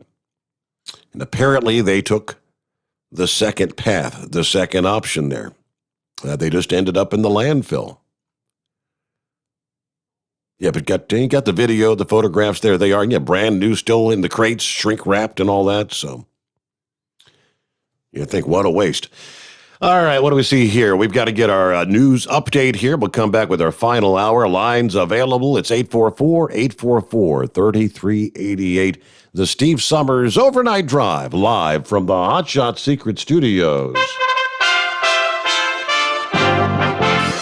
USA Radio News with Dan Naraki. President Biden will address a joint session of Congress this week and is expected to roll out a spending plan to fund education and child care programs. That as lawmakers debate over his more than $2 trillion infrastructure plan. Republican senators have responded with a counter-proposal, a plan they're calling a more targeted approach that focuses on only physical infrastructure projects like roads and bridges. Congresswoman Kat Cammack says the biggest issue will be how to pay for any spending plan. The Florida Republican tells Fox News that the White House's agenda is adding too much to the national debt. We have no way to pay for this. We have record levels of national debt. And if you look at the plan that the Republicans put forward, it's a fraction, but it deals with all the core issues and infrastructure that we have to deal with failing roads, failing bridges. We have got to get back to the basics in this country. This is USA Radio News. Friends, Mike Lindell is a great supporter of conservative radio, but most of all, he's a man who has invented a great USA product that will help you get a great night's sleep. For over 3 years, I've told you how the MyPillow Premium Pillow has changed my life. I get the best sleep of my life. But more importantly, the pillows don't go flat. You can wash them and dry them as many times as you want. They maintain their shape, and they are made in the USA. Here's the best deal you'll ever get on a MyPillow Premium Pillow. $29.98 for a standard or queen size pillow. King size only $5 more. You're saving $40. Go to mypillow.com, click on the radio listener square, use my promo code USA, or call 1-800-951-8175. You can save up to 60% on any MyPillow product when you use my promo code USA, or call 1-800-951-8175 and ask for the MyPillow Premium Pillow Special. Dr. Anthony Fauci says he believes that the CDC will issue new guidance soon around mandating mask wearing outdoors. The White House's chief medical advisor said Sunday that the risk of spreading COVID while engaging in outdoor activities is low, and lifting those mandates makes common sense. Former FDA Commissioner Dr. Scott Gottlieb agrees it's time to start rolling back some of those regulations that make less sense. He tells CBS's Face the Nation that includes outdoor mask mandates. I think we need to lean more aggressively forward and look at ways to try to relax some of the provisions that don't really make as much sense anymore. And probably the ones that we should be looking at the hardest are things done outside. I think we should be thinking about lifting mask ordinances outside. I think we should be thinking about lifting limits on gatherings outside and trying to encourage people to go outside now that the weather is warming, take more activities outside in the face of declining risk overall. Again, I think that these declines we're seeing are really locked in at this point. So I don't think we need to be as worried that as we take our foot off the brake, things are going to surge again. This is USA Radio News. Now you can fly anywhere in the world and pay discount prices on your airline tickets. Book a flight today to London, Paris, Madrid, or anywhere else you want to go. And pay a lot less guaranteed. Call the International Travel Department right now at Low Cost Airlines. 800-215-5141. 800-215-5141. That's 800-215-5141. Some revelations into the man who ran the biggest Ponzi scheme in U.S. history will be revealed in a new book.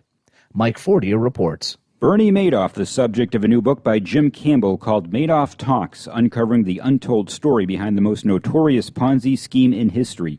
It's based on 400 pages of letters Madoff wrote to Campbell from prison. Campbell tells CBS News Madoff was much more open with him than with his own sons. He's writing a guy that he's never met, 6-7-page single-spaced letters, and he sent a letter to Andy and his fiancee partner, one sentence, "I'm so sorry, Dad." Not even love, "I'm so sorry, Dad." Campbell calling Madoff a monster and a financial psychopath. Madoff passing away in federal prison over a week ago at the age of 82. He victimized 16,000 investors just in the U.S. and over 700,000 worldwide. From the USA Radio News Florida Bureau, I'm Mike Fortier. And organizers of the Tokyo Summer Olympics are expected to release new plans for holding the Games as Tokyo has been placed under a third state of emergency amid a surge in COVID infections. The new set of plans is expected to include daily testing for athletes and a requirement for athletes to stay in a bubble around the Olympic Village and event venues. A requirement for a 14-day quarantine when competitors arrive in Japan is expected to be dropped. The opening ceremony for the Games is scheduled for July 23rd.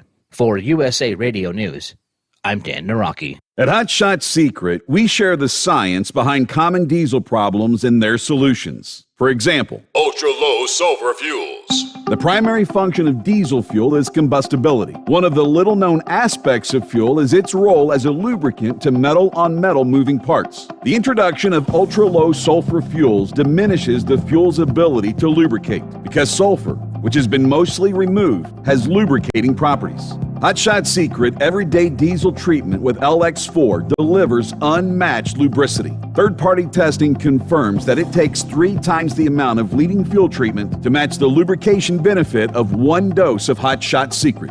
Everyday Diesel Treatment is a fully formulated 6-in-1 premium fuel treatment for every fill-up, every time. Everyday Diesel Treatment is available at truck stops, Tractor Supply, O'Reilly's Auto Parts, and online at HotShotSecret.com. Hot Shot Secret, powered by science.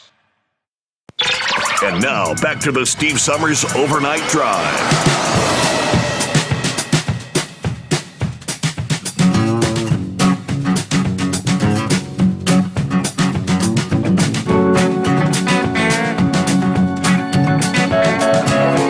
What about you? Ready for some warmer weather? Yep. Well, here it comes.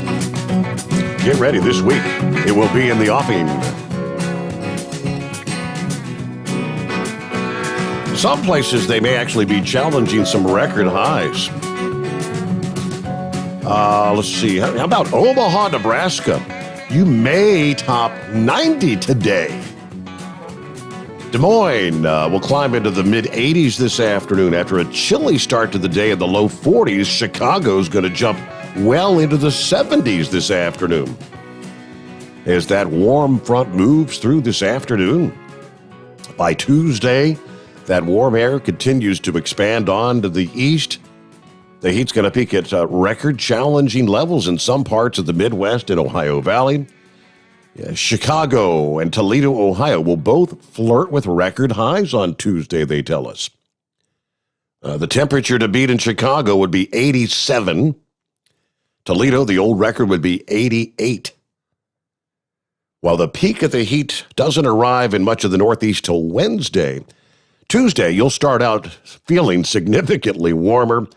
Highs in New England away from the immediate coast will be into the 60s. A few spots topping the 70 mark. You head on down south in the mid-Atlantic, widespread 70s, even some highs in the lower 80s. So we're talking well above normal temperatures. They're moving into the Northeast. Give it a couple of days. But we start the week off here with still some frost advisories in place. If I could flip back over to my weather advisory screen here, watches, warnings, and all that stuff. I'll try to punch it up real quick. There we go. Yeah, we've got much of central Ohio, northern portions of West Virginia, southwestern PA, frost advisories. Higher elevations there in west central PA actually have freeze warnings still in place this morning. So be aware. All right, final hour is underway here. Plenty of room for you at 844-844-3388. All right, the big question is the dinghy in the water yet? The dinghy is not in the water. No, not yet. The dinghy was supposed to go in the water today, but I've made the decision to take my inflatable dinghy on my boat trip instead of this one because of the size of it. Now, I am going to be splashing it. It is going to be going into the water. I just haven't. It's done. I mean, it's finished, but I haven't. I got to get it to the water. So, anyway. You there? So you're not exactly sure whether it's going to spring a leak or anything, are you? It's not going to leak. It's not going to leak. It's very well waterproof. But yeah, I just haven't. So I live 100 miles away from where my boat currently is. Okay. Yeah. And I'm bringing it up on Friday. Okay. So Friday, at the start of your show, I will be off the coast of Manly, which is on the north side of Sydney. I'll be in the Pacific Ocean sailing north. So I'll try to call. And we'll have to wait and see how that works out, right? Let me see here. It's 844-844-3388. Now, I thought we did a phone reset earlier. What are you going to do? Gotta love it. All right, we'll just do a few clicks of the mouse and get things back up and running here. I hate when that happens. It's because he pays good money to dial in. He said it's not cheap to call from Australia. They're in the land down under. I think that's the second time that we've had him on the line and actually got disconnected from it. Win some, lose some, right? Sorry about that, Sylvester. If you want to try us back up, feel free.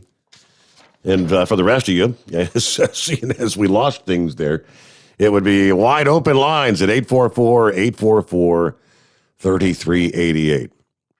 That would be the number to call. Okay, and it's trying to act like it doesn't want to connect anyway. So I wonder if there's some other sort of an issue. I'll just end the meeting here and go back over and just kind of start from scratch, as they say, on dialing things back up. Go to my shows, host show, start and save, outbound call. All right, see if it'll connect here. All right, we were talking electric vehicles earlier, and Honda Motor Corporation made the announcement, what they're calling a challenging target for all of their sales to be electric vehicles by the year 2040. Trying to keep up with the global electric vehicle race and revive profits under the new leadership team there. And I said they're going to invest about 46 billion US or 5 trillion yen they use in research and development over the next 6 years, regardless of fluctuations in the sales revenue. Virtually all the automakers around the country, apparently, are trying to rush into the electric vehicle sector.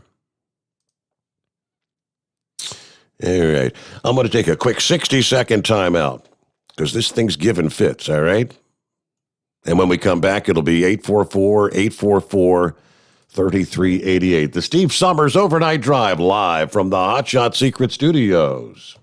At Hot Shot Secret, we share the science behind common diesel problems and their solutions. For example, ultra-low sulfur fuels. the primary function of diesel fuel is combustibility. One of the little-known aspects of fuel is its role as a lubricant to metal-on-metal moving parts. The introduction of ultra-low sulfur fuels diminishes the fuel's ability to lubricate because sulfur, which has been mostly removed, has lubricating properties. Hotshot Secret Everyday Diesel Treatment with LX4 delivers unmatched lubricity. Third-party testing confirms that it takes 3 times the amount of leading fuel treatment to match the lubrication benefit of 1 dose of Hotshot Secret. Everyday Diesel Treatment is a fully formulated 6-in-1 premium fuel treatment for every fill-up, every time. Everyday Diesel Treatment is available at truck stops, Tractor Supply, O'Reilly's Auto Parts, and online at HotShotSecret.com. Hot Shot Secret, powered by science. Sometimes it just takes the magic touch. All right, so there you go. We are reconnected. Phone lines available at 844-844-3388. Got to get through that final hour on a Monday morning. So, yeah, we were talking automakers around the planet rushing to the electric vehicle sector. Jaguar, Land Rover, they've vowed to go fully electric by 2025. Volvo said they're going to be fully electric by 2030. It's going to be an uphill struggle, according to the Japanese Prime Minister. But Honda's new goal includes electric vehicles accounting for 40% of sales in North America and China by the year 2030, 80% by 2035. They have a 20% goal for Japan by 2030 and 80% there as well by 2035. Now, Japan's target is different because it's a huge consumer of hybrids, they said. They want to achieve an operating margin, profit margin of 7%, even as they shift to electric vehicles. All right. So you had Joe Biden's plan, reducing carbon emissions. We talked about that in our first hour, where we're going to be, are they going to force us all to buy electric vehicles here in a few years? Anybody checked on the going price right about now for electric vehicles? If I'm not mistaken, it's somewhere akin to like $55,000 for an electric vehicle. All right, let's move on over to, speaking of modern technology, are you a big fan of Elon Musk? Yeah, he's lined up a new gig on top of his job as the CEO of Tesla and, of course, the spaceship maker SpaceX. He's gonna be hosting Saturday Night Live. That should be exciting. His scheduled March 8th appearance. Building on his recent run of success, Tesla's stock is worth nearly 6 times more than it was before the pandemic started. Elon's estimated fortune, $177 billion, according to Forbes. Of course, we all witnessed Friday, SpaceX just launched a mission that sent astronauts to the International Space Station. Now, Saturday Night Live doesn't make a habit of having business executives host the show, but I guess Musk is a little different. He's not your typical stuffy corporate kind of guy. He regularly jokes on Twitter, where he has nearly 52 million followers there. He's got in some legal trouble for making disparaging remarks about critics and hinting that he might lead a buyout of Tesla that resulted in him getting fined $20 million by the stock market regulators. All right, who's going to be the musical guest? Oh, boy.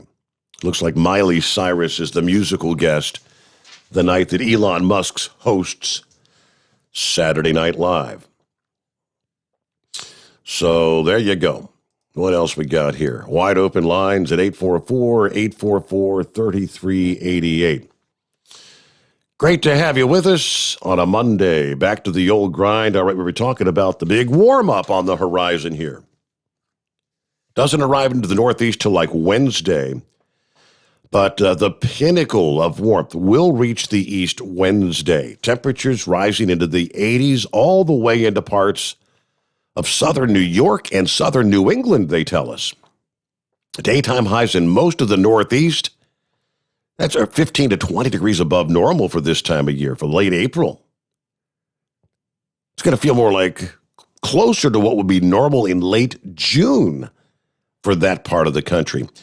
Washington, D.C. will approach the 90-degree mark. They'll challenge the old record for the day of 92 that was set back in 1957.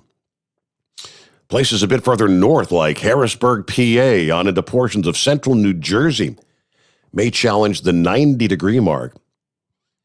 Even right at the Jersey Shore in places like Atlantic City that are usually tempered by the ocean waters, the cold waters this time of year, even there you're going to rise into the 80s. There's going to be a constant wind, west wind blowing off the coast. So that's going to keep the typical sea breeze at bay for coastal areas of New Jersey, Delaware, Maryland. Yeah, summertime warmth right there to some of the beaches, they tell us. So although it's going to feel summer-like, don't be tempted, through the Great Lakes in the Northeast to try and take a beach day or head out to the pond or the lake. The water in the region, whether it's the ocean water or one of the Great Lakes, the local reservoir or even a backyard pond. Very, very cold this time of year. If you get in the water, you could suffer cold water shock. Typically in the spring and early summers, that's when you start venturing out to the water. And a lot of people don't quite realize what they're getting into with how dangerous the cold water is. Any water at or below 77 degrees is considered cold water. The lower the temperature, the quicker your body's going to begin to feel the effects. Most locales are going to fall just short of 90 degrees with this brief burst of heat. So, with Chicago, the average day of 90 degrees there would be June the 10th, way in advance. Toledo, average first 90-degree day isn't until June the 13th. So some people don't be doing the cannonball, jumping out in the water. You might very well regret it. All right, let me jump over to our latest COVID update scenario. There's a question, they say, that has lingered since the 2009 mass vaccination campaign against, remember the H1N1? That was, at the time, the one that was going to kill us all. The question that has lingered since then, the swine flu, is whether the seasonal influenza vaccination might make pandemic infections worse or maybe more prevalent. Early on in the COVID pandemic, they confirmed that the seasonal influenza vaccinations may have contributed to the dramatically elevated COVID-19 mortality that they saw in Italy. They pointed out that Italy had introduced a new, more potent type of flu vaccination. In September of 29, it was called VIQCC. Most available influenza vaccines are produced in embryonated chicken eggs. This particular vaccine that was introduced in Italy, however, is produced from cultured animal cells rather than eggs and has more of a boost to the immune system as a result. That vaccine over there, the VIQCC, also contains 4 types of viruses. Two types of the influenza A, the H1N1, the H3N2, 2 types of B viruses. It looks like this super vaccine impacted the immune system in such a way to increase coronavirus infection through something they call virus interference. that kind of interference was shown to be at play during the 2009 pandemic swine flu.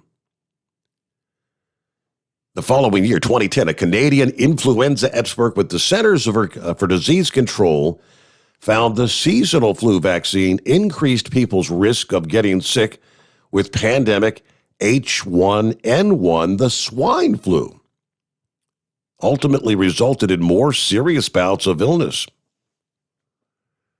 So now they're kind of double checking. Is that scenario that transpired in 2009 and 2010 kind of jumping over to a similar thing here with the COVID?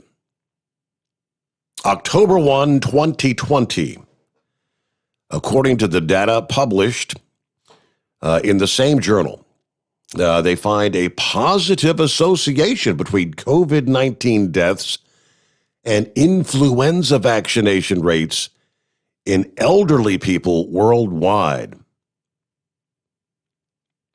Is there, I guess this is what is there a correlation between what may have been these incredibly high fatality rates in things like retirement centers and nursing homes?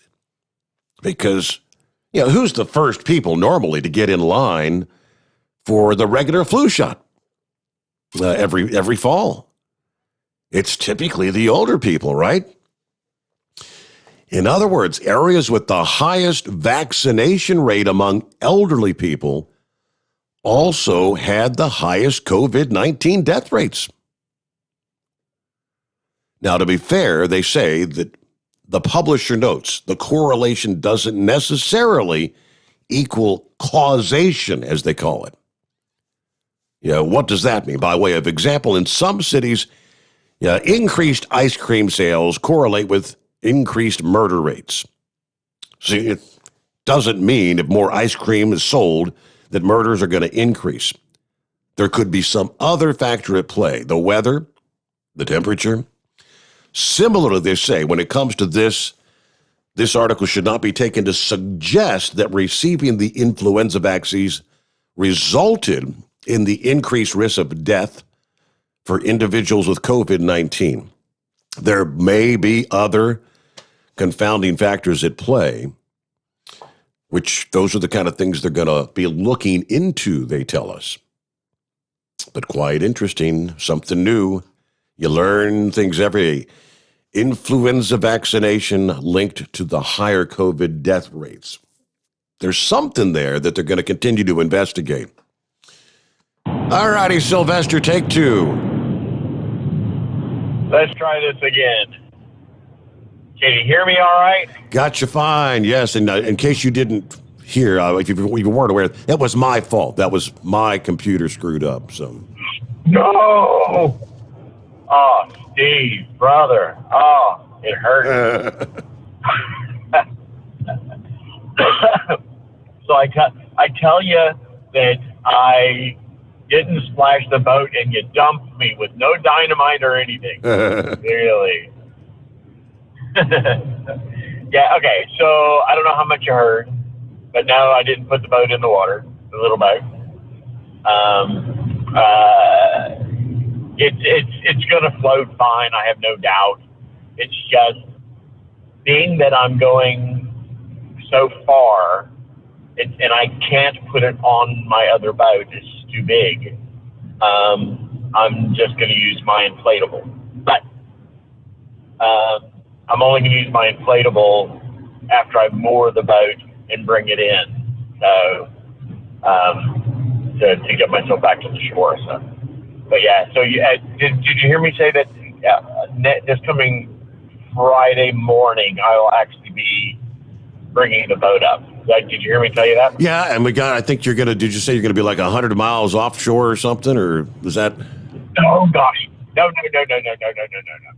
I said my boat right now is 100 miles from where I live. Oh, I'm not going 100 miles on land. I got you. Okay. I may be stupid, but I'm not crazy. Oh, wait a minute. Maybe it's the other way around. Anyway, so, I missed most of the program. I thought I must have got zapped by the radar down the Sydney airport because I was passing by the Sydney airport when I called. So, and I just went over the Sydney Harbor Bridge. So, as we're speaking, did you dump me again? No. As we're speaking, I was waiting for you to finish. No. I just crossed over the Sydney Harbor Bridge as we were speaking. So I'm in North Sydney now. So anyway, So I know that there's a lot of concentration on what's going on with COVID and all that. I will tell you that there is a feeling. Okay, on the 25th of April every year, Australians have what they call Anzac Day. Anzac is an Australian-New Zealand Army Corps, and it goes back to World War I. And it's like our Memorial Day, okay? And I talked to a number of people yesterday because we went to church, and then I had to talk to some of them about Anzac Day and that kind of thing. And I will tell you, there are a lot of people that are convinced that we're about to go to war with China. The Australian Defence Forces are ramping up activities. There's a small base near where I live. I saw and heard an F-35 for the first time yesterday. The Aussies have them. They're replacing their F-18s with them. And they're practicing and training. They're like tripling their training. It really seems to be over here that there's more happening. And we really need to be aware of this as a society, not just the Aussie side, but also the American side, because we're allies. The Australians and the Americans are allies, and we have to go to war if the other one goes to war. So what's the big divide? Is it over like Taiwan thing? The saber rattling we've been hearing out of China going to take back Taiwan? Is that it, or is it something else? Well, that's part of it. It's a massive variety of things. It's not just China. It's Russia too. Russia and China have a very quiet partnership going on. What I'm hearing over here, so I actually spoke with a lady who works for the Department of Defense over here, the Defense Department, I don't even know what they call it over here, but the Minister of Defense at my store. And she was actually about to fly to the U.S. and she was looking for masks because they're very hard to find over here. There's a certain grade of mask. And she was looking for a certain grade of mask and happened to live in the area. So I had a chance to have a fairly lengthy chat with her. And I said, look, I know you can't tell me everything what's going on, but tell me what you can tell me. And I explained to her what my background was and all this. And what she's saying that it's a variety of issues. And the primary issue is that taking Taiwan, there's no better time than now. Okay. In saying that, those were her words. And the reason being is because the U.S. military is so depleted right now. It has been being depleted for some time, starting back in the Clinton administration. There was some upturn, especially in the Navy and the Air Force, during Bush's administration, but a lot of that's been depleted again during Trump's administration, as well as the current administration, which only has been in there for 4 months. And what she was saying was it's partly that, Taiwan. It's partly that there's no better time because of what's going on with the U.S. military, but also the U.S. is so massively in debt. There's no way that all the bonds and things that are owned by China will ever be repaid. So there's no reason to continue. And the U.S. economy is so faltering right now because of what's going on that, like she said, there's just no better time. Now, she was actually on her way the first part of this week to come to the U.S. There's something going on with some training or something going on in the western part of the U.S. involving the Australians, and that's what she was involved with. And there's more of that going on over here than as there's been in a long time. Wow. So there have been other quiet moves on the Australian military side. I don't know if are you familiar with the British aircraft carrier, the Queen Elizabeth? Not really. Okay, it's a brand new ship. Okay, they just put the F-35s on her. Okay, they're doing carrier qualifications and training. And guess where she is right now? Japan. So she's left Great Britain a couple of months ago, and she's in Japan, right? The U.S. has 2 carriers, I think, in the area right now, which is very unusual. It's only happens fairly, not very often. Yeah. I'm sorry, 3 carriers, not 2 carriers. B-52s have been moved to Guam again, and they actually made a visit to the U.S. I'm really seeing some things that are going on that are unusual, and only time will tell what happens, but we've got a lot of stuff going on. Please, my friends over there, be prepared. I know that we're concentrating on how stupid this idiot is in the Oval Office, but we need to be prepared on a local level, because if we go to war with China and Russia, it is not going to be like going to war with Iraq.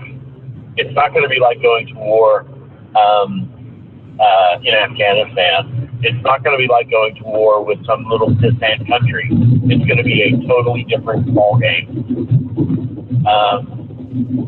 You got to think about it too.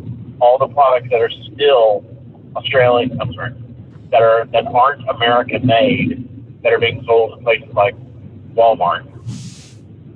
What's going to happen? And I'm not talking about just the televisions and the radios and all those kinds of things.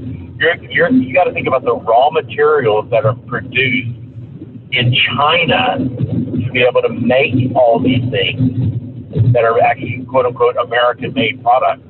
Think about all the medicines that you take today that aren't going to be available because they're made in China. That was the big thing that came up at the beginning of the pandemic when we found out that I think it's like 80% of our antibiotics come from China, and the other 20% come from India. And what India makes, they get the raw materials from China. And if China could sabotage us, I mean, lots of medications, we wouldn't have any of them. Right. Well, for all of you diabetics out there like myself, raise my hand, who gets their metformin from Walmart, it's Chinese.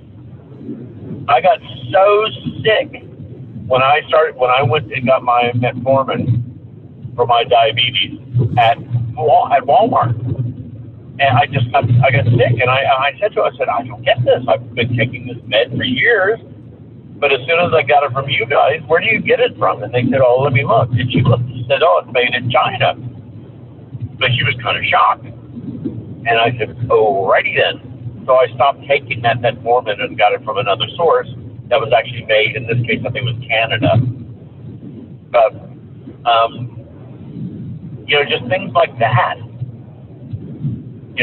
Really basic things like that. Look at all nuts and bolts and screws and all the other things that we do that we need just on a daily basis. They're all Chinese. Very few are made in the U.S. and very few are made in Australia. This boat that I built, the timber, all of the timber was Australian. The glues were actually American. But all of the screws and all of the fasteners are all Chinese.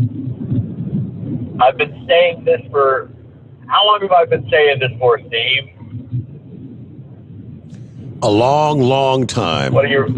And that's what Donald Trump you reckon, nearly 20 years? Yep, Donald Trump was trying to get us away from all that Chinese stuff. He was trying to bring the manufacturing back.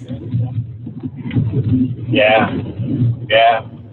And I don't know how much actually he accomplished that. I think some did, some of the major manufacturing, but it's the raw material. I mean, it's the small things like the nuts and bolts and screws. Anyway. And there's a whole lot of things that people hadn't been able to get their hands on. First of all, of course, you had the pandemic hits, China shut so much down, and we came to realize, I think it was, when they were building our hotshot secret bunker, they were telling us, you can't, I think it was nails. You couldn't find nails for nothing.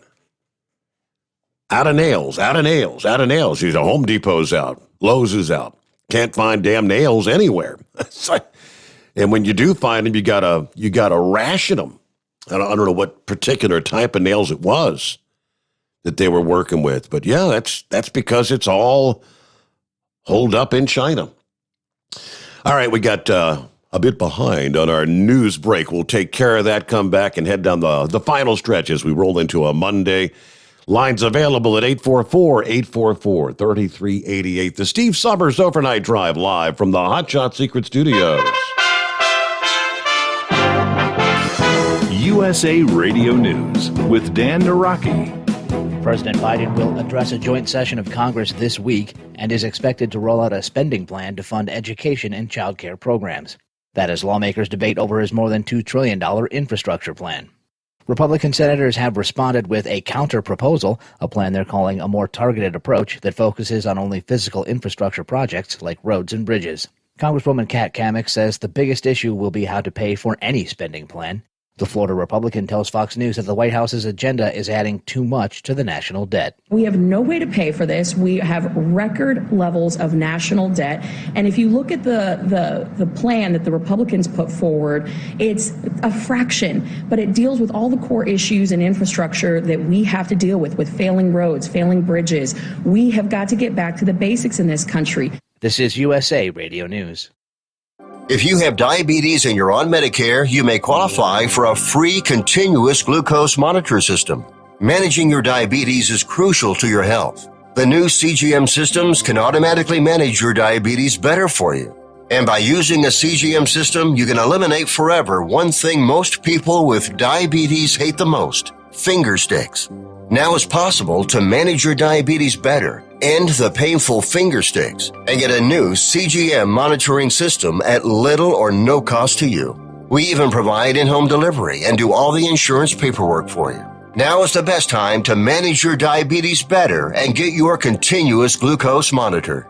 Call now for details. Call 800-451-9542. 800-451-9542. 800-451-9542. That's 800-451-9542. Paid for by U.S. Med. Overnight Drive with Steve Sommers. Live from the Hotshot Secret Studios. Call Steve now. 844-844-3388. That's 844-844-3388.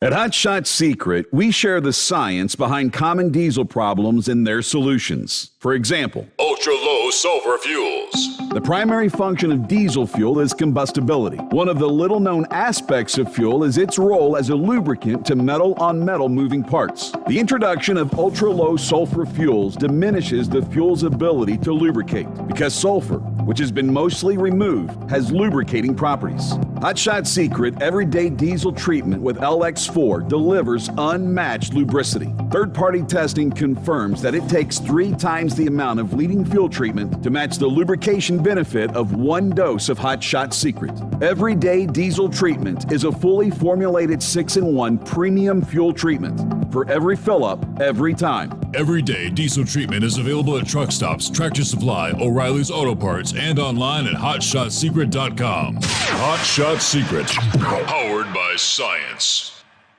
Dean Michael, the tax doctor here. Are you one of those truck drivers that came home after a long haul and found the only thing waiting for you was a stack of IRS letters? Your significant other was gone, but your newfound IRS problem is still there. I've heard this story many times over the years. While I can't help you with your broken heart, I can fix your tax problems. If you owe more than $10,000 to the IRS or haven't filed for many years, call me for a free consultation at 888-557-4020 or go to mytaxhelpmd.com. Like I always say, you keep your eyes on the road, I'll keep mine on the IRS. Whether you're a diesel pickup performance enthusiast or just looking for a small upgrade, when selecting common rail fuel system components, look no further than Exergy Performance. At Exergy, you'll find injectors, pumps, and more, engineered like no others on the market using state-of-the-art equipment run by people that have been in the business for decades.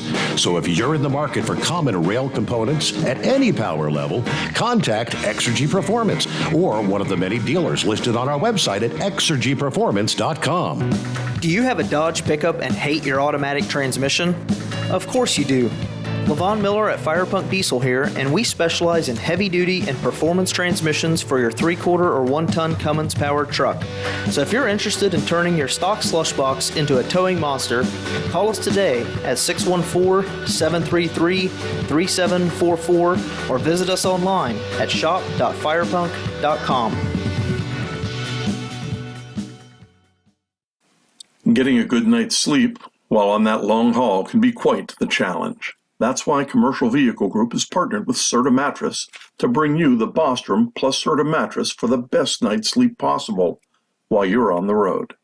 The Bostrom plus Serta mattress, manufactured with Serta's patented Cool Gel memory foam, acts to dissipate body heat and eliminate pressure points, which reduces the tossing and turning that can be so disruptive to your sleep. The Bostrom Serta mattress comes in 2 thicknesses, 7 and 10 inches, offering support to drivers of all shapes and sizes. The mattress comes in the standard 80-inch length with 4 widths, 32, 36, 39, and 42 inches. For more information on the mattress or where to buy, call us at 800-459-7328. That's 800-459-7328.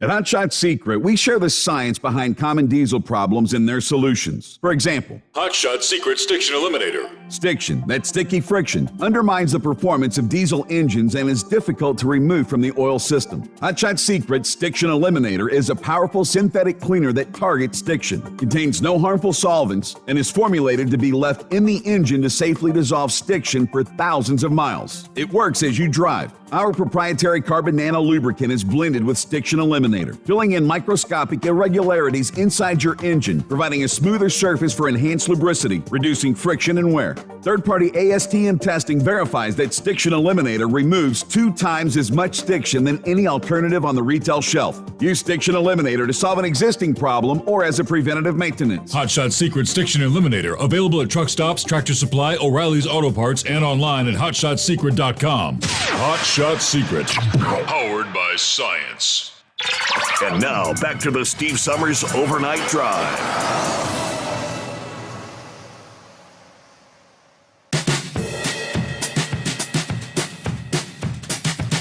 And of course, don't forget, if you'd like to support the program, keep us here, keep us live every night, Monday through Friday morning, I should say. That's where we are right now. But, go to hotshotsecret.com. You can always use the code at checkout, Overnight Drive. You get 10% off your order. Then you get an additional 10% off your order if you're a veteran, active duty, if you're a first responder, law enforcement, firefighter, that sort of thing. And if you're a CDL holder, which many, many, many of you are exactly that, you get, again, additional 10% off there, 20% off your order. Just for listening to the program, hotshotsecret.com. Don't forget also, go to overnighttdriveradio.com, where we've got our Steve Sommers Overnight Drive. Got the T-shirts, got the hats. I think they're still out of 3X and 4X. I think those are, they probably didn't order large quantities of those. How much demand is there for really, really big T-shirts? But yeah, they're out of them at the moment. But yeah, they've got the hats are in stock. We got the mugs, the travel mugs. These really nice Steve Sommers Overnight Drive travel mugs, 30 ounce. These are one of these deals that you fill it up with ice and put your soda in there. I mean, you'll still have ice in it like 24 hours later. So check those out. OvernightDriveRadio.com. Okay, let's check in with Larry this morning. What's happening, Larry? Good morning. I'm one of those 3X guys, so I might have to wait a minute to get a T-shirt. Uh-oh. I was talking to Kyle. I said, there's probably a lot more 3X, 4X in the trucking industry, the trucking community. I'm guessing Big Moose must be a 4X kind of guy. He's a big dude. Well, I normally wear a 2X, but in some garments it has to be a 3, so it is what it is. But hey, I made a quick trip to Cincinnati Saturday. About 1:15, I heard about a fundraiser for a Cincinnati police officer named Tom Haas. Tommy has been on the job, over 25 years, I think, but he's a motor officer, and so he rides a motorcycle, and he has escorted a lot of the events that I have been involved in over the years. So Tommy wound up having a brain tumor that was cancerous. They operated, and apparently they didn't get all the cancer, and now he is going through some experimental treatment that's not covered by insurance. So this fundraiser was at Maple Lodge over on Westwood Northern Boulevard, and it was from 2 to 10 Saturday, but the turnout was amazing, Steve. I didn't get there till almost 6 o'clock, but I was told that the attendance was, it was just jam-packed. There was no social distancing, but jam-packed from 2 o'clock on. I stayed until about 7:30, I guess. But Tommy is really, really super guy. I don't know that we talk about cancer as much as we used to, but man, it's still alive and it's prevalent. Yeah. Very, very, very much so. Yeah. Lost my stepfather. I lost my stepfather to cancer last year in 2020, no less. And so many people we know. I know several people right now that are battling. One of our female friends who had the breast cancer that was in remission. Now she's got cancers back, and I think she's got 2 different types this time around. So. I don't know anybody that hasn't been touched by cancer within their family or their circle of friends. It's just very prevalent, and it's frustrating that we can't come up with some sort of cancer or remediation for cancer, more so than that's already out there. Yeah. No doubt about it.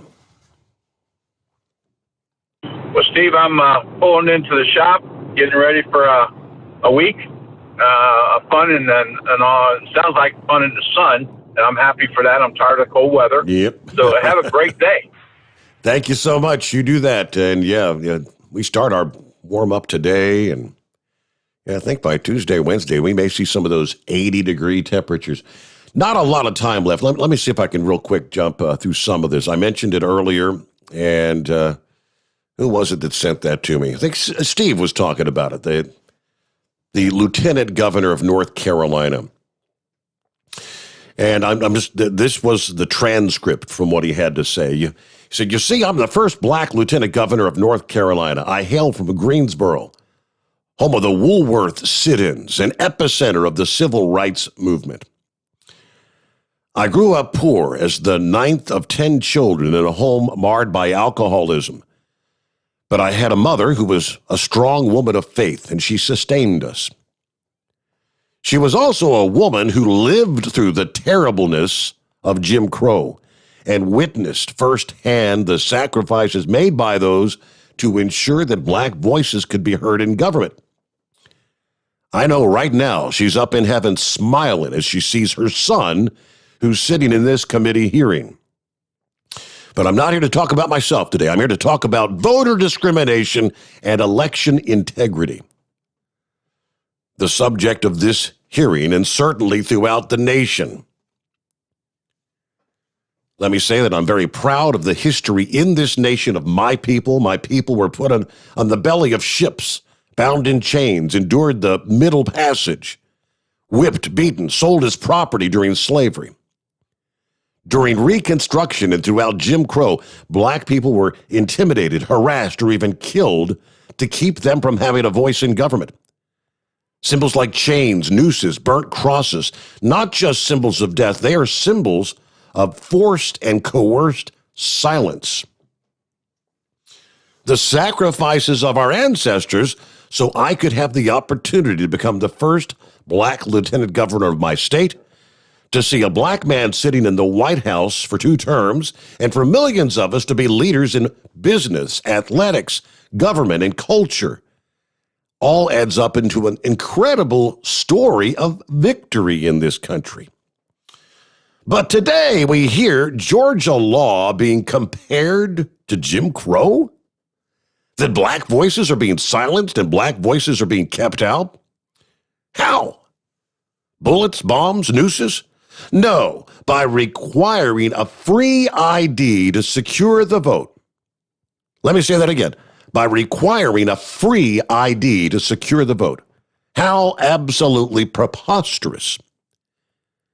Am I to believe that black Americans who have overcome the atrocities of slavery, who were victorious in the civil rights movement, and now sit in the highest levels of this government, could not figure out how to get a free ID to secure their votes?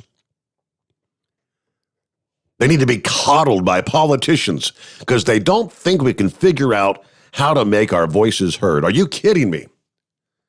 The notion that people must be protected from a free ID to secure their votes is not just insane, it is insulting. This does not have anything to do with justice. It has everything to do with power.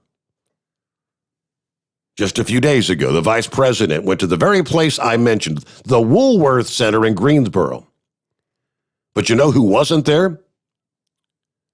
You know who wasn't invited? My good friend Clarence Henderson, who's a civil rights icon. He sat at that counter and endured the suffering and pain to make sure that black voices were heard. Why was he left out? Well, because he's a different political persuasion. Just look at H.R. 1 at the federal level. It's despicable. The entire thing is designed to keep one party in power and ensure they stay there indefinitely. And how do they plan to do that? By taking away the rights of states given by the Constitution to govern their own elections, to mandate a partisan wish list that comes down from that federal government. Last thing I'll say is this. Many people know that I'm a strong proponent of the Second Amendment. I always will be. The right to keep and bear arms should always be available to law-abiding citizens. But the first line of defense in maintaining the integrity of that is having an ID to show when requiring that ID when you purchase that firearm. In the same way, I believe voter ID is our first line of defense for protecting the integrity of the right to vote. And that's what this should be about. It should be about integrity, not power. So it's kind of the edited version, but yeah, Lieutenant Governor Mark Robinson there in North Carolina. It is not racist to require an ID to vote. He made that clear. And we are out of time here, rolling into a Monday. Have a great day. See you back at the midnight hour tonight. The Steve Sommers Overnight Drive, live from the Hot Shot Secret Studio.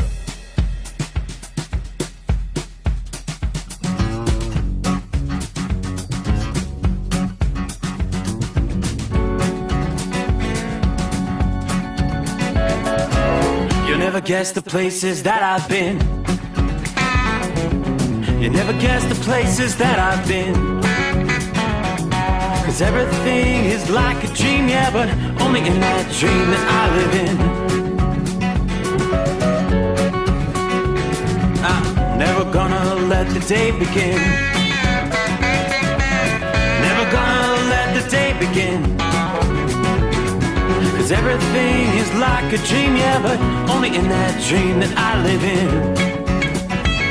Oh, don't wake me up before you go, and I'll just make this bed my home.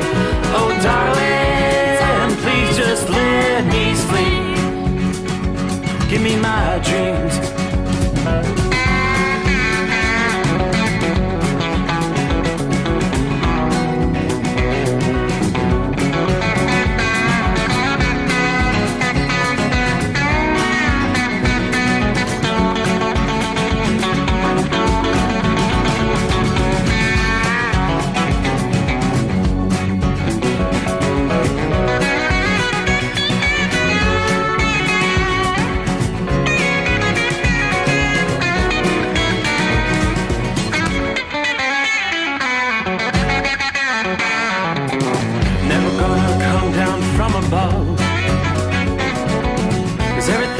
Better from above.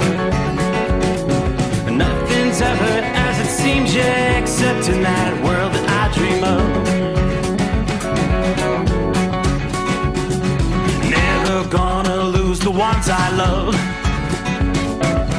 Never gonna lose the ones I love.